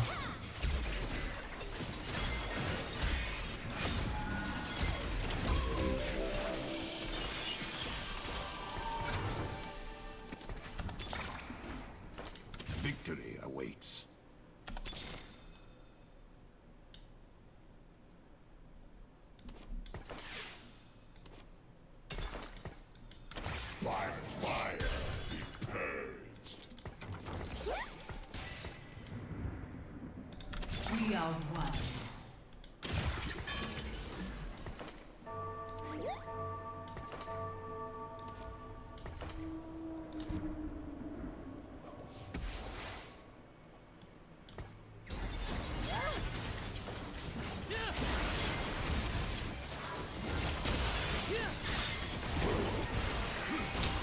My brain is too slow.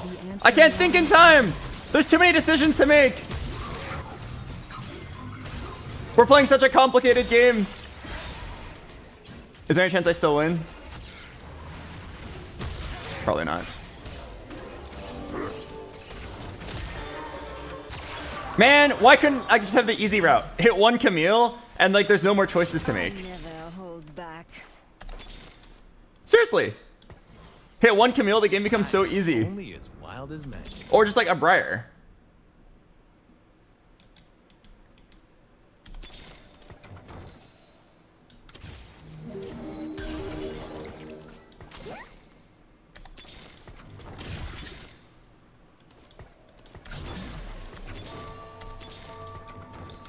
Challenge accepted.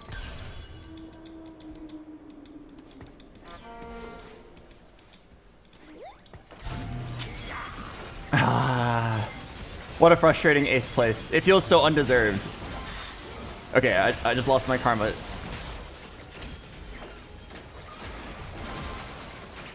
Okay, that's actually like a really shitty way to go 8th place. I just lost karma to like the Ziggs cheese. On a board that otherwise would have won. I mean, I guess my fault for not scouting out the Ziggs cheese. I was busy solving out the headache that was my board. Oh wait, hang on.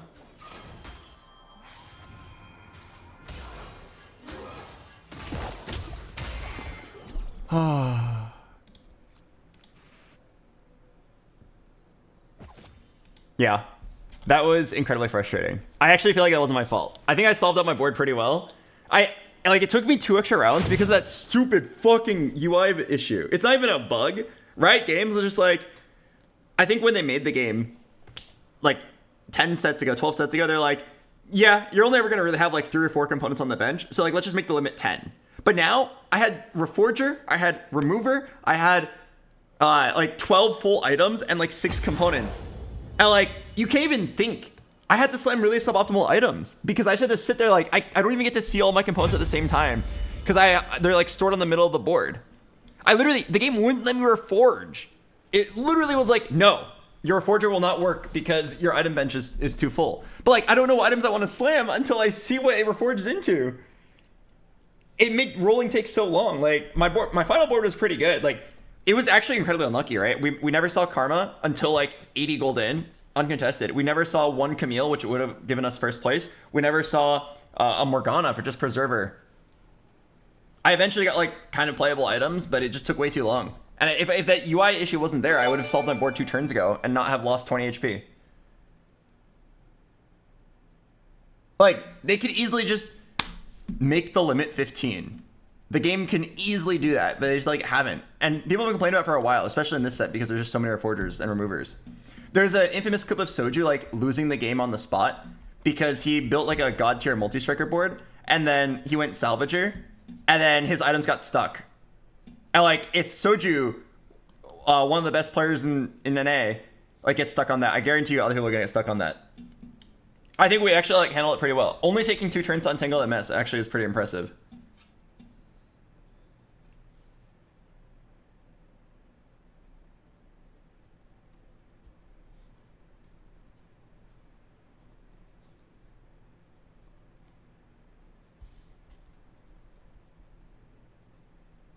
But yeah, like, what a frustrating way to lose 40 LP.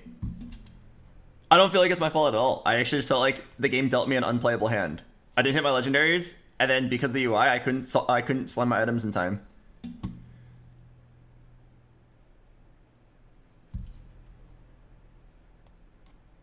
I'll play the ad break. I'll see you guys in a bit.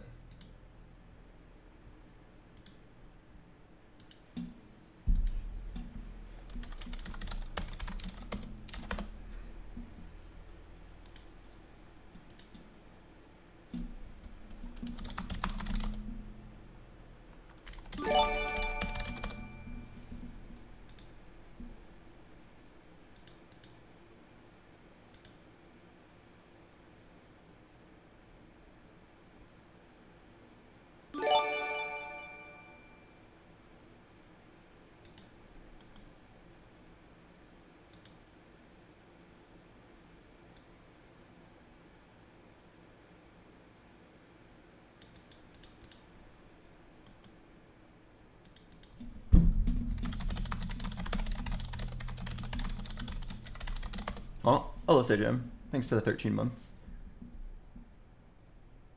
Welcome back, Luke Modern. And hello, 8-bit month.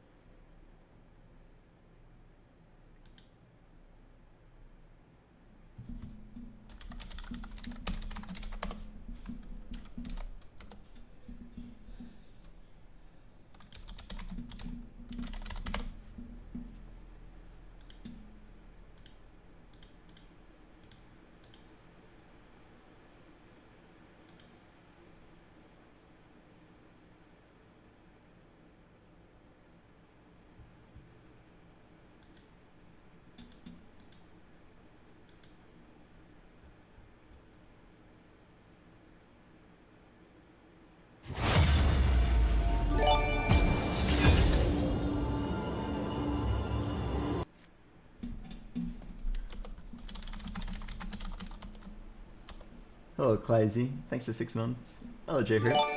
Welcome back.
Need a backliner persona.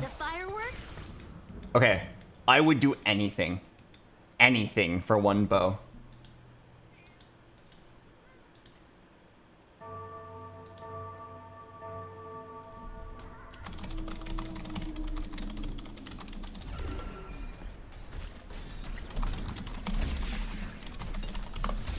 Sorry, I have to respond to a...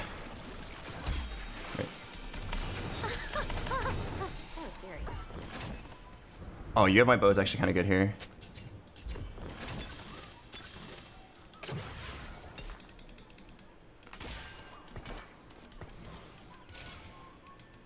Right. Who's a good boy? I am. Sorry, we had a minor crisis I had to deal with really quick.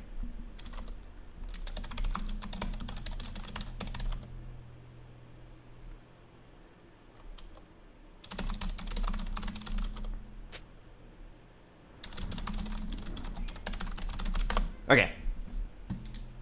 Okay, yeah. I am finished. Thank you. Thank you, everybody, for your patience. As a reward, you guys all get 1 extra vowel. Feel free to use it whenever you want. But yeah, I'm running a server for my friends for a game called Conan Exiles. Oh, what a wonderful game. But we installed some new mods, and then all my friends are DMing me saying the server's on fire. So I had to quickly deal with it.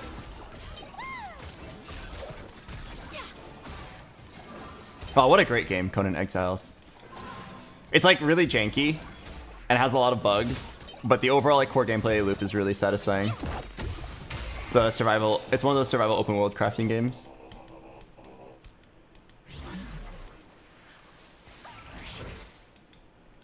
Wanna see the fireworks? Okay. Playtime's never over. What do I want to play here? I have a Gwynseus, I have Vanguards, I have Tristana. I feel like just play around Callista. Okay, the question is Callista good if you can't run 3 fairy? I wonder, let me see if I can find like a build. How are people running Callista nowadays?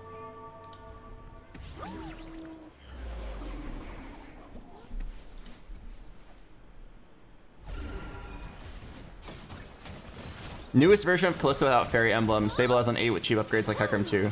Oh, so you do play fairy. You play 5. Okay.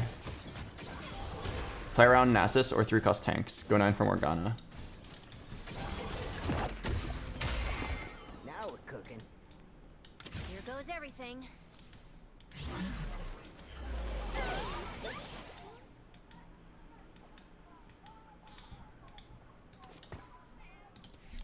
Okay, so let me just pencil in this build really quick, because I'm down to tentatively force it. Lilia, Zillion, Hecarim, Katarina, Callista, Okan, Camille, Emilio, Morgana. Oh, that is a tall ask. Hello, Troyo. Welcome. I won! Holy shit, I'm good. I'm not gonna worry about the Zillion yet. I almost felt that.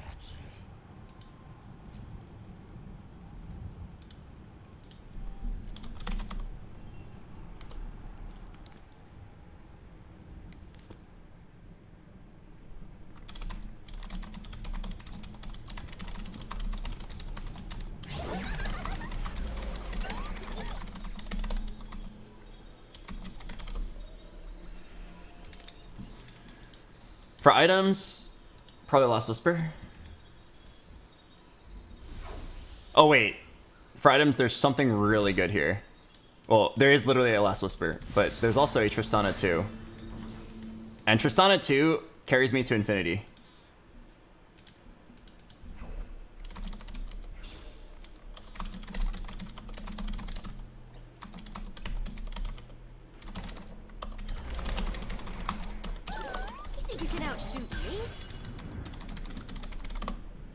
Get a 1-star copy of a random champion you field less combat.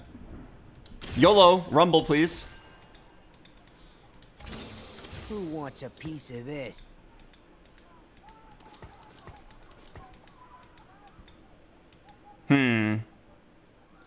Okay, the best item I can slam right now is an Infinity Edge.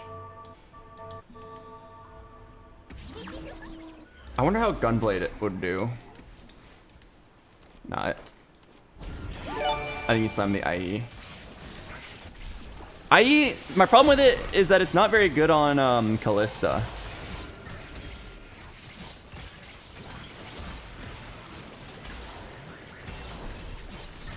What if it's a rod diff? Like actually, for real. For real! For real!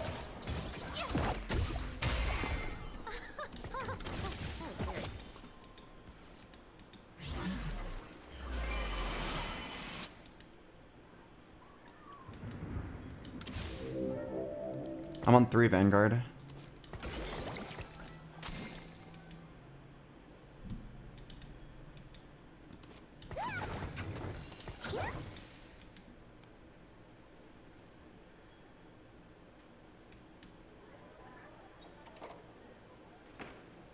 Oh, Gunblade is really good. Oh shit, I didn't know.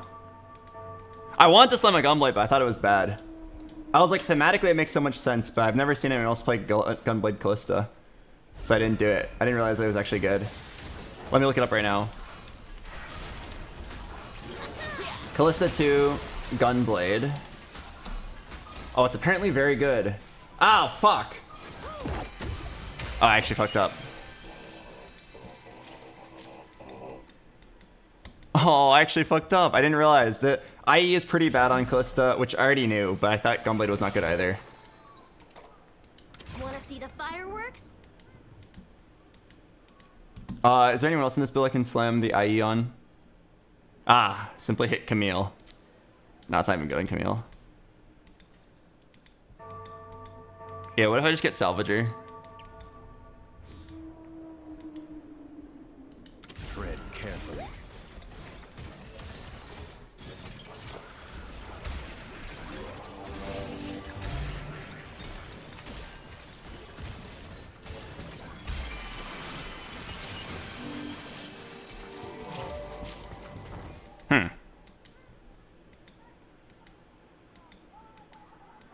Interesting. Interesting items I'm looking at right now. Would I ever... I think I'm down.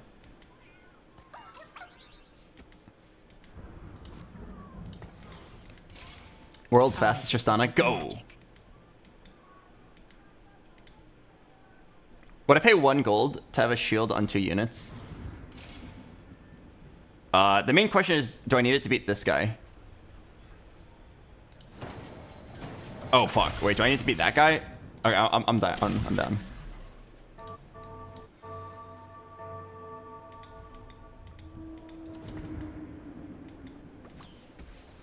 Oh fuck! He leveled to 6. 1% chance. Oh, he leveled to 6 and rolled. Ah shit! This is the end of my streak. The world's fastest Tristana cannot win this.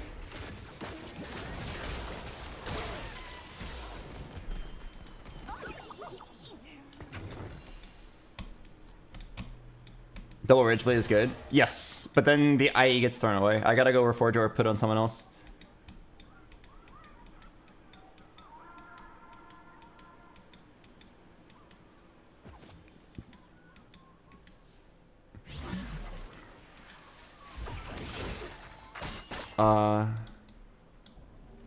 I don't think it's thorn-plated armor.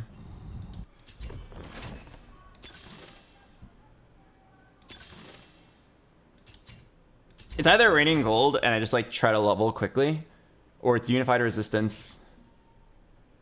I kind of like unified actually. Lets me play for my Callisto win con. Raining gold is interesting as well because it helps me go 9.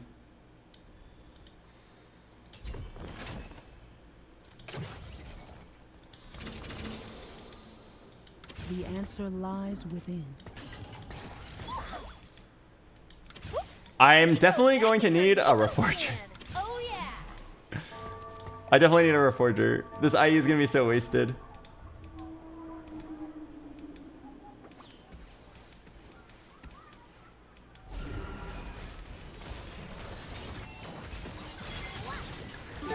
If Unified was viable, why not roll Raining Gold? I think I like Raining Gold better. I wasn't too happy with Unified. It's like, okay. It plays around the win con of be tankier so that your Gwynsu's carry can scale. But I feel like Raining Gold here is more of like a let's hit your carry at all. The other one's like if you hit, you win. You might follow up with no combat. I have combat. I have a single bow and 12% attack speed. It's lit. Nico back in her Nico scan. Okay, I really need the Salvager Charm. Salvager Charm actually saves me here. I'm down to roll 1 time for a charm. Because next time I'm going to level and roll anyway. Don't worry. Boop. I got this. Oh! Wait, holy shit. YOLO! That's actually so nice. Now we can just randomly reforge that later. There's beauty in even the smallest moments. Man, I don't understand people like this exist. How do you just hit Blitzcrank 3 with Zap Attack and so much money? I'm so jealous of people that can hit. Take your win. I'll be back with hopefully a Callisto 2, and then I'll probably still lose.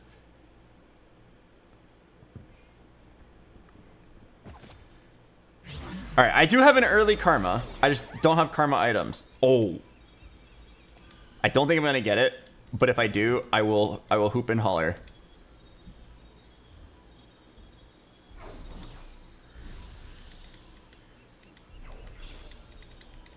There's the TG, which is also pretty good.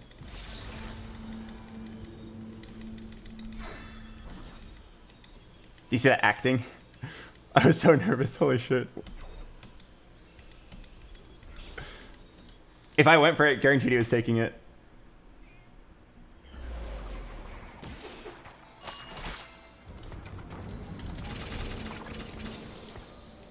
Okay, let me think about this. So, I'm down to just...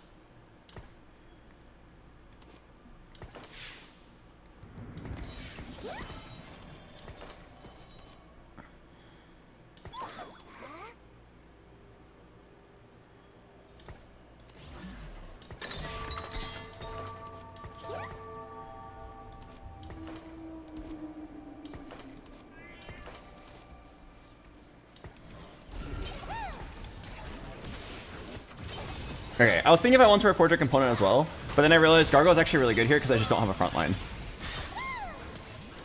flies like an arrow.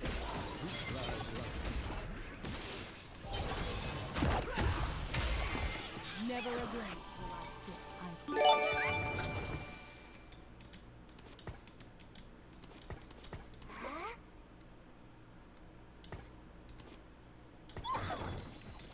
Okay, I need a Hecarim. I can't wait.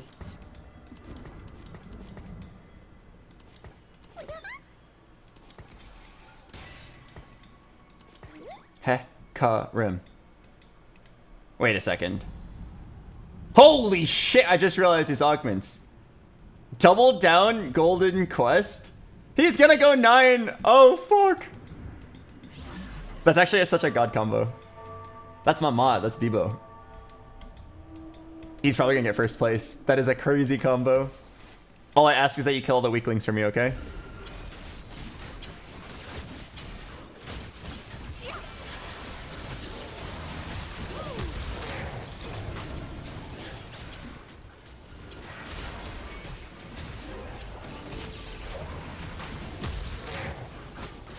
Does that look Winston's close to win this?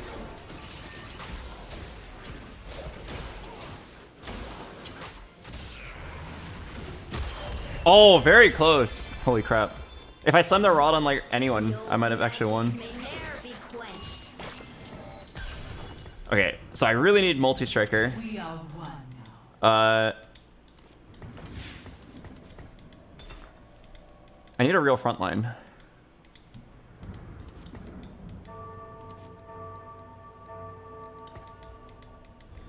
I like the idea of playing Callista and Karma together.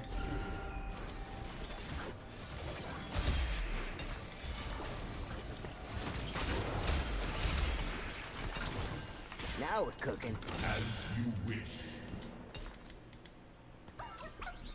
Time out. Gotta sharpen blade. Slam. Suffering is magic. I am only as wild as magic. This is so fun.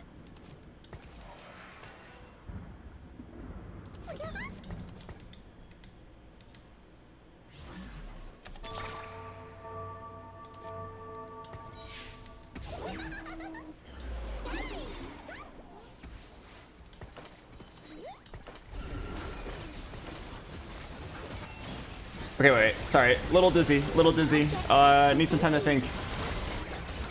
It's definitely not a Karma game. Is Nasus or Shen in the build? No.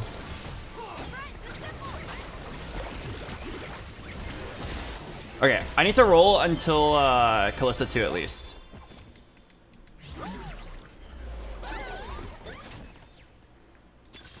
Need combat. It could be Ascension. No, I think it's Martyr. They're very similar. Power changes everyone. We are unbound.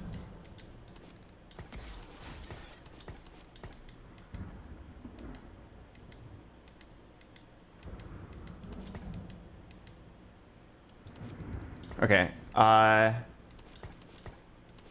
think it's good enough.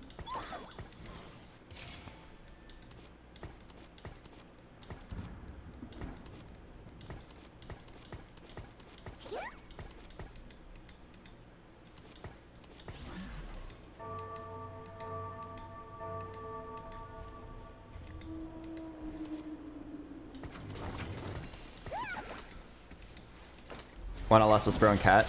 I don't think Katarina can apply it. Last Whisper is a good item, but I already have double Guinsus, which is good enough. I'm gonna attempt to go 9 off this. I'm not sitting on any big pairs, just Katarina with her big pair. If I had Rakan pair, maybe I'd roll.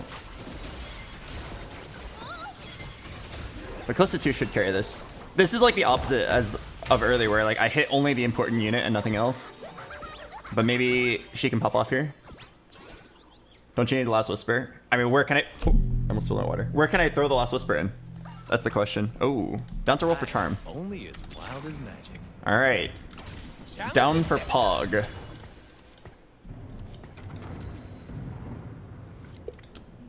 How did Bebo do? Did he figure it out? Melio? Oh, that's kind of unlucky. I think Melio is like the worst unit you can get, unfortunately. But he might be able to make it work.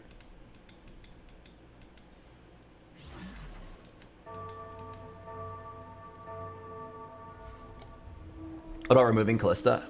You could remove and then do Guinsus onto Melio, but I'm pretty sure like this is fine. If anything, I just want even Shroud now.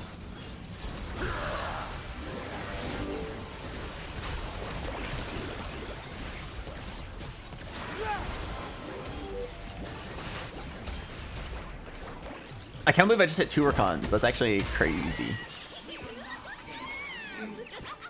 Man, like, trust me, this Callista will do enough damage without Last Whisper. If I can, I will get an even Shroud.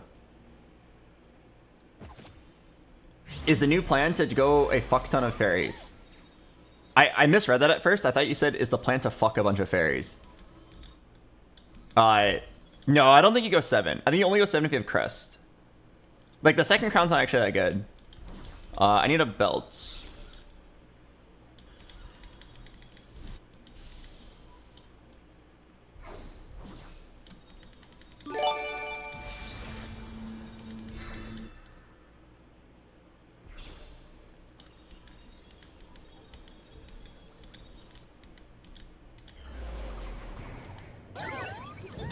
All right. I don't even think I'm gonna roll for charm. I'm just gonna stay up for 9. The question is, who gets this even Shroud? Because it's not Rakan. Rakan is gonna get an item from Melio, and we want him to be fully tanky. So it's gonna be whoever's gonna live longest. I'm down to throw it on Katarina just because she has my other items, but like she needs to like be way back here and not die for a long time. Maybe Hecarim 2 later. We can remove it later. Is Bard better than Zillion here? Good question. I sold the Zillion for Econ. And Bard 2 is definitely better than Zillion 1, but Zillion 2 might be better. I don't know. I don't, you can tell I don't play this build, by the way. I'm literally like looking at my guide mid-game, and I'm just like trying to apply the concepts.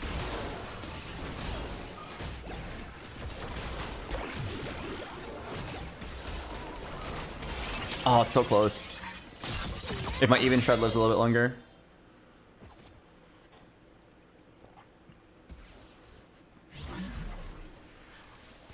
All good. If it's 1 roll for charm, I'm down. Oh wow, that's huge. Okay, normally you're not supposed to frontline your Rakan like a psychopath. The reason why I'm doing it is because I'm just like pretty sure he'll live. Gain 35% increased healing and shielding. Heal for 50% of the queen's damage dealt.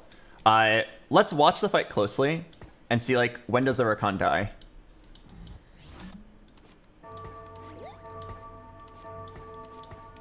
Yeah. When does he die?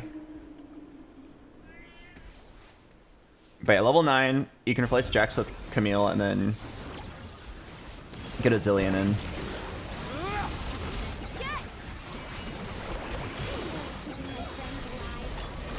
Oh fuck, it's Golden Quest. Okay, Rakan's definitely not dying.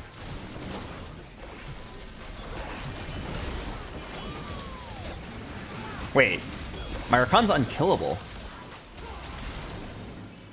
No! Oh, it was actually really close. Ah, I was almost him. I was almost him.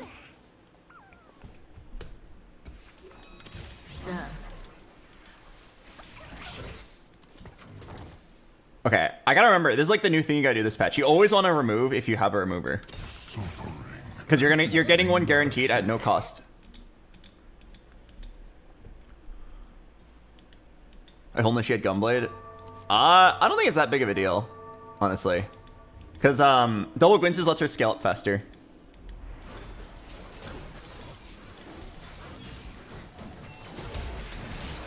Oh wait, Titans might actually be good on Rakan, no cap. Because he's always going to live long enough to stack it up. Alright, I'm down to apply the theory of the Giga Rakan. Alright, let's do it. The magic is within you.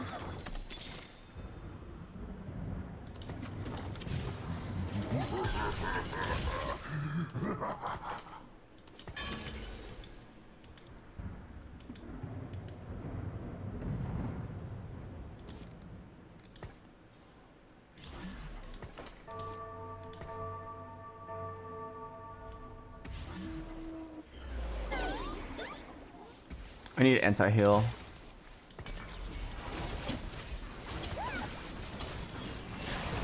I was actually thinking about playing like Jeweled Gauntlet Archangels and then having a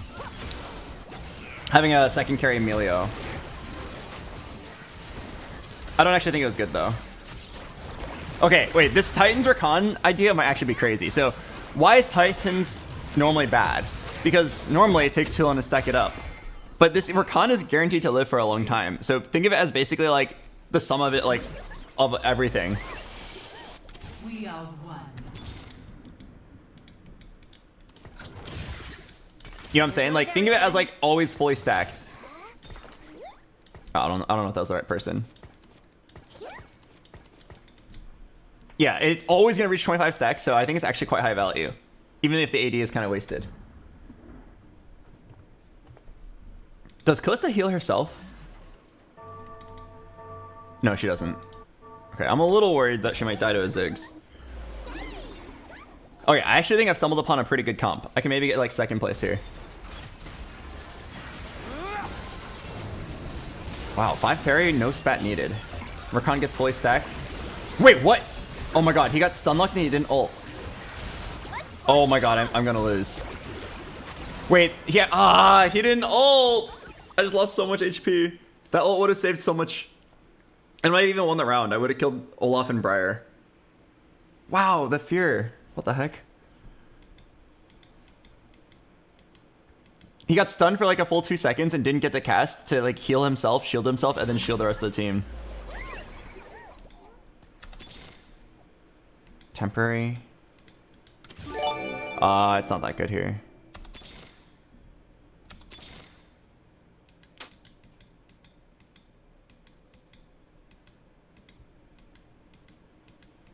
I'm looking for a Zillion. I should. Oh, I already have it marked.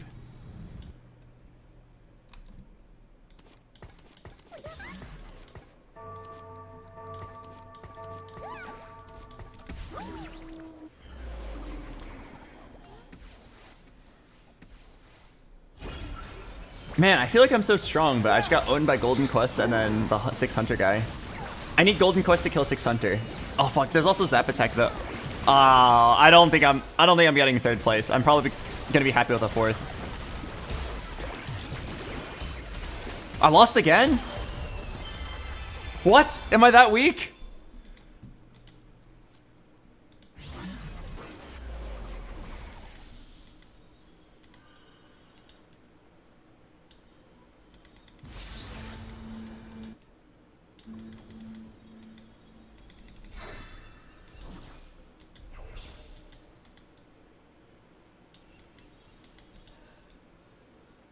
Yeah, maybe I just need to like fix my positioning.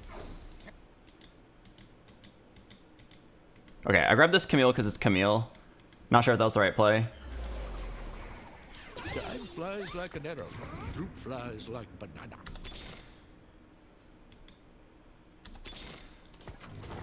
This is so fun.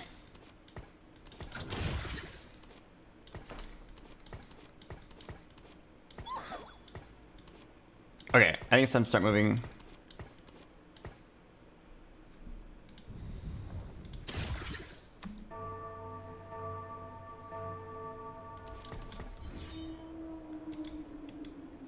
Why not Titans on Hecarim?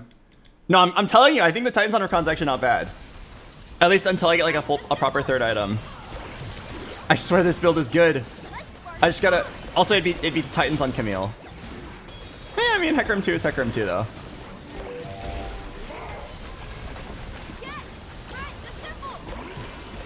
I swear I can win. I swear it's good.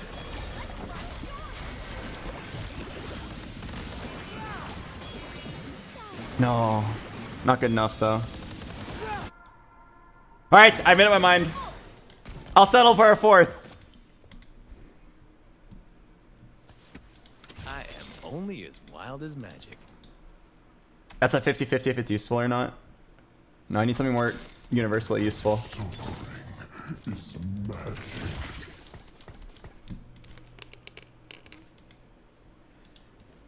Okay.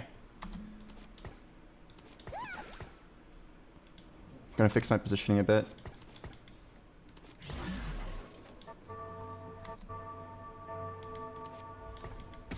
That's all I can really do. Don't want to die to Ziggs.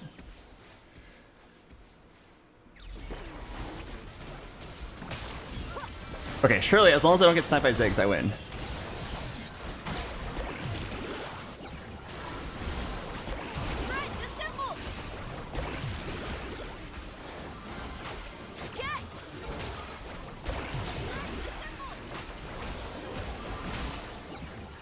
Okay, at least a 4th. Unfortunately, I'm probably dead now. There are 2 players that will easily kill me. Close to 3 time.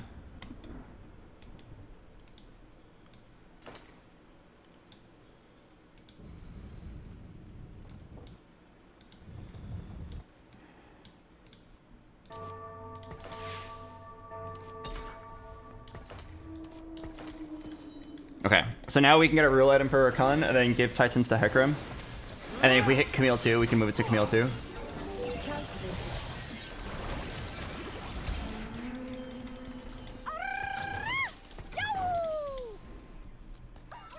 Gain a spatula? No, I don't have it. Wait, where does Morgana even go in? Wait, Morgana 2. It's gotta be over Zillion. Alright.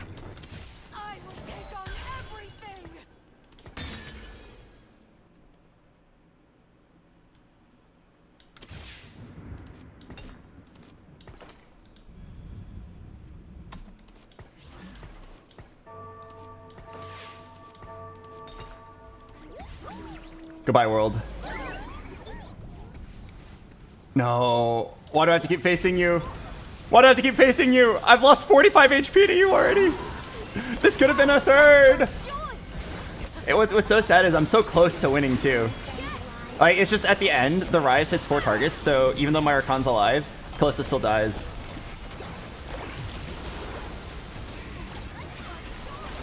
No.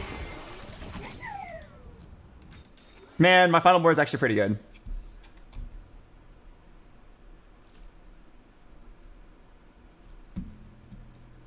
I think my final board was actually like 2nd place worthy.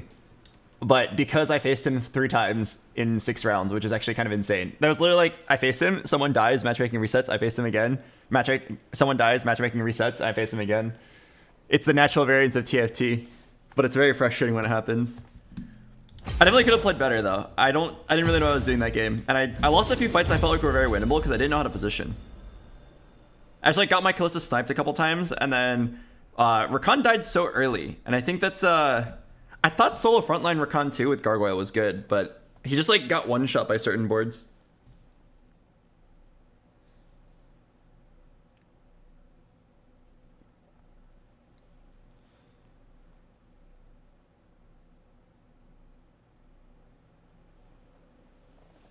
The Titans Rakan lost you too much health. You had a steadfast possibility on 4-5. No, okay. This makes me really angry because people don't understand it. Is Titans the best item on Rakan? Absolutely not. Not even close. I reforged into a Titans. I didn't build the Titans. Right? So like, you're stuck with the Titans whether you want it or not. You can either put it on Rakan who can actually use it to its full potential, even though it's not a Rakan item, or you can throw it on a Katarina and have it be wasted.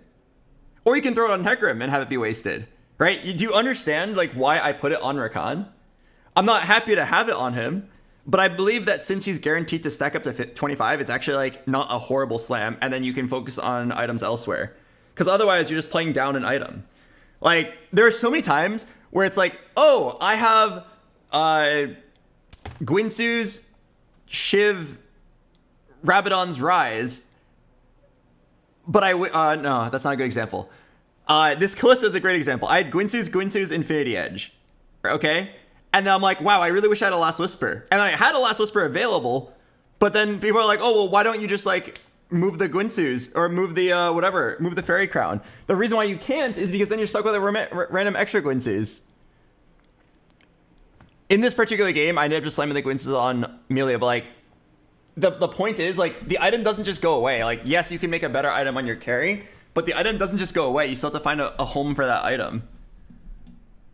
That's why it's like super awkward.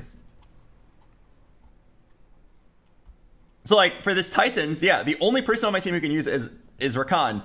Yes, I could slam a better tank item on him. Then would you rather have a good tank item on Rakan and a completely worthless wasted item elsewhere, or would you rather have a interesting playable tank item on Rakan and then you just go itemize your Melio? Right? Rakan's already living for so long. In fact, in all my losses, he actually outlived my backline. So like Rakan being tanky was not the issue. The issue is the rest of the board. That's why like it makes me so angry when people don't get that.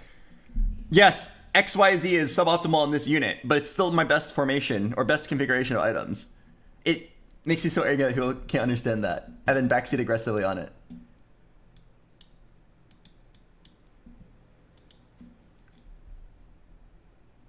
Anyway, I'm gonna play the ad break. I'll see you guys in a bit.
BoxBox, am I the only one that hates treasure golems?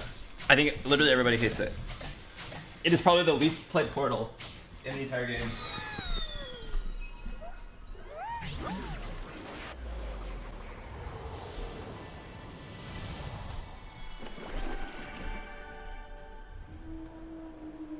In my opinion, it's very poorly designed. There's like no real gameplay to it. You just like solo frontline your golem.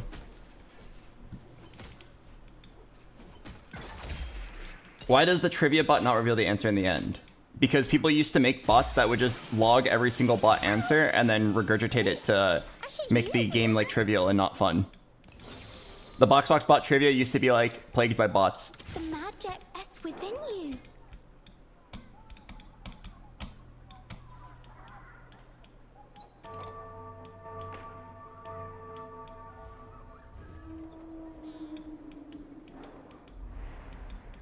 It used to show the correct answer, but then people like made bots to scrape the trivia and then automatically answer and ruin the game for everybody else. I demand tribute. Ow! Wait, I hit you. Crap, I actually could have made 10 if I was faster. I'd like half a second to react to that. I think it's fine. I have some good angles to hold on to. I demand tribute.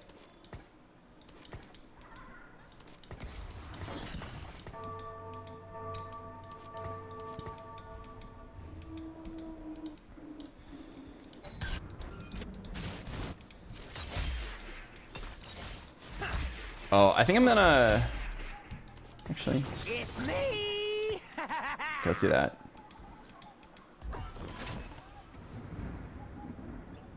Don't think it's too tanky. Aggressive preservation. Not a fan of worth the wait with these items. All that shimmers.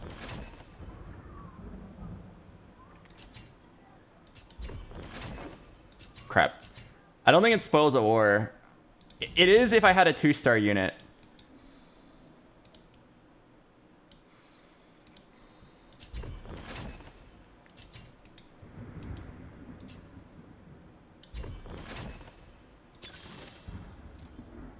I think it's aggressive preservation. Don't worry, I got you.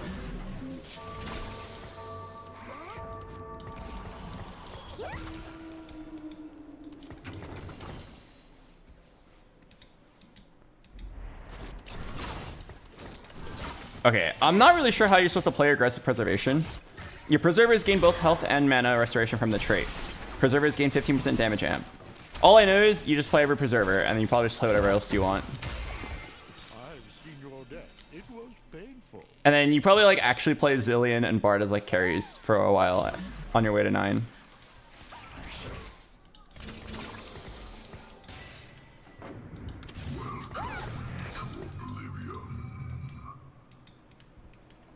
Yeah, I'm probably not gonna reroll.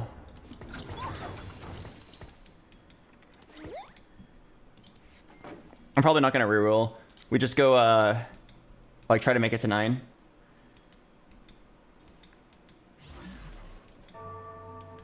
Just play off of like a Zillion 2 or something.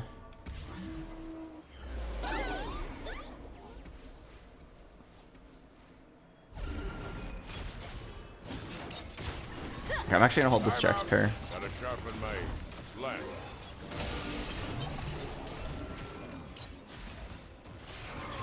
Aggressive preservation. Your preservers gain both mana and health restoration from the trait.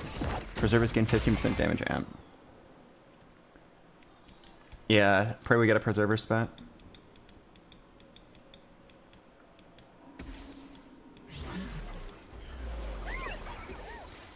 Do you get interest on creep rounds? Yes. A lot of people like think you don't for some reason, but you definitely do.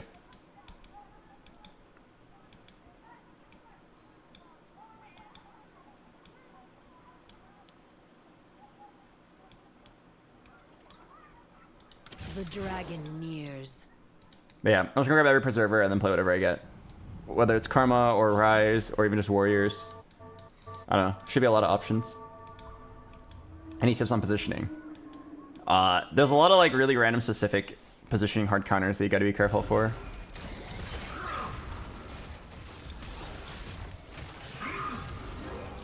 The main one that really catches people is Ziggs, now that he's popular.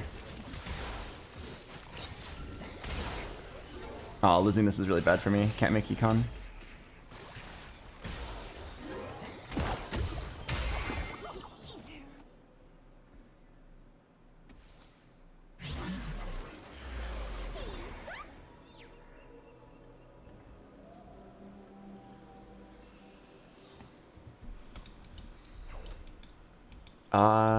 Okay. I know exactly what I want here.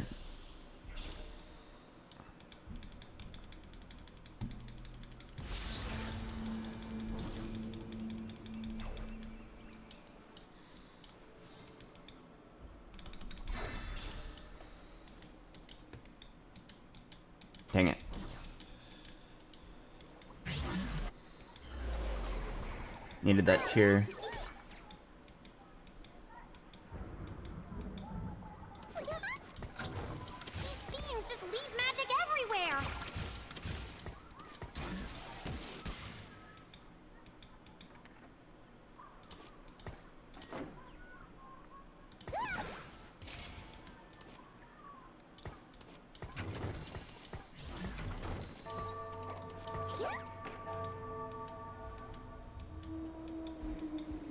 I wonder if a bar 2 can carry.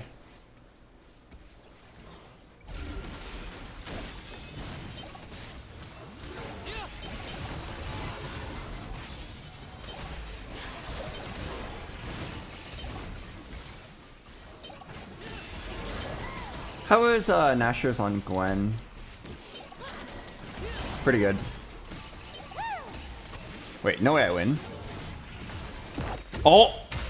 Gigabard.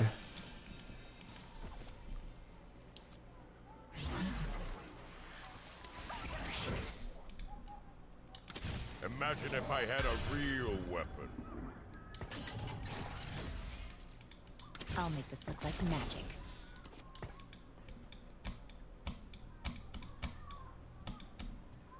Okay, multi-striker is fake.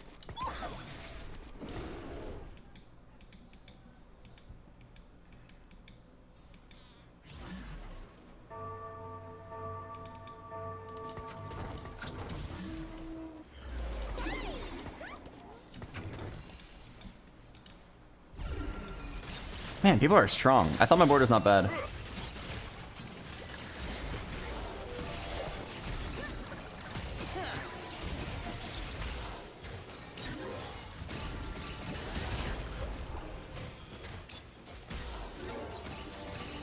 How does Preserver work exactly? Your team heals for percent of max health every 3 seconds. If you're full health, gain mana instead. Preservers gain double the amount. Okay, so it's not doing that much at this point in the game.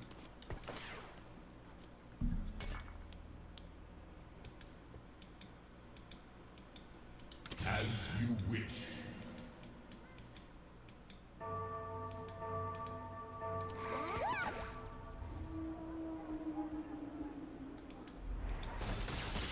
The fact that you changed your board 3 times, 3 different comps is nutty, very impressive. I'm just mix and matching because of different strongest boards. I think every good player does this. But I appreciate the compliments, thank you. Oh fuck, these items are bad. Wait. Against any weapon, any army, fuck. anyone, I remain unmatched. Oh. Not happy about this. There's some, I see something I can slam. Just not gonna be pretty. It's definitely a BT. Nashers can go back on Bard for now.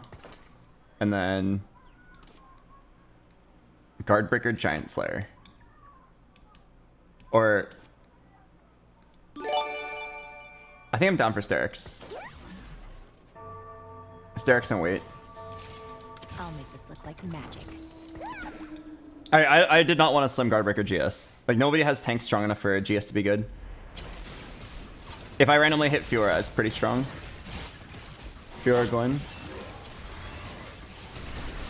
Yeah, we probably just play the Preservers as the carry for now and then eventually pivot off. And they're just the supports later. I swear, with this augment, Bard 2 might actually be good. Alright, I'm down to level. Why do you remove our Bard on neutrals? It's because you're guaranteed another one at no cost, so just in case I hit Zillion too. It was really small.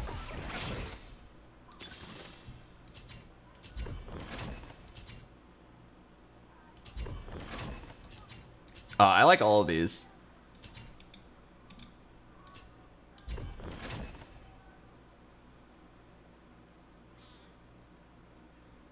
Probably mentorship is best here. Oh wait, comet bandages.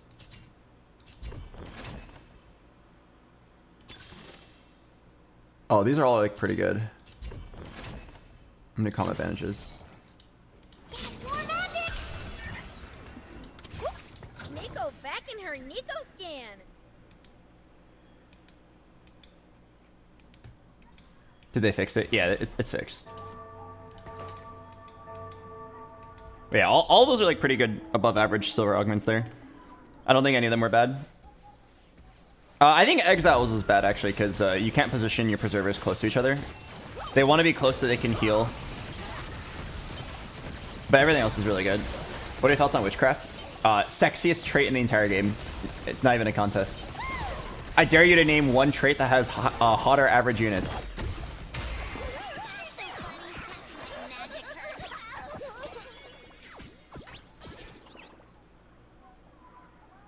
Okay, Pyro wins on a technicality, but everything else, it's not even close.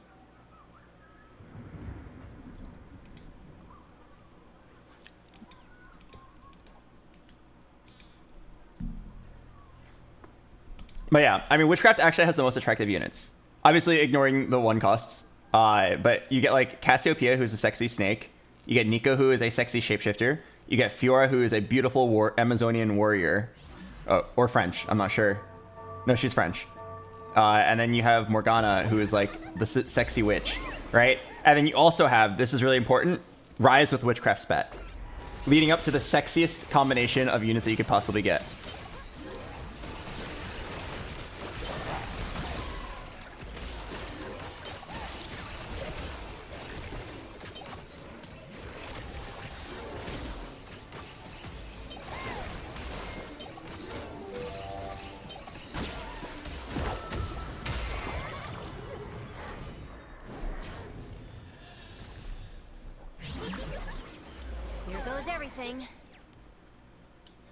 What do I want here? I want Shiv or red buff, so bow tier. Oh, and they're both on good units.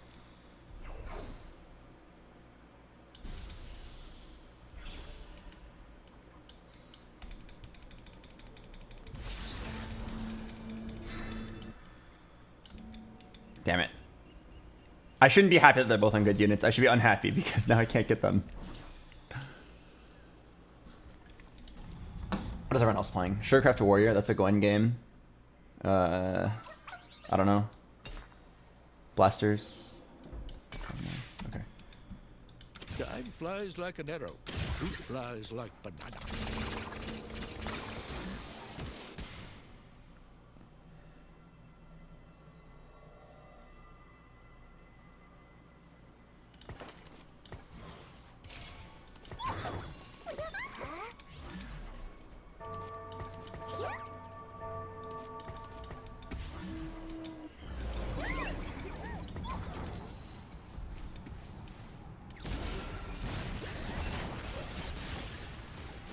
Alright, we just chill and then level it to 8 on 4-2. And then we see what we get. This is like an open canvas of a board. I can play almost any unit. Every 4 and 5 cost like has a place on this board basically, if I find the correct supporting units. Why do you always position in a V? Oh, people keep on asking you this. Okay, the reason why is because the V formation allows birds to migrate faster in the winter. The bird in the front carries the weight and like makes it easier for the birds behind. If you're actually wondering, like, does this provide any boost in combat power? No, I just think it looks cool. The actual best positioning is probably something like this. But then it's gonna be harder to migrate.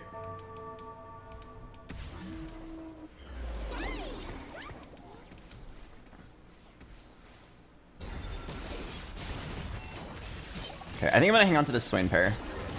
Actually, no, it costs me quite a lot. But like a Swain 2 would be kind of sick.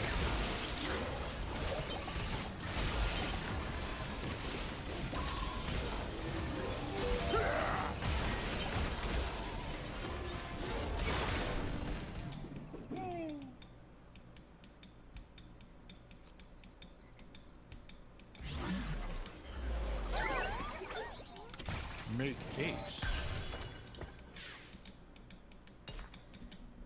Oh, hey. Victory awaits. All right, so what units are good here? Fiora Gwen for sure. Every Preserver. Shapeshifters are good if you can hit Briar specifically. And then Karma's good. And then most legendaries are good. Yeah, something like that. Shapeshifters, Preservers, Warriors. Okay, there's red buff.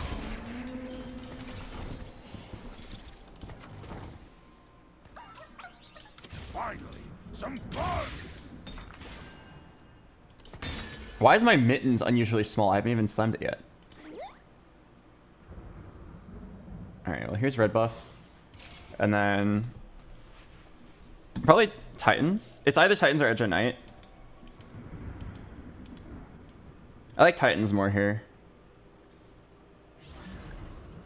Actually, no. I think it's Edge of Night.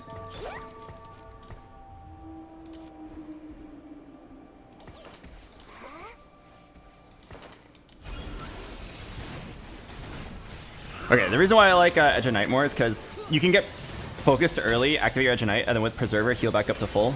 Titans, you can just randomly get one shot.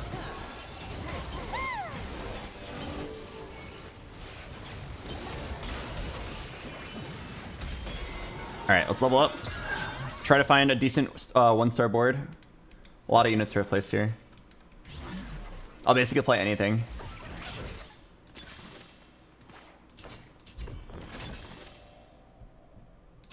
Wait, combat bandages again?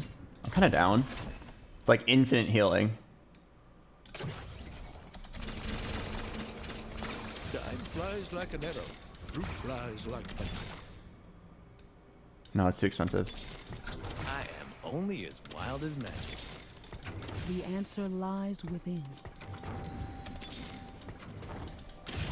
Victory awaits. I only need time.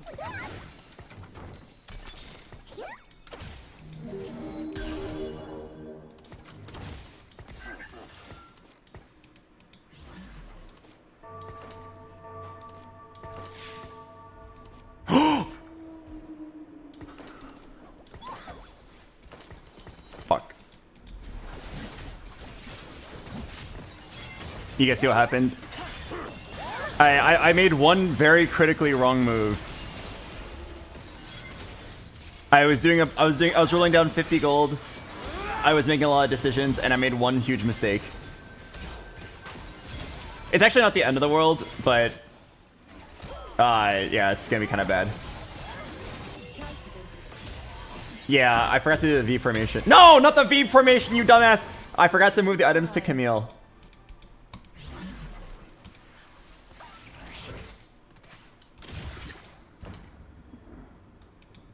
I'll take care of everything.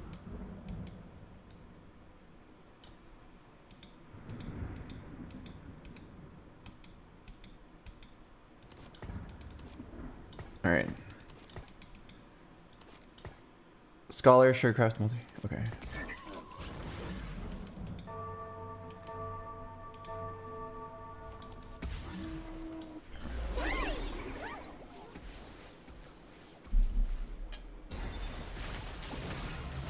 Wait, my Camille is jungling. Blue buff, red buff.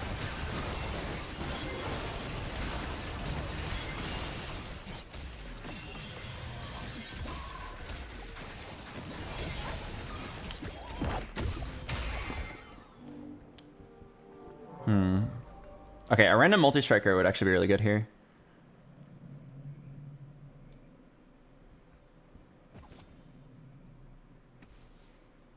Is there any specific units you really want to try adding a spat or a pan to? Pyro Callista. There's probably some other really good combos. I know Mage Kench is insane.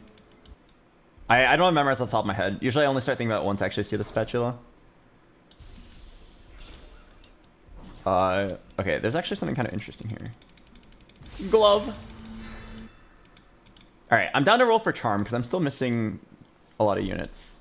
But my overall board state's pretty good and looks pretty uncontested, except for this guy who's contesting my entire board. I could wait for him to die, but it's... he looks pretty strong. I don't think he's gonna die. I'll just roll for Charm and see what I get. Power changes everyone. Beauty and life.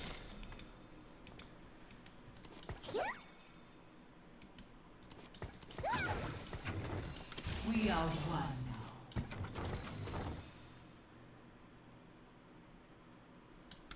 Nico, teach you a lesson.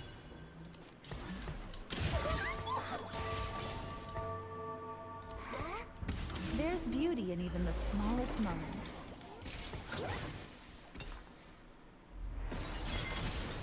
Alright, TG Bard. I think it should definitely go on a Preserver because of aggressive preservation. Why is Nico on the board? I didn't really hit anything better. Okay, you probably can't play Rise here. We've kind of locked into Chrono.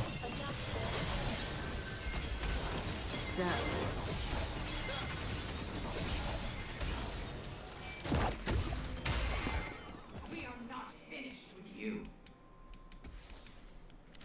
Okay, this guy is going to get so strong so soon. The answer lies within. Victory awaits. Any chance I just yoink the Camille right here? Okay, I'm actually sitting on a lot of pairs.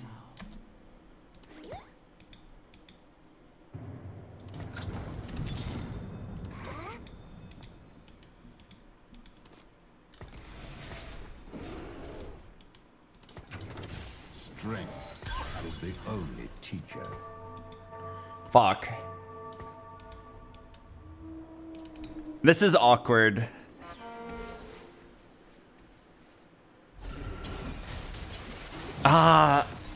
If I can hit Karma 2, it's all good. But I'm contested. My contester's about to die, but he's also... There's like a chance he wins out if he hits everything. So waiting for him to die I don't think is the right play. I think you just roll against him and try to hit. He also only has 1 Karma, so... Like, really all I need is Karma. I'm gonna hang on to this Callista and see my items.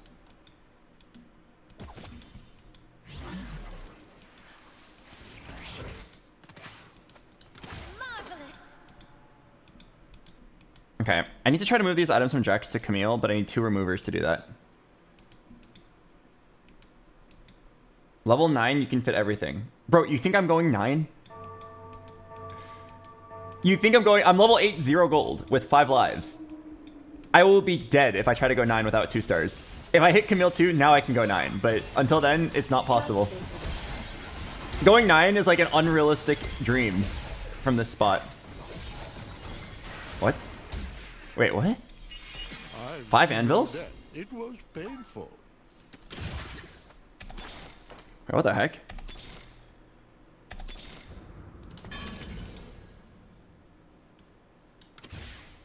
I am only as wild as magic.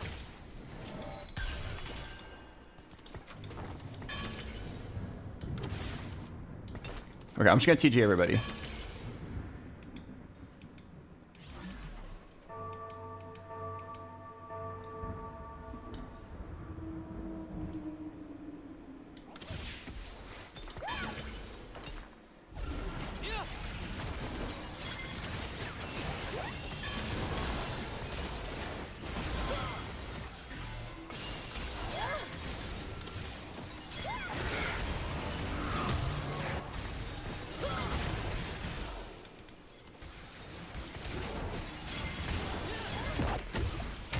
Wait, have you ever gotten 5 anvils? What? What did everyone else get? Time out. Gotta sharpen my lamp.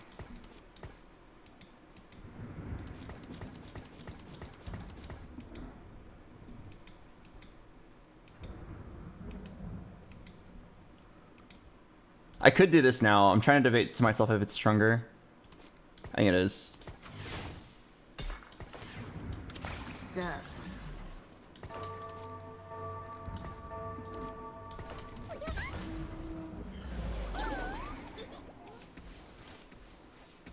What? Oh, I just tried to put a Rakan inside of my Camille. Vex is probably better than Jax at this point since I'm not doing multi.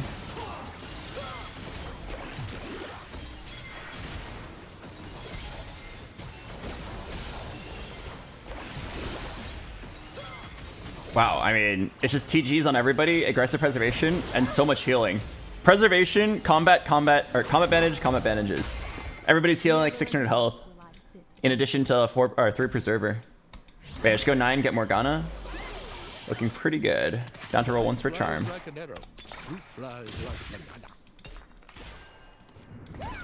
Okay, go 9, look for Camille 2, look for Morgana. Replace Swain with Briar, and that's basically the end of the game. Fiora 2 going to be nice, but like I'm not even close to hitting it. Briar 2 will be my endgame carry. Oh fuck, my contester did hit everything except for Karma. Chronos Bound Carousel. If there is, it's getting taken by this guy immediately. He's so strong. He's level 850 gold with a beautiful board. Oh, this guy also looks very strong. Oh fuck, everybody has Preserver Spets.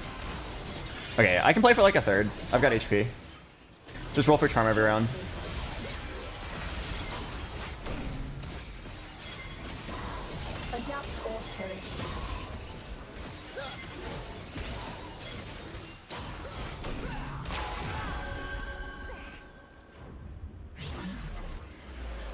What a crazy level 8 board.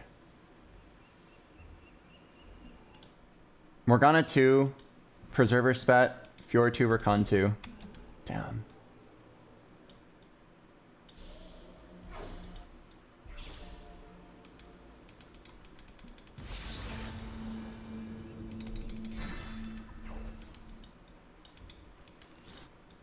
Okay.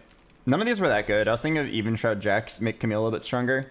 I think the play is Scholar Zillion, just to like have a little bit of bonus power.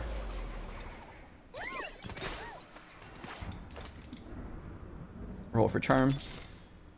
Oh, I think I should take it.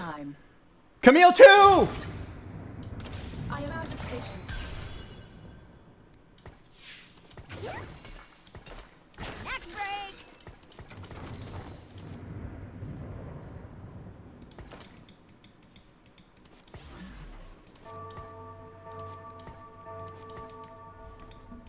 It's because you yelled? Yes. I'm aware. It's a yelling diff. They listen to your mic. Okay, I might actually not feed this bar. If I get owned this round, I probably won't feed her anymore. Because there are some very strong players where even if I feed Briar, it might not be good enough. But like, surely I win with Camille 2, right? Camille 2 is Camille 2.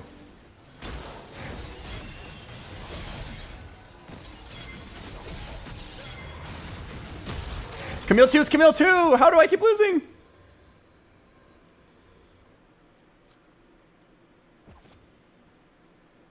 Okay. Don't feed Briar.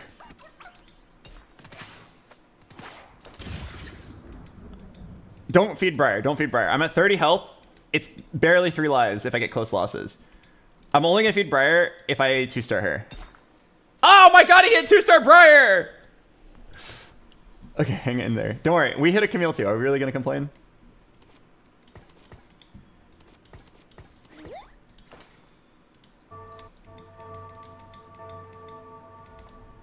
Okay, I have Camille 2, like, with 3 combat augments and 4 chrono. Like, sure, this is good enough.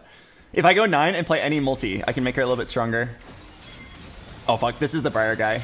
I think the biggest, like, pain would be if I lost because I didn't feed. If I lost by, like, 150 HP or 180 HP. It'd be so huge if I randomly won this fight, though. Oh, it's not even close.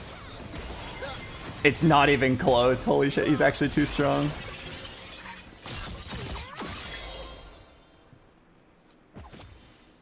Okay, wait. I could feed twice. I could feed now and then next round. If it wins one fight, it's worth it. If it loses, I'm kind of like a thrower. But like 13 HP is basically death anyway. I'm gonna do it.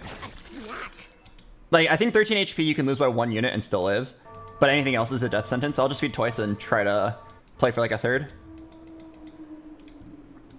Alright, I need a multi-striker, so we'll do Ashe for now.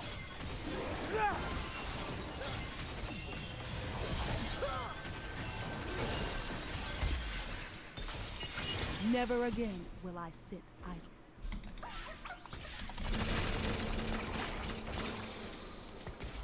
I think I'm quite ready for a new adventure.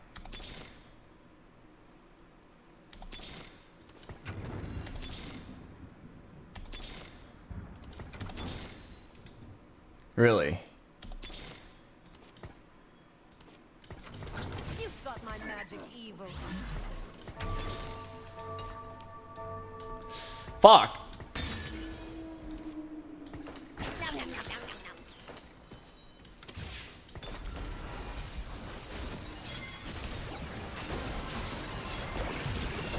I got the Morgana, but... Oh, wait. If I win, I can buy this counter spell. Hopefully I win. Hopefully it's a Camille 2 diff. Or Morgana diff. Okay, I'm alive. Wow, I had to sell a Rakan to get this Morgana. Yeah, I had to sell a Rakan to get this Morgana. I actually like paid off. Because she printed a Rakan back. Alright, Rakan 2. Boop!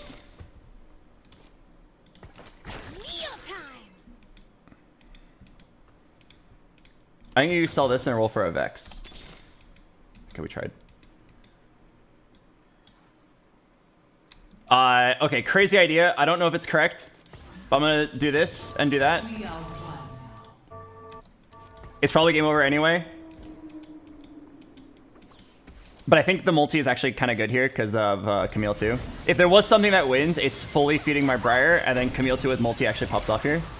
I need damage for sure, and not more preserving.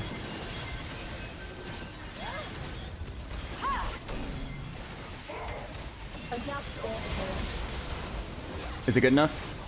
I don't think it will be, but maybe Camille just goes to infinity? Is there a chance in the world? Is there a chance? Nah, it's close. It was close though. His board was definitely too crazy. I think third place is reasonable here. Oh man. He was almost dead too. He was my contestant. So him existing made it so hard for me to play the game. But he went 9, hit Briar 2, and hit everything, and then 1 out. Fuck, man. We made the right choice to not wait for him to die though, because as evidence, he didn't die there. So salvaging a third is not bad. Fuck, man, it's always Briar. Briar 2 first place, Briar 2 second place, Briar 1 third place. This Briar unit is too good. Hello, Kiwi Burr.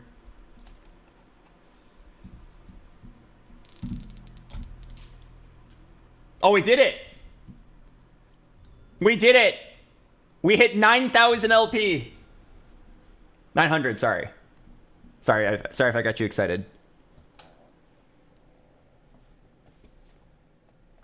Alright. The rank title at 900 LP is President.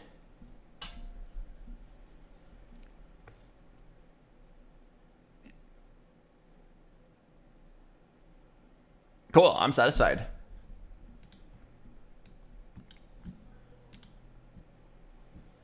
Let me think. Don't want to stop there. Let me think. Do I have the brain juice to keep playing? My title literally says I did nothing this whole weekend and I have 3 days of pent-up. Oh yeah, it says I did nothing this whole weekend and have 3 days of pent-up brain juice to exhaust today. But I already feel tired. It might be like my sloth-like work routine or my sloth-like lifestyle. I probably walked 300 steps in the last 4 days. I wake up, I go to my bathroom, I go downstairs to grab food, and then I stream. It's so bad. The answer might actually just be go outside, touch grass. Why am I so tired so fast? I thought loading it up today, I'd be ready to stream for 12 hours.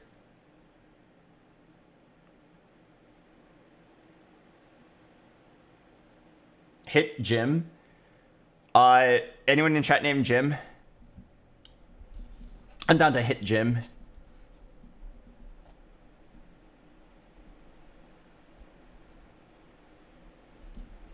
You might be getting burned out of this set. I don't think so. I enjoy the set. I'm getting like mentally tired. I feel like if I queue up again, I'm not gonna play well. I've already made like quite some mistakes, and I feel like I'm thinking pretty slowly.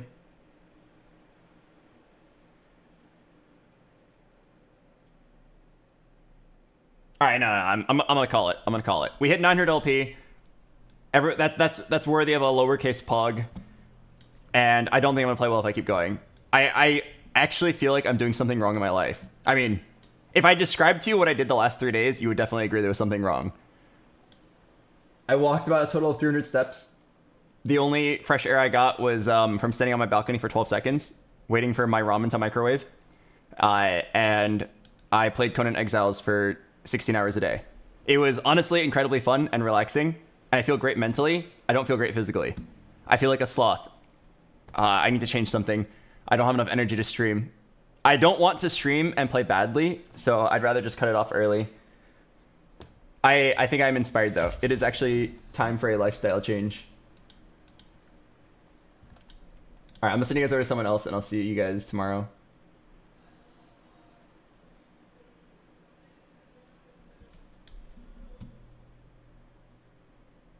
Who can I send you guys over to?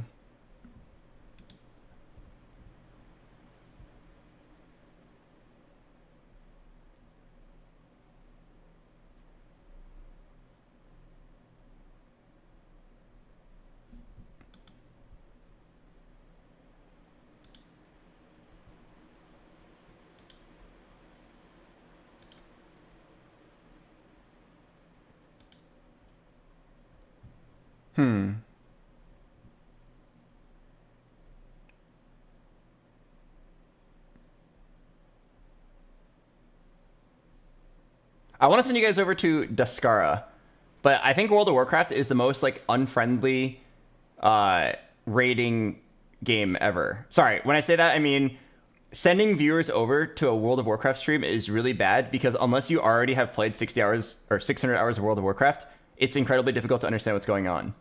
It's really fun if you are in the know, but if you're not in the know, it is not fun at all.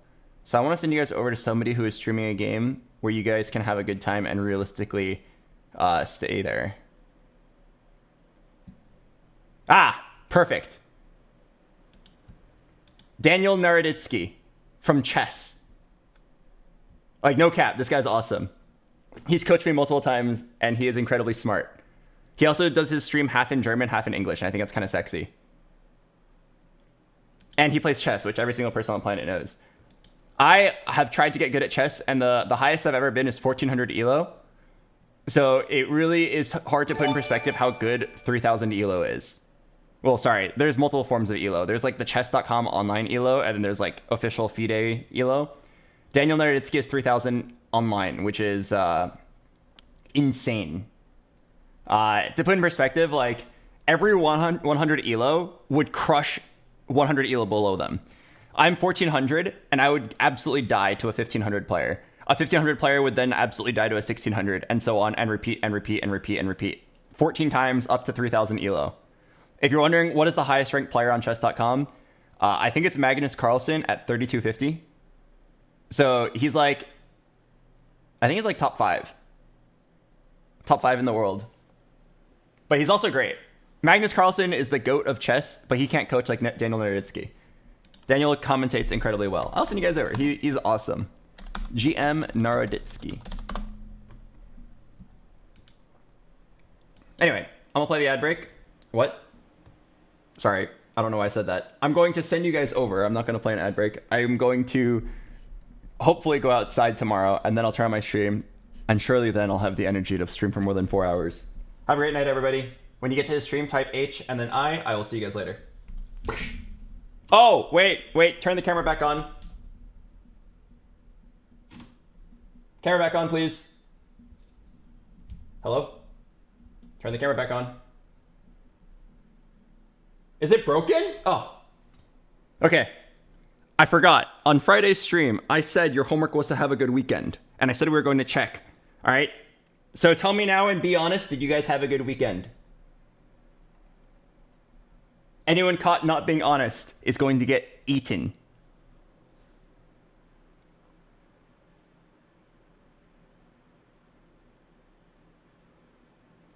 Okay. All right. No, that's good enough. Thank you. All right. Now I'll see you guys later. Type H and I when you get to his stream. The letter of the day is not B. It's actually H.